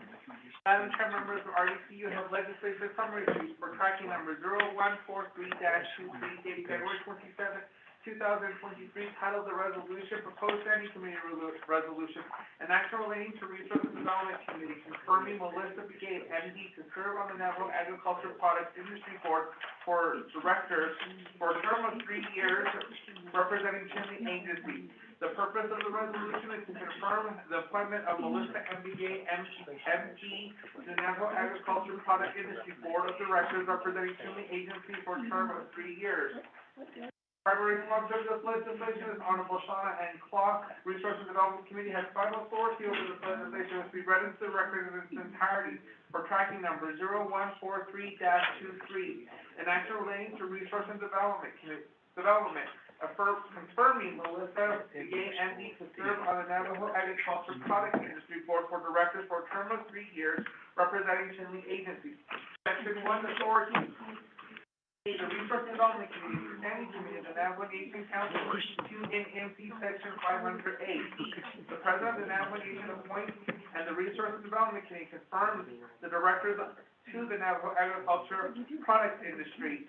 5 NME Section 1603A, CO-45-12, Section 5 references to previous Standing Committee. Section 2 findings. A, pursuant to 5 NMC Section 1603, the Navajo Agriculture Product Industry, NAFI, Board of Directors has set policy, including but not limited to establishing personnel policies, procurement policies, and financial policies for NAFI. The Board of Directors shall hire and supervise the Chief Executive Officer, who shall hire under contract a Chief Financial Officer. The Chief Financial Officer shall be accountable to the Board of Directors and to the Chief Executive Officer, and shall be supervised by the Chief Executive Officer in conformity with the job description established for the Chief Financial Officer and the Chief Executive Officer, and with the Navajo Agriculture Product Industry approved policies and procedures.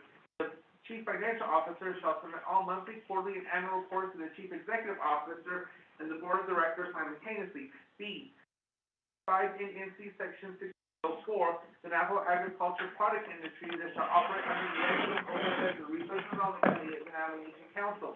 NAFI shall operate pursuant to the plan of operation recommended by the NAFI Board of Directors in consultation with the President of the Navajo Nation and adopted by the Research and Development Committee of the Navajo Nation Council, CO-45-12, Section 5, referenced in the previous Standing Committee.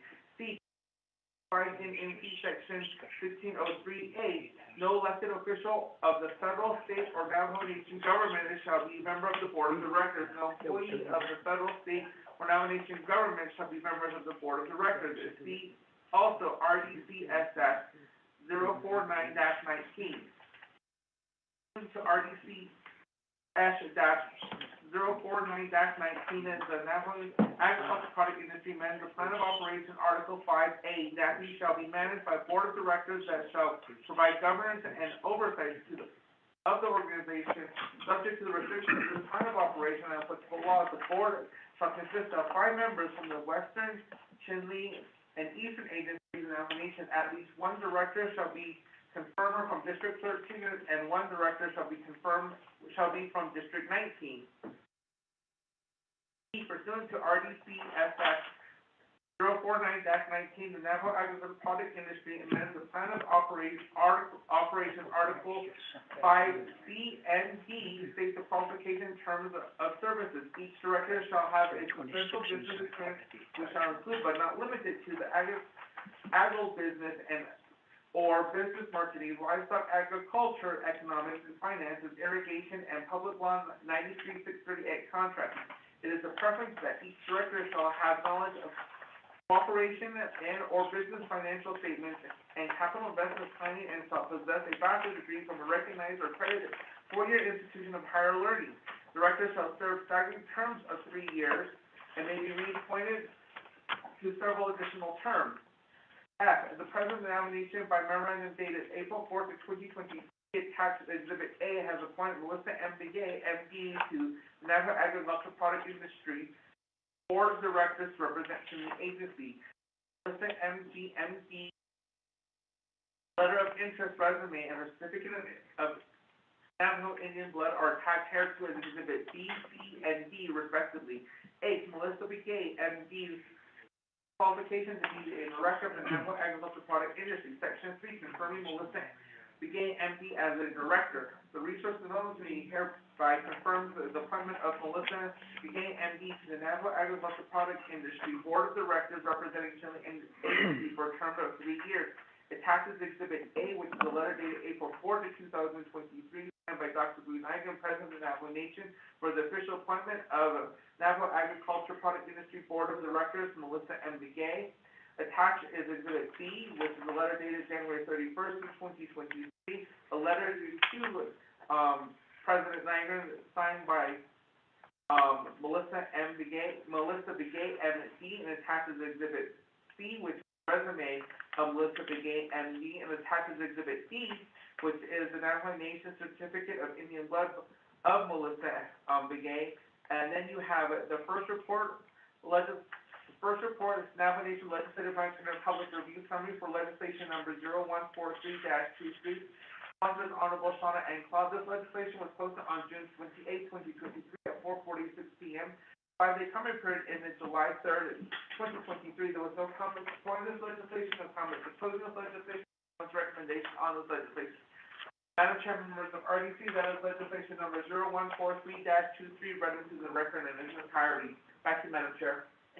Thank you, Mr. Tahi. May I get a motion on legislation 0143-23, Vice Chair Johnson? May I get a second? Honorable Simpson, thank you. With that, members of Resources and Development Committee, do we have any questions for the sponsor?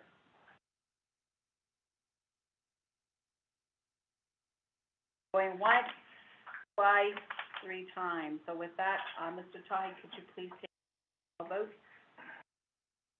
Madam Chair, members of RDC, this is roll call vote for legislation number 0143-23. Honorable Shauna N. Claus, how do you vote?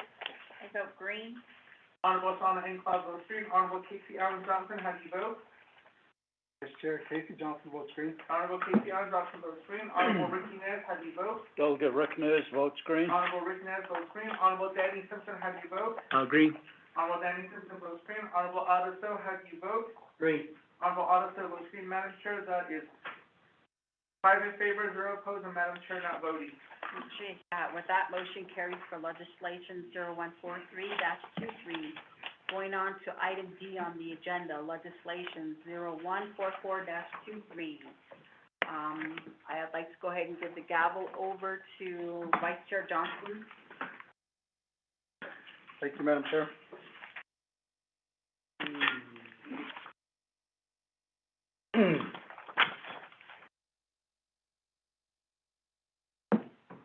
So we're going to have Mr. Tahi read the legislation 0144-23 into the record. Vice Chair Johnson, members of RDC, this is legislation summary sheet for tracking 0144-23 date, June 27, 2023, titled a resolution and proposed standing committee resolution, national relating to resource and development, approving the fiscal year 2024 Navajo Nation Housing Plan for the Native American Housing Assistance and Self-Determination Act of 1996, NAHASA, Indian Housing Block Grant Funding. This resolution, if approved, will approve as a fiscal year 2024 Navajo Nation Housing Plan for Native American Housing Assistance and Self-Determination Act of 1996, Indian Housing Block Grant Funding, and the submission of the Navajo Nation Indian Housing Plan by the Navajo Housing Authority on behalf of the Navajo Nation. Resources Development has final authority over this legislation, which we read into the record in its entirety. The primary sponsor of this legislation is Honorable Brenda Jesus for tracking number 0144-23, national relating to resources development, approving in the fiscal year 2024 Navajo Nation Housing Plan for the Native American Housing Assistance and Self-Determination Act of 1996, NAHASA, Indian Housing Block Grant Funding. Being enacted, Section 1 Authority. A. The Resources Development Committee is the standing committee of the Navajo Nation Council to NNC Section 500A. B. The Resources Development Committee is authorized to grant final approval for the Native American Housing Assistance and Self-Determination Act of 1996 NAHASA Indian Housing Plan to NMC Section 501, B, small b. Section 290, the Navajo Housing Authority has prepared the fiscal year 2024 Navajo Nation Housing Plan for the Nahaza Indian Housing Block Grant, which is attached to Exhibit A. The Board of Commissioners of the Housing Authority, by resolution NHA-6164-2023, Chair 2 Exhibit B, requests the support and endorsement of the Resources Development Committee of the Navajo Nation Council and requests authority to submit the Navajo Nation's FY 2024 Indian Housing Plan to the United States Department of Housing and Urban Development on behalf of the Navajo Nation. Section 3, approval. The Resources Development Committee of the Navajo Nation Council hereby approves the fiscal year 2024 Navajo Nation Housing Plan for the Nahaza Indian Housing Block Grant Fund attached here to Exhibit A. B, the Navajo Nation hereby approves the submission of the Navajo Nation Indian Housing Plan by the Navajo Housing Authority on behalf of the Navajo Nation. Attached to Exhibit A, which is the grant number 55-IH-04-028110 that will be submitted on the Energy and Performance Information Center to Nahaza. And next is the attached to Exhibit B, which is a resolution of the Board of the Commissioners of the Navajo Housing Authority, resolution number NHA-5164-2023, approving the fiscal year 2024 Navajo Nation Indian Housing Plan for the Native American Housing Assistance and Self-Determination Act of 1996 Indian Housing Block Grant funding and requesting for the approval of the Resource Development Committee of the Navajo Nation Council. Then you have the first report of the Navajo Nation Legislative Branch in a public review summary for legislation number 0144-23, sponsors Honorable Brenda Jesus. This legislation was posted on June 28th, 2023 at 5:41 p.m. The 5-day comment period ended July 3rd, 2023. There was no comment supporting this legislation, no comments opposing this legislation, no comments recommendation on this legislation. Madam Chair, members of RDC, that is legislation number 0144-23, ready to the record in its entirety. Mr. Tari for reading that into the record. And, motion. Second. A motion by, President Nez and by Claw. Any questions? Time, one. Yes, I do. Question by Delegate Rickness.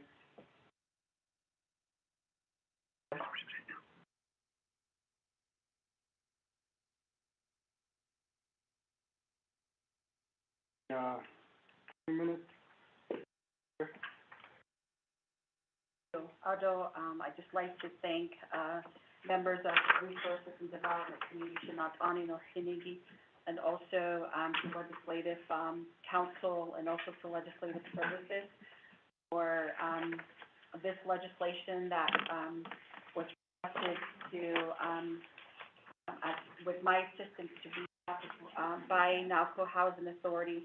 As we all know, Navajo Housing Authority was, initiated to really assist our low-income families across the Navajo Nation and even some off the Navajo Nation with homes in hopes that our constituents on Navajo will have that capacity to be one-day homeowners. So there's several components that go into this type of a planning. Of course, we look at land acquisition, feasibility assessment, preliminary planning, you look at the design, construction for new home builds. You have to look at the operational maintenance of existing public rentals, rehabilitation on existing public rentals, transitional homes, demolition and rebuild of home ownership homes for individuals that might paid off their mortgage. So right now, I'd like to go ahead and allow the time over and the floor to Ms. Aniba Yazi, who is interim executive, chief executive officer for Navajo Housing Authority, to go ahead and expound on this particular Indian housing plan that was submitted. So, Ms. Yazi? Thank you. Excuse me. Thank you, Honorable Madam Chairwoman, RDC Otto, to Vice Chair Johnson, Otto, to the honorable members of the RDC Committee. Otto here. Shay, Anibayat and Shadow, Senajan and Sloan, Twitty, Bashes, Hana Dashes Chair.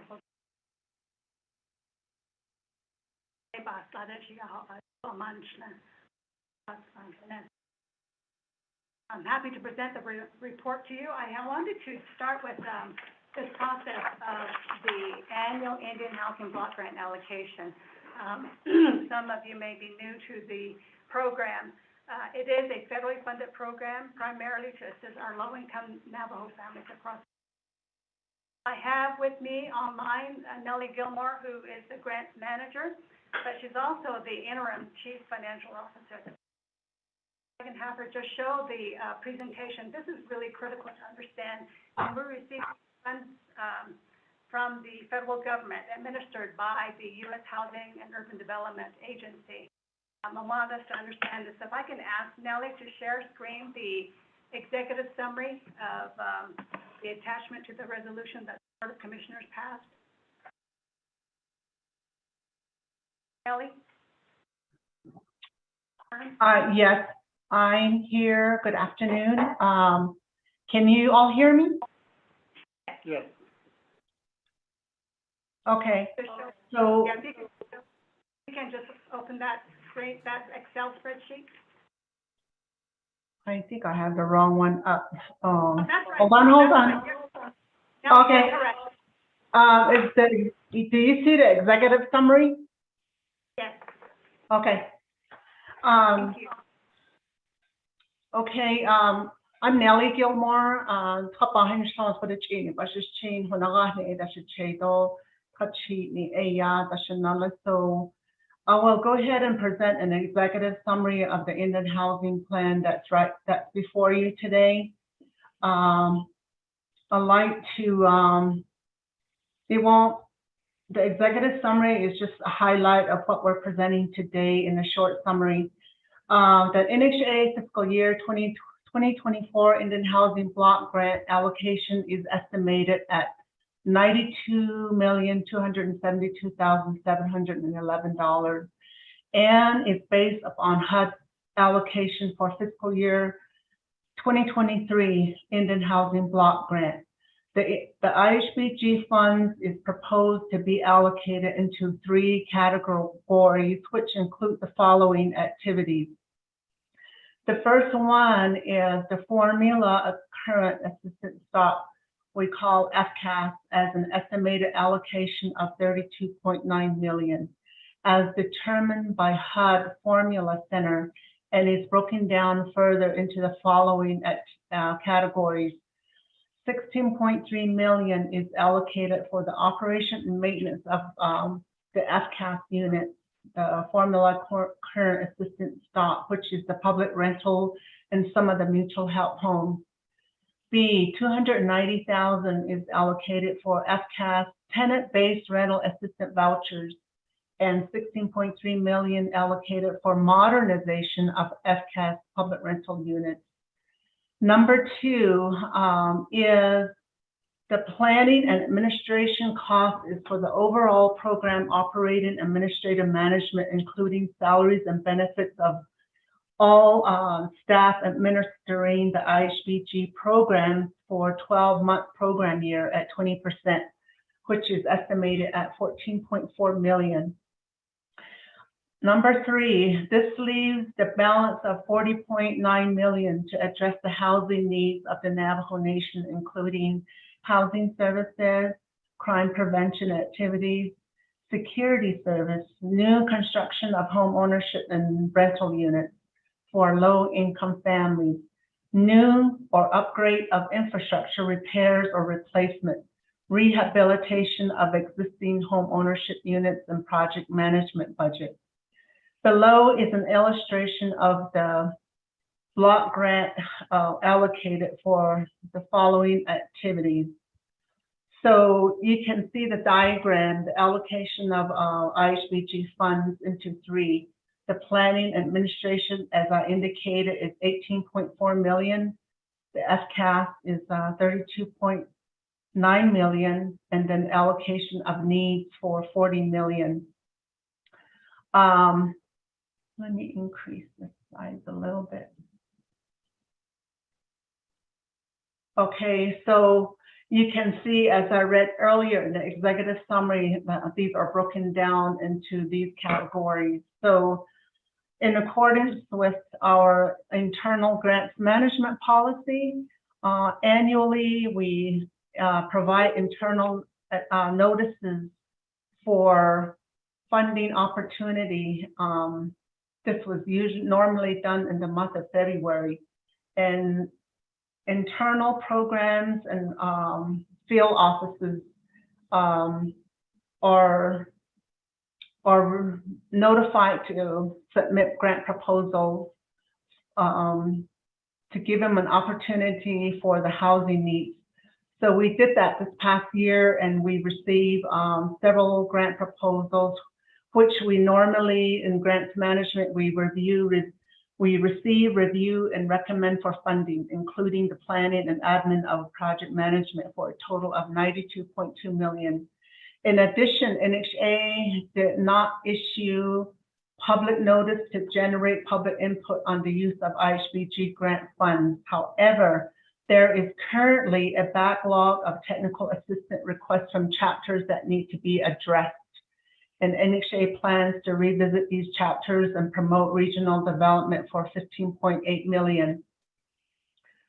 The illustration below is just a percentage of the allocation that I just read above as to all the programs and activities that we're going to be funding in 2024. The planning and admin, like I said, is 20%. Operation and maintenance is 17%. O&M of NAHASA units is 5%. Housing services, $135,000. Crime prevention, 1%.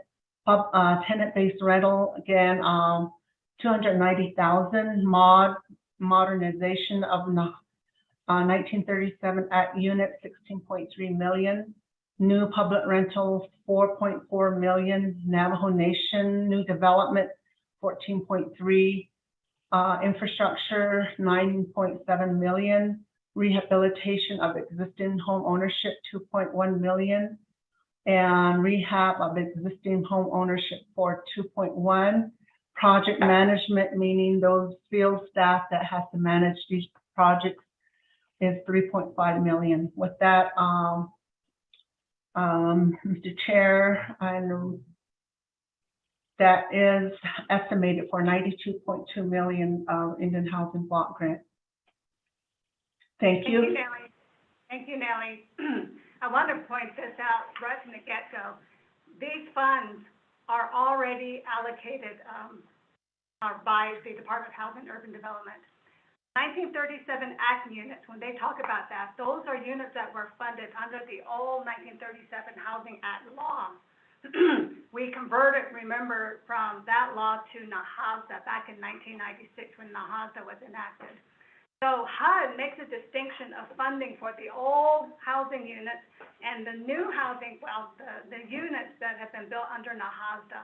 So the transition was from 1996 going forward. So there's a special treatment for all of the 1937 Housing Act units, public rental and mutual help. To say that this amount of money, tribes, TDHEs, you will continue to operate and maintain. And because of that, you're going to set aside $18 million. Can you put it back on the original first page, Nellie? Put it back to the first page. This is important to understand. First page of this. Here's a summary, Nellie, please. Okay. First page. Keep going on. I guess this is fine. Right here is fine. Right here. So they send us a letter every year saying NHA and other tribes to get the same letter to say that, oh, let's put it back on that diagram. I think I like that better.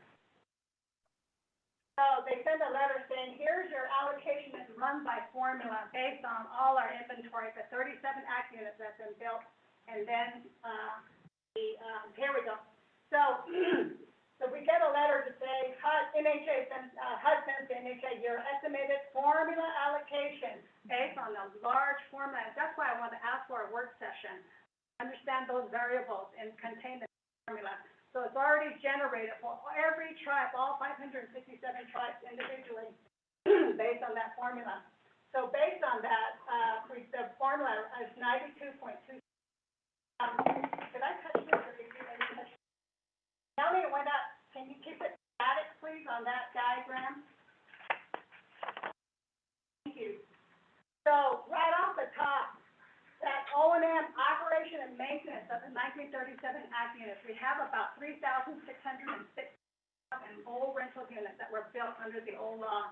Based on that formula, that's about 32 million. NHA, you will designate 32 million of that 92 million to do O&M of those housing units. Eyes on five, so we have to set that off. So we take that off the top from the 92 million. Next is planning and admin. We need bodies, right, to run the program, to do the operation, to do the maintenance, all the 15 field offices and reservation. So that is about 18 million, no more than 20% for that. Take that off the 92 million. 92 minus 32 minus 8, $40 million. That's the need.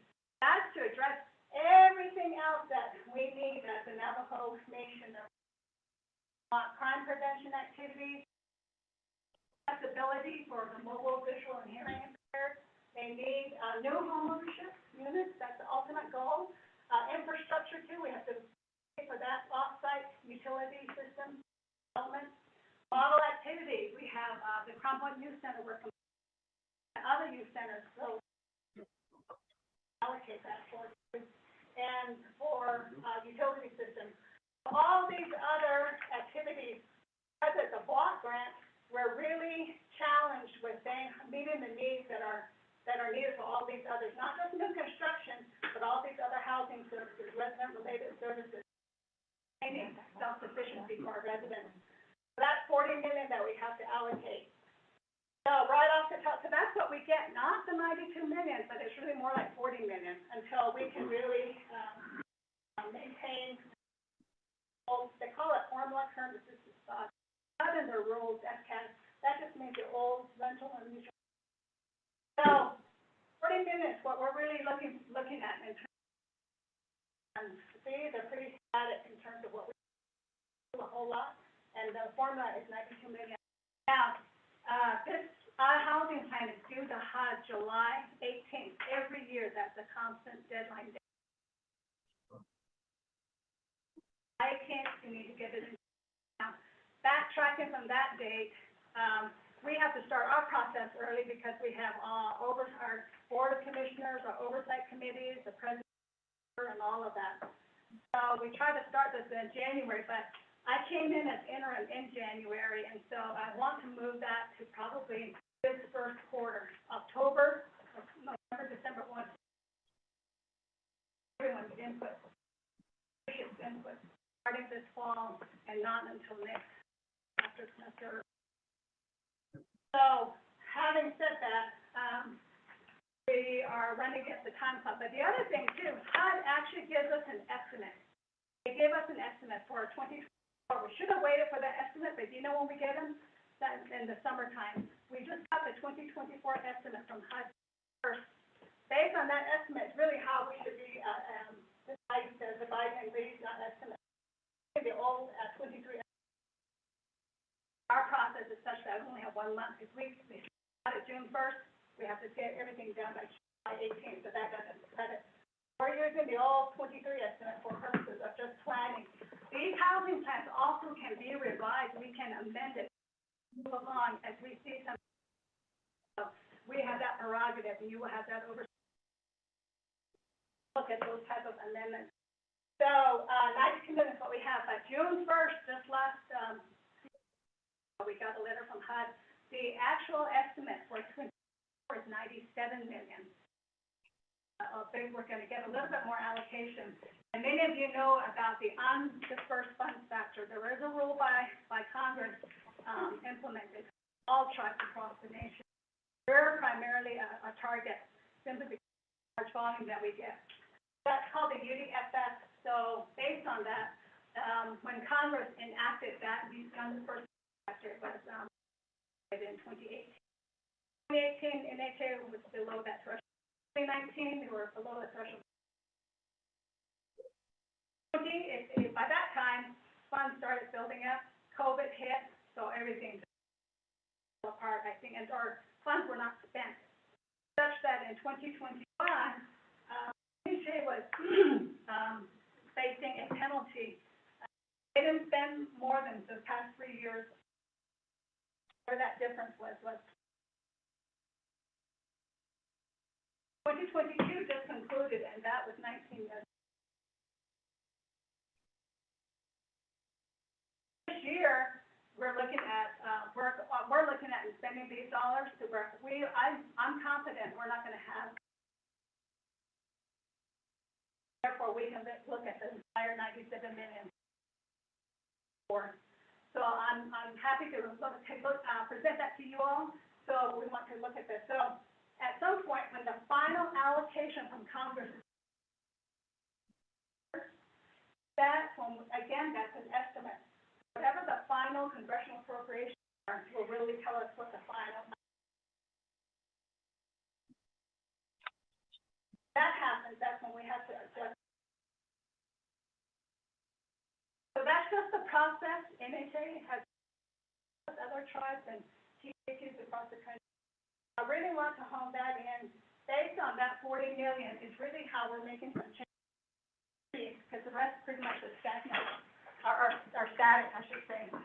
So the housing plan that you have, and Nellie, can you show the EPIC form, if you would please? I don't know how much time I have left. Real quick, I have to talk fast. Yeah. So real quick on the EPIC form, Nellie, the IHP. This is the actual legislation. This is the form that is the official format that HUD has. We want to meet with HUD to make it civil, user-friendly, and right now it's the way it's structured. You need magnifying glasses, you need to zoom in large print before you fully understand what we're looking at. This really is a compilation of about activities, project activities. Trying to read it, right? You can, and you just, you format it with bullets and all, but the system won't allow us to do that. So we need to have HUD modify this EPIC system, but that can only be done through negotiated rulemaking with all of the tribes. And so when you look at this, bottom line, take it to that 01 or any one of those program activities. Page down to take it to construction. So all of these have a program activity. Page down, please. Okay, I'll have 1 minute. Page down. Okay. To what activity? New construction, quickly. Okay. Oh my gosh, there's rental or home ownership. Doesn't matter, just the first one, rental. Okay. We're not gonna be able to look at all of the activities, just like it. Right here? But over the years, more, that's going in. So I would ask for a work session, and I'm gonna ask, and we've been asking that, and I know that we're just finding some time. Really go through this, so that we really understand what it actually means in practicality as to what we're funding in each of your respective regions and oversight. These projects, Apaho General, okay? So when I came on to NHA, returned to NHA, actually last year as a deputy. So we had to break this apart, and we really need to do a better job of communicating what those projects are and what funding is available for all of the oversight, the leadership, auto to the chapter officials to see what's available. Because right now there's about over 600 families on the wait list. We're not funding at all. And part of the problem is utility system capacities. A lot of them are at max for water and for electricity. Although land-wise, the Sultananas are not in available site areas. So I think working together, especially now that we have some ARPA dollars, even at Navajo Nation, how can we cost share for utilities? Because off-site is the costliest component of development of what we do on. So, and I apologize for the brevity of what we have, but I really would ask that, and again, this is an estimate. Again, in a work session, I'd like to break it down, and we can always amend it. So, it's just, unfortunate, the timelines of what happened on this interim, moving us forward. This is where we stand, but, HUD will then review it for compliance, we can come back to the board again and have a real good, meaningful discussion as to what, maybe that 40 million, we don't do any more crime prevention for now, but let's maybe pull it all to construction. Let's put it all to new construction, or put it all to a youth center, whatever that might be. So I think we all need to agree, and I'd like to start that whole process come October, beginning of our new system. And I pledge to, I hope you entrust with me that we won't be hit by the UDFS action. All the staff forward as fast paced as we can. By all accounts, it looks good for us. With that, Honorable Vice Chair, that's gonna conclude. Auto to Madam Chairwoman, back to you too, for the sponsorship. Go ahead, Tom. Yeah, thank you for your presentation.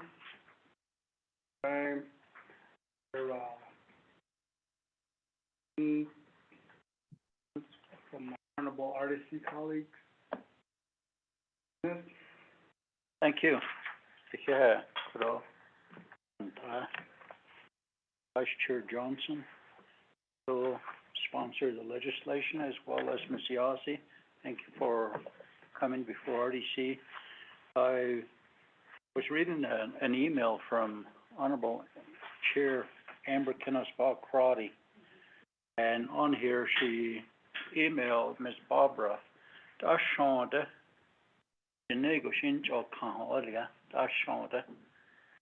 says, provide guidance on the process to request an committee review the NHA annual plan before the final approval. Now, in order for RDC to approve this legislation, to request that the process, I believe, is to write a letter to the speaker, but July 18 is just, and then that same week is Navajo Nation Council summer session. I don't know if she is on the call with us today. Perhaps she would like to ask questions. If not, I guess we will go ahead, and this is what we do. This comes before RDC and we approve. Normally, we have a work session and then the legislation, we approve it. This time, my concern here, Ms. Yazzie, is under the rental assistance program for our people. On here, I don't know if this is correct, but it has the number of $540,000. And there's a lot of Navajos on this here. Part of the documents that you provided, it talks about how people living off the reservation, Navajo families on and or off the reservation in the private rental market. Recently, I sent an email to you as well as your staff. There was an elderly couple that were in Phoenix when the money, I believe, I don't know if it was still available, but it made it sound like there was still money available. And your staff told me in that email that he would contact the elderly people. And the elderly people contacted me back, and I asked them, did they contact you? But here they called me again last week, and they said, NHA never called them back. And here, I didn't want them to become homeless, so it's a concern that sometimes staff, I guess overlooked it or didn't want to do it or what happened, but at least if there's no money available, I'll call them back and tell them there's no money available and we can't help you. So so thank you. Back to you, Vice Chair.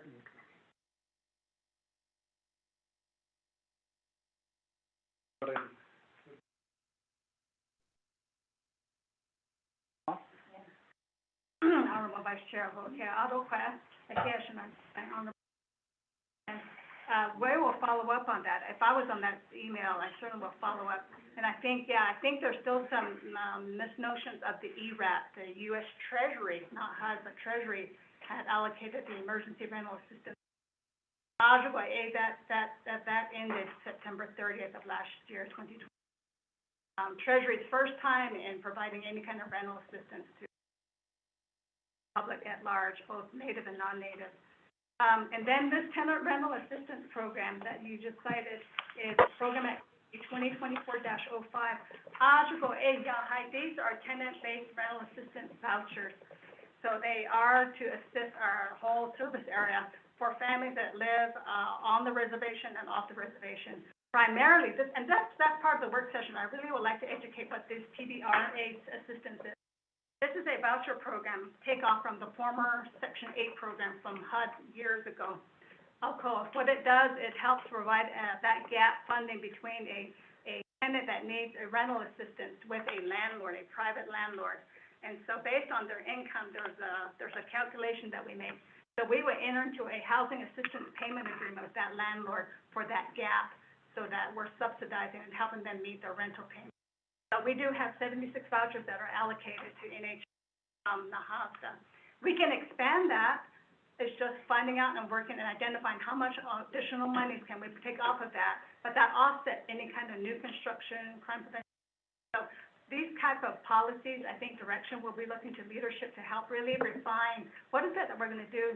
The other thing too, when I came back to NHA, there are some audit findings and compliance issues that we're working aggressively to clean up.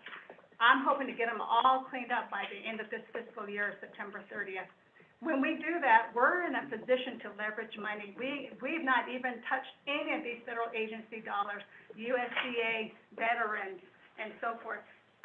We can, and HUD's own 184 loan program, where we could be the borrower, NHA could be the borrower on this. No, I've done it with other clients when I'm in the control. You need to do that, but right off the bat, it comes back to land and utility. Land, with all the appropriate utilities availability. That's where I think we all need to work together with economic development, community development, and all the enterprise. Where can we really identify where it's feasible to build homes upon, and the different types of homes. There's Zenny Homes, I don't know if you were at the housing fair, but the President Nygren had mentioned Zenny. They built 90 units on a half-acre site. And that's on the other side of the spectrum.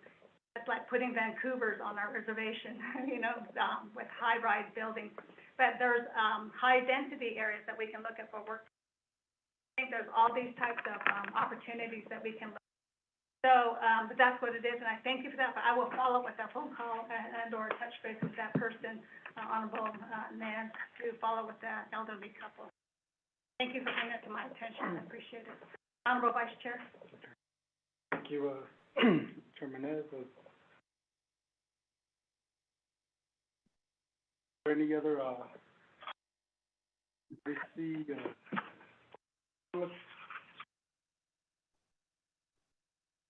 Thank you, Mr. Vice Chair, Madam Chair, thank you for your presentation.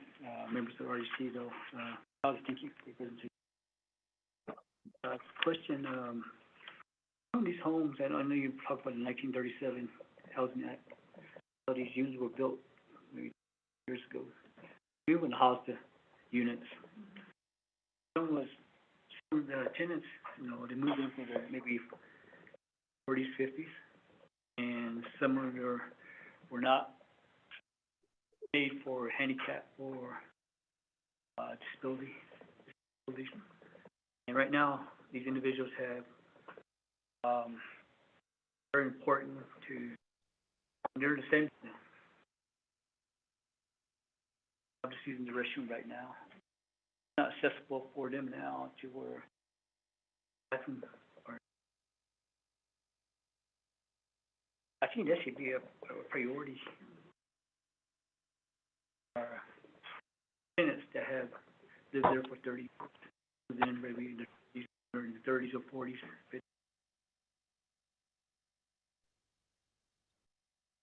we have a lot of tenants in that age group now. That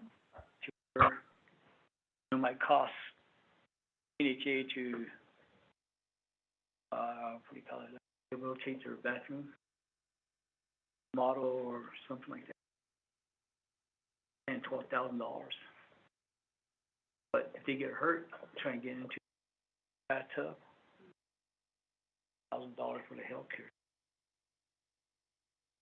So I think we really need to start looking at those tenants that have been living there for a while. Elders now. Turn to me. I saw them, with like NHA, somewhere in their 40s when they moved in. Not couple, I see. I know they're having problems. My attention that, I wish I had bathroom, remodeled to where it'll accommodate me as the elder now. I think that's what NHA really needs to start looking into. We have our chance to have elders now. Also, modernization. I think it was just 1937. I know it states in here, make sure they're up to code and everything, these homes. But a lot of these homes were just quickly built. And I know some kids are having a lot of problems with these, that's a lot of homes out there. The 1937 Housing Act units. The reason why I bring this up is because Perfino, newer units up there, because I see it for myself. And they were built, it was 4 years later, extra were remodeled. Were actually stucco. 4 years later, they had new shingles, actually remodeled. They made or remodeled or something like that. These units were brand new. Brand new, they only got 4 or 5 years old. And they got remodeled or renovated, new shingles, new sidings, everything. That was very interesting. How new units got preference, remodel or renovate and all this stuff. That's why we've got to be very careful. So I think that's what needs to be looked at too, because then we have older models. I really don't understand why that happened. Newer models got renovated and remodeled within 4 years after they got built. Older models got built like 30 years ago. Some were just vacant. That's what needs to be looked into much because that's what's bringing up some of the things I'm looking through, what they're for, rehabilitation, modernization, and all those things. I'm looking at that. It goes back to what we're talking about too. How much money, I know we're asking for FY 2024. I'm trying to look in the back, I think it's the last page of this whole, that amount that's, how much money has been still left, I guess the remaining balance of maybe 2021, 2022, how much is still there? Because we always hear NHA is not spending the money. Right. So those are my questions, Madam Chair. Honorable Simpson, for your comments, I'd like to go ahead and give it back to our presenter for response. Honorable Simpson. So to get to the 1937, you're right, 504, we're required to file, not only in the House, but there's about 15 other federal laws that are triggered in using these federal dollars. And 504, the Rehab Act of 1970 law that governs accessibility, visual and mobile, and we're required to do that and provide reasonable accommodations and to make those alterations if it's cost feasible. So those specific, we've done an assessment. I'd like to show that in the work session where we have accessible units been funded. It was a 7-year voluntary compliance plan. don't know where that stands at this point, because we're nearing the 7th year before I left, NHA. So we want to provide an update with respect, and we are required to, otherwise we're breaking the law, right? We're not complying. That part of the oversight is by the HUD, Fair Housing Office out of San Francisco. So we can make, contact with them again to kind of maybe kind of reassess where that stands. And then also moving forward, in the ARRA days, American Recovery and Reinvestment Act, ARRA, we started changing the design to universal design, meaning you have the doors widened, the front entranceway and the hallways already pre-designed that way, right? That's the way we need to start going back to universal design, so you can age in your home, right? Yeah, and you have the clearances too to make all the, because you're gonna get old, so you need all the required clearances in the bathrooms and the kitchen. And then for those that that may not be ready, we can make homes adaptable, whereas, you know, you can have features in there where you can lower the counters if you needed to.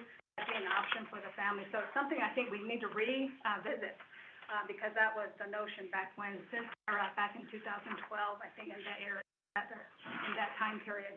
Modernization, new construction, I'm concerned with what you just brought up. You can bring to my attention where exactly at Harpino to look at all that. And so I do want to look at that. We're also looking to do a rehab policy where we can provide loans to low-income families that are not NHA homes. These are private homes. We need to fund it. And then we also need to, also can help the non-low income, excuse me, because even our two-earner families, two-earner workers in the same family can't afford to do rehab for their home. So we can do a low-interest loan for the non-low income families if we can do it. But surprisingly, there is a gap. There is about 10% of this annual grant that we get that we can allocate and help our non-low income families. Those are our workforce families that we can help too. So there is still some avenue to assist in that regard. So I really would like that. Full education is what we can and can't do. But in between that, I think we can become innovative as to what we could do. So I would appreciate a Sure. Mr. Vice Chair, Xiaotie, the reason I'm bringing this up is I'm looking at your plan here, and it says, I don't have a page here, but improvement to provide accessibilities for disabled persons. Right. And it only has $1.4 million allocated. So that's just a very small amount to see how many of our elders that reside in these NHA units through 1937. So I just thought that's why I bring it up to where I see a lot of our elders reside in each unit. And for this, I know we're talking about FY 21, all this stuff, but right now for FY 24, we only have 1.4 million. Thank you, Honorable Vice Chair. Now, so because this is a 12, and I was going to tell you, this is a 12-month snapshot. That's how HUD asks us to do that. So it's not going to show the whole activity happening within maybe a project's like 3 years. What you're looking at for 504, we actually have probably about $10 million allocated for accessibility happening. But those that are going to be able to be completed in the 12 months is what we're capturing in this time frame. That still doesn't work for us as the largest tribe. So we're telling HUD, how can you just show a snapshot of 12 months? And that's where I think even Arizona Republic was saying, hey, you only built 10 homes and yet you spent X million. Well, or it cost was $1 million per home. Well, would you just do the math of that dollar amount and not take into account the partial completion versus the full completion? Excuse SKEWS, excuse the data, right? So I really would like us to look at these projects. Every project has a different lifespan, a different project cycle. One could be done in 12 months, one could be done over 2 years, and one over 4 years, just depending on the size. We need to really practically look at this so that we can look at cost loaded schedule of values as to when that's going to get done. You're really comparing apples to apples and not otherwise. So we really need to have a better picture, and I would like to list all these projects by category so you can see the full accessibility, because that's just a snapshot of 12 months. Honorable Simpson. Thank you, Vice Chair. Thank you. And, boss. you, Vice Chair. And then thank you, Razi, for the presentation here today. And I think I will need your assistance, regarding some questions that may require assistance from your legal team. One of them was that I did get an email from an individual who was asking, they did pay off their home and they want to resell their home. So they need guidance on that. And then, just your assistance to, maybe cancel out a subrecipient agreement that was never fully initiated. So, but I'd like to talk to you about that on a separate issue. And then just to end, I want to say, thank you to NHA for Operation Lending a Hand to Chinle Flood. On Monday, July 3rd, NHA, with assistance from the administration, also the Housing Management Office from Chinle, as well as Fort Defiance, and then also the maintenance staff, they were able to donate 38 appliances to our families in Chinle. And so many of these families received repurposed refrigerators and stove top ranges. And so we had a lot of faith-based organizations come out. We had Canyon Rim Presbyterian Church, we had Canyonland Family Church, and then we had the Seventh-day Adventist Church. And so we did also have families. We did work with the Community Health Representatives, Division of Social Services, and then also our Senior Center, and then also our local Boys and Girls Club and the Dene Youth Program. So we were able to establish a partnership, and when I first came on as a council delegate, I did meet with Ms. Yazzie and Mr. Tuli, and we did set some goals. And I know that NHA has been very proactive, getting involved with communities, and just this past Monday, that was just another attestation to show that they really are committed to their tenants. And I just want to say thank you to, of course, Aniva, Terry, Larry, Phil, Jackie, Farron, Ambrose, Flint, Sterling, Steve, and Tova, and Mary.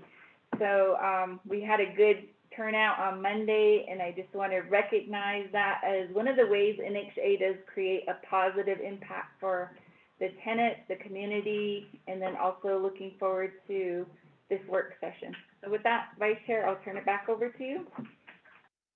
Thank you, Honorable Claw. Go back to our presenter for. Yes, you bet. And so any technical assistance, I am there. I work for everyone, right? I work for the leadership. So please feel free, and do also let me know if we don't have follow-up too. I have my line of management team throughout the 15 field offices. Commitment, response is to be non-responsive is to be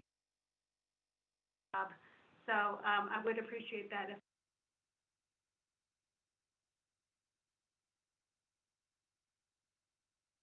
I'd like to go ahead and give the floor to Model So. Very much, Vice Chair.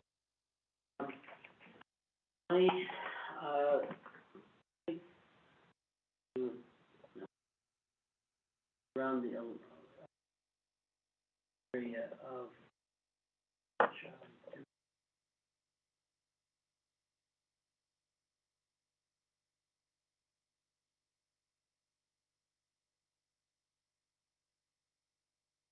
especially the ones that live in NHA public.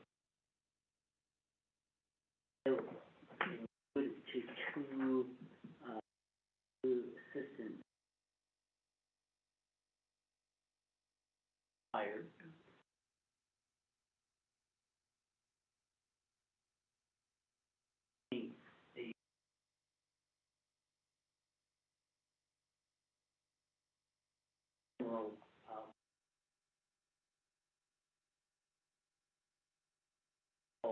Yesterday, lives in Phoenix.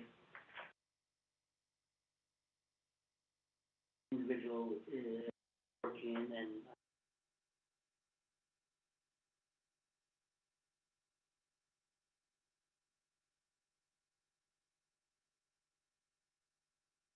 he had really good employment, but medical.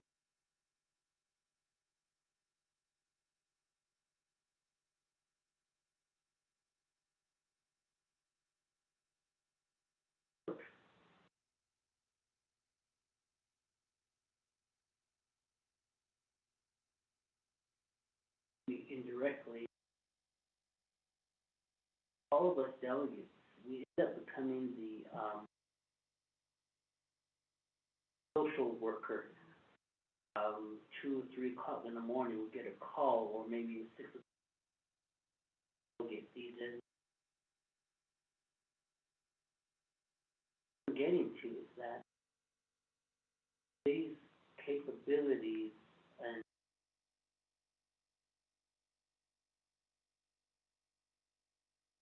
areas and powers that are in the law system, mental,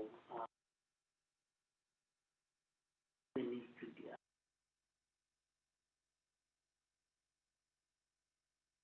able to, in some words, I was at the post office.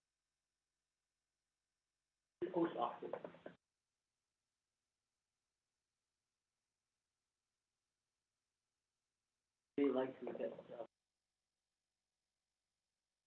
about any public information or any Navajo Nation.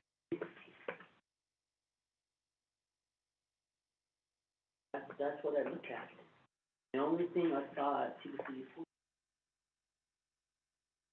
the Unified School District Board meeting, and you know, and look at that. That's what,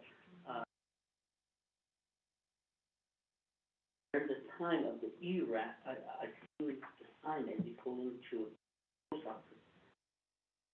Now that there's other public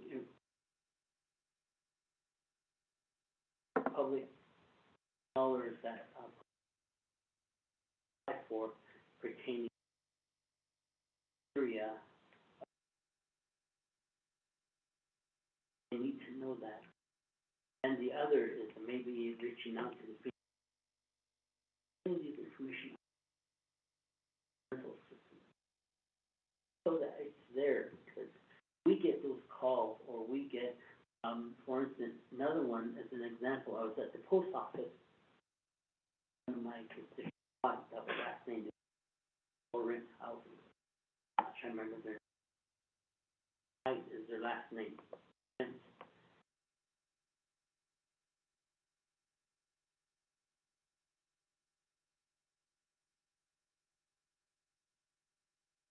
Because they're there, is their lives or something.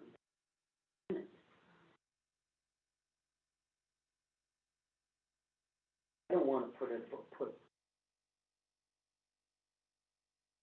ask them, how many times have you made these?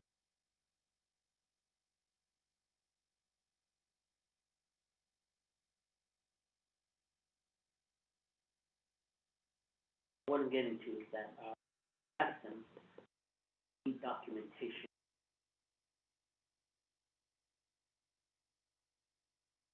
Path to say that, you're not doing this, these dollars that you have.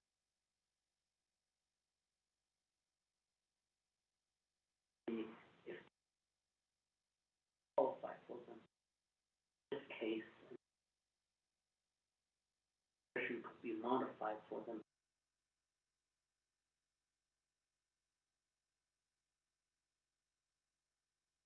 They're getting to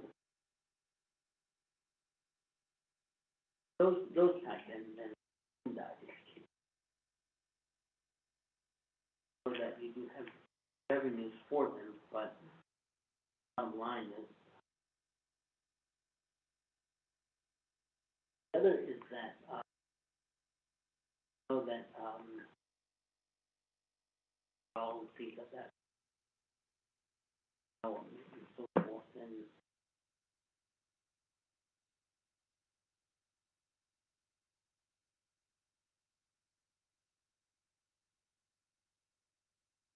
things like that. that, strategy really needs to occur depending based off of growth, the growth areas and the new projected growth.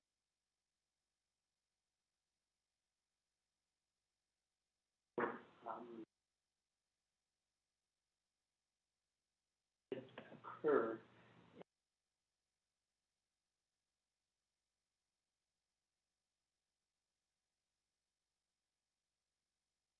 new incoming dollars that are in the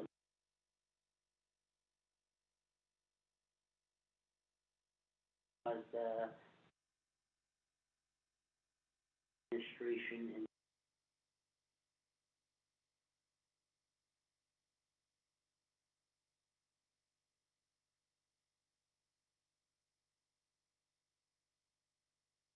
off of, areas, whatever you get, is going to be divided into this area. So manage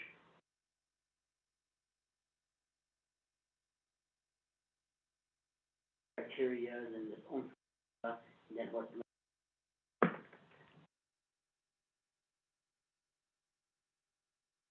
helping to, or especially within, we say this is the area has been directly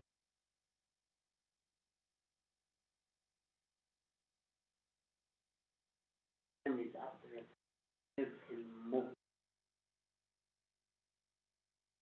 or single homes, in single homes. Getting to is that how could we try to maneuver that to try to, or can we, or can it, especially with relocating out in the community, for instance, families living in Sanders,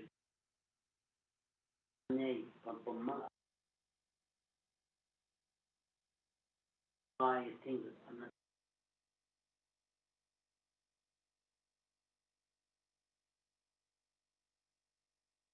to housing, and then know that the issue of violence and all these surgeries.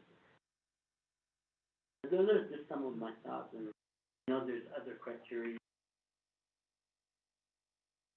Those are just some of my thoughts, and the other is the outreach.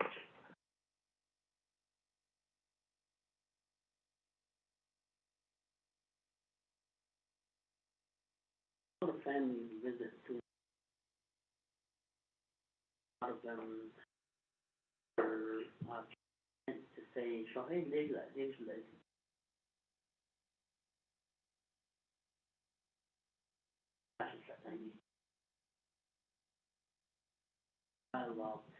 Whether a person wants to go in on a lot of families that would like that, but it's because a lot of them are worried about the credit.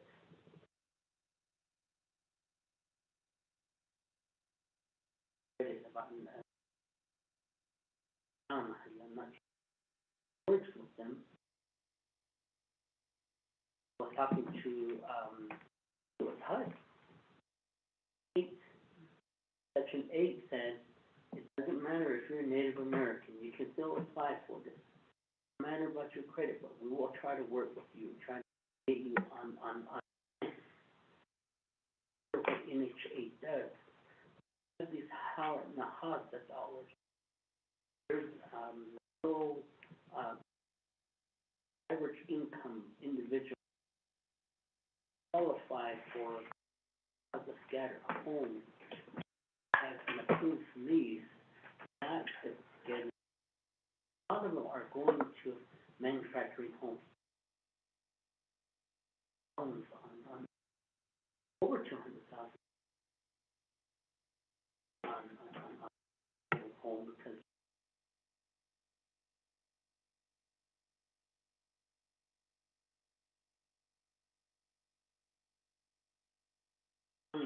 try to work with them. I know that there's one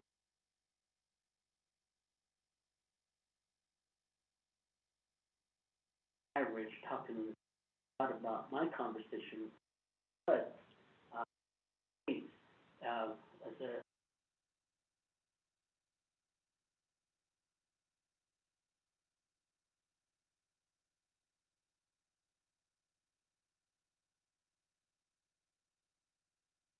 everything revolves these numbers,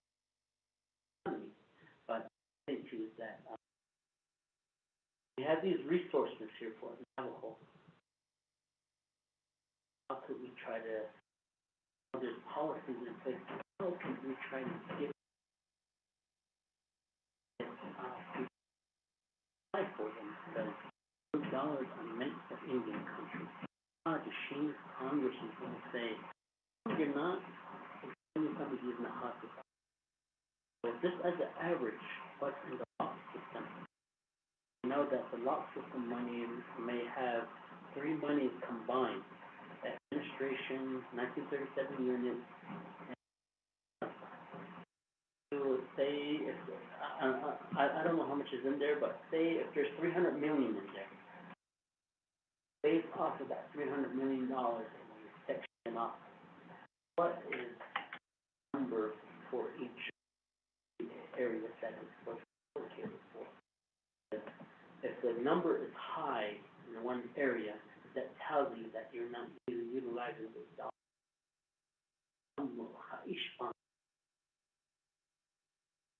That's what comes. Here's $1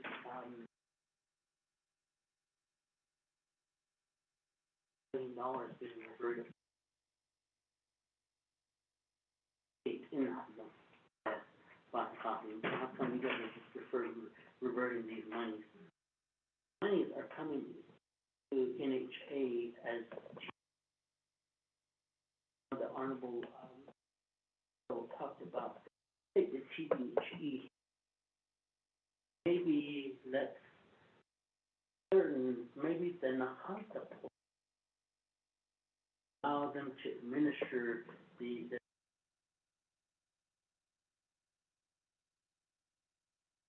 big.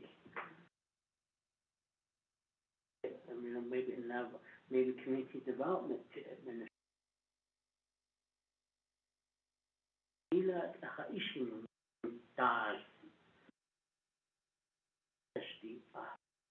When you look at it, they went through six CEOs.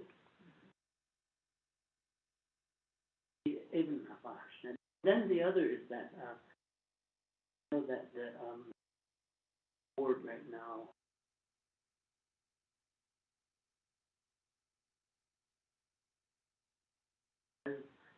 has administration have to look at that process. There's a advertisement that is made. Is there an advertisement out by NHA through the board? So that there's a that together from the president's office, the speaker's office, and resource someone else. Is NHA working towards the board current formula allows in there. I'm getting to that. Even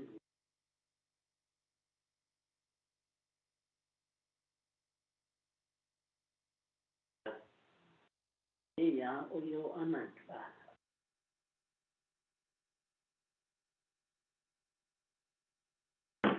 You have that the person, that people, individuals that were in there at certain criteria to be in that position.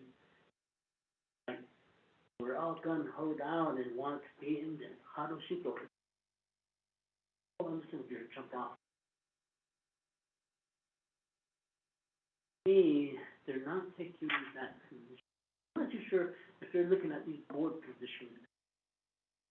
Maybe a joyride or something. Hey, maybe let's see what's going on in each page. over there and, over to have a board meeting. Things like that, but, she,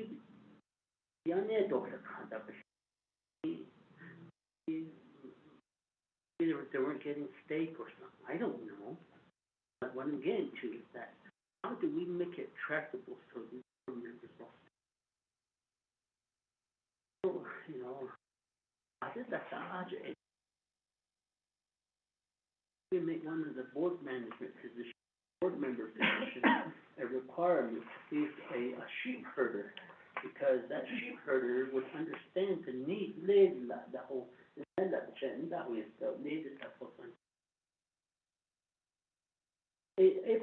how do we bring it back to the That's where I'm going on this. Need those recommendations. Right now, I tell you,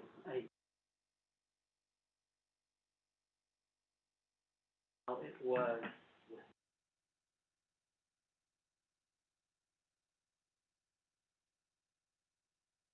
Yeah, I like it.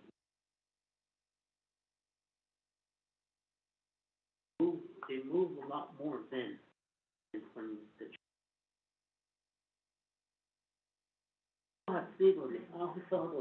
Thank you. Chairman, also for your comments, give it back to our, presenter for response. Yes, thank you, Honorable Vice Chair Otto, we need to do a better job in making, informing and educating.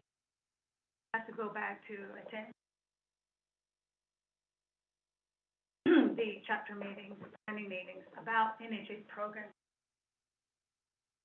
A way of even, we've got too much in social media, even our social media, we got some vacancies too that we're challenging.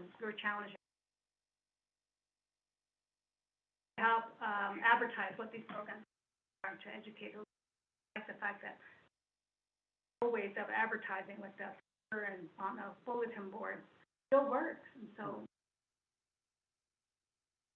advertising and getting and one-on-one meetings with the community.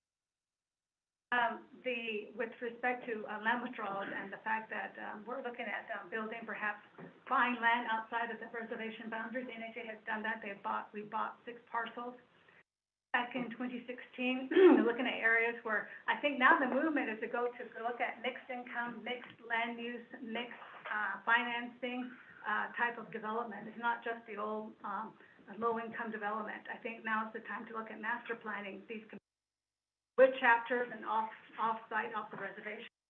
Really see what we can do to grow economically, but also to cost share too with respect to down the road.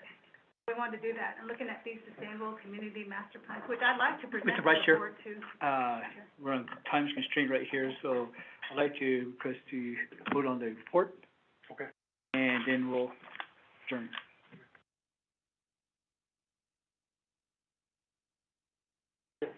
So then, thank you for your response, and we'll go ahead and, take it to a vote. Legislation. Mr.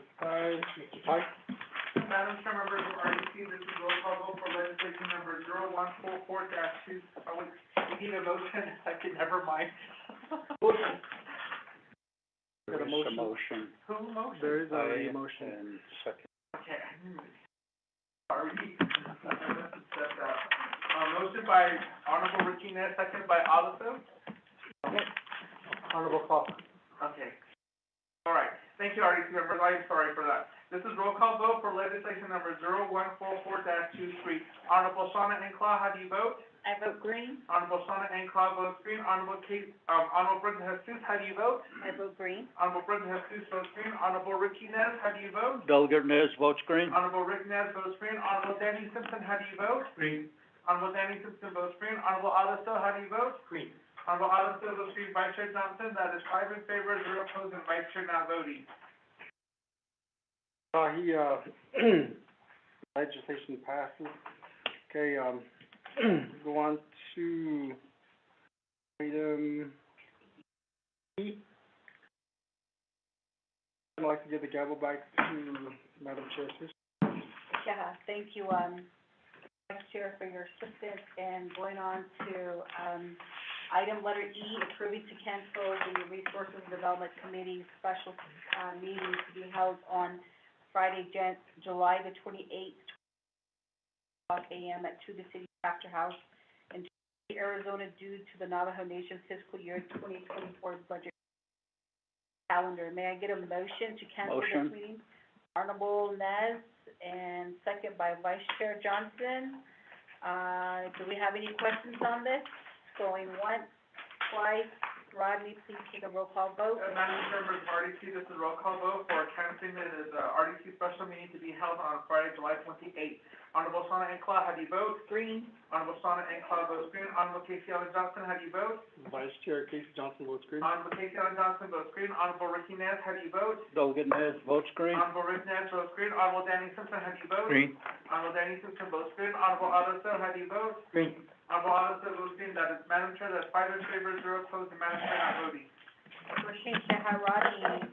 Okay, going on to item number 8, close of meeting. Do we have any final announcement? Going once, twice, gone. Adjournment. May I get a motion to adjourn? Motion. Honorable So and Honorable Nez. Questions on adjournment? Going once, twice, and, Rodney, roll call vote for adjournment last. Madam Chair, members of RDC, this is roll call vote for the adjournment. Honorable Sana Enclaw, how do you vote? Green. Honorable Sana Enclaw votes green. Honorable Casey Allen Johnson, how do you vote? Vice Chair Casey Johnson votes green. Honorable Casey Allen Johnson votes green. Honorable Ricky Nez, how do you vote? Delegate Nez votes green. Honorable Rick Nez votes green. Honorable Danny Simpson, how do you vote? Green, sir. Honorable Danny Simpson votes green. Honorable Otto Still, how do you vote? Green. Honorable Otto Still votes green. Madam Chair, 5 in favor, 0 opposed, and Madam Chair not voting. Thank you. So we adjourn at 5:06 p.m. And thank you everyone for staying on the call with us, and thank you members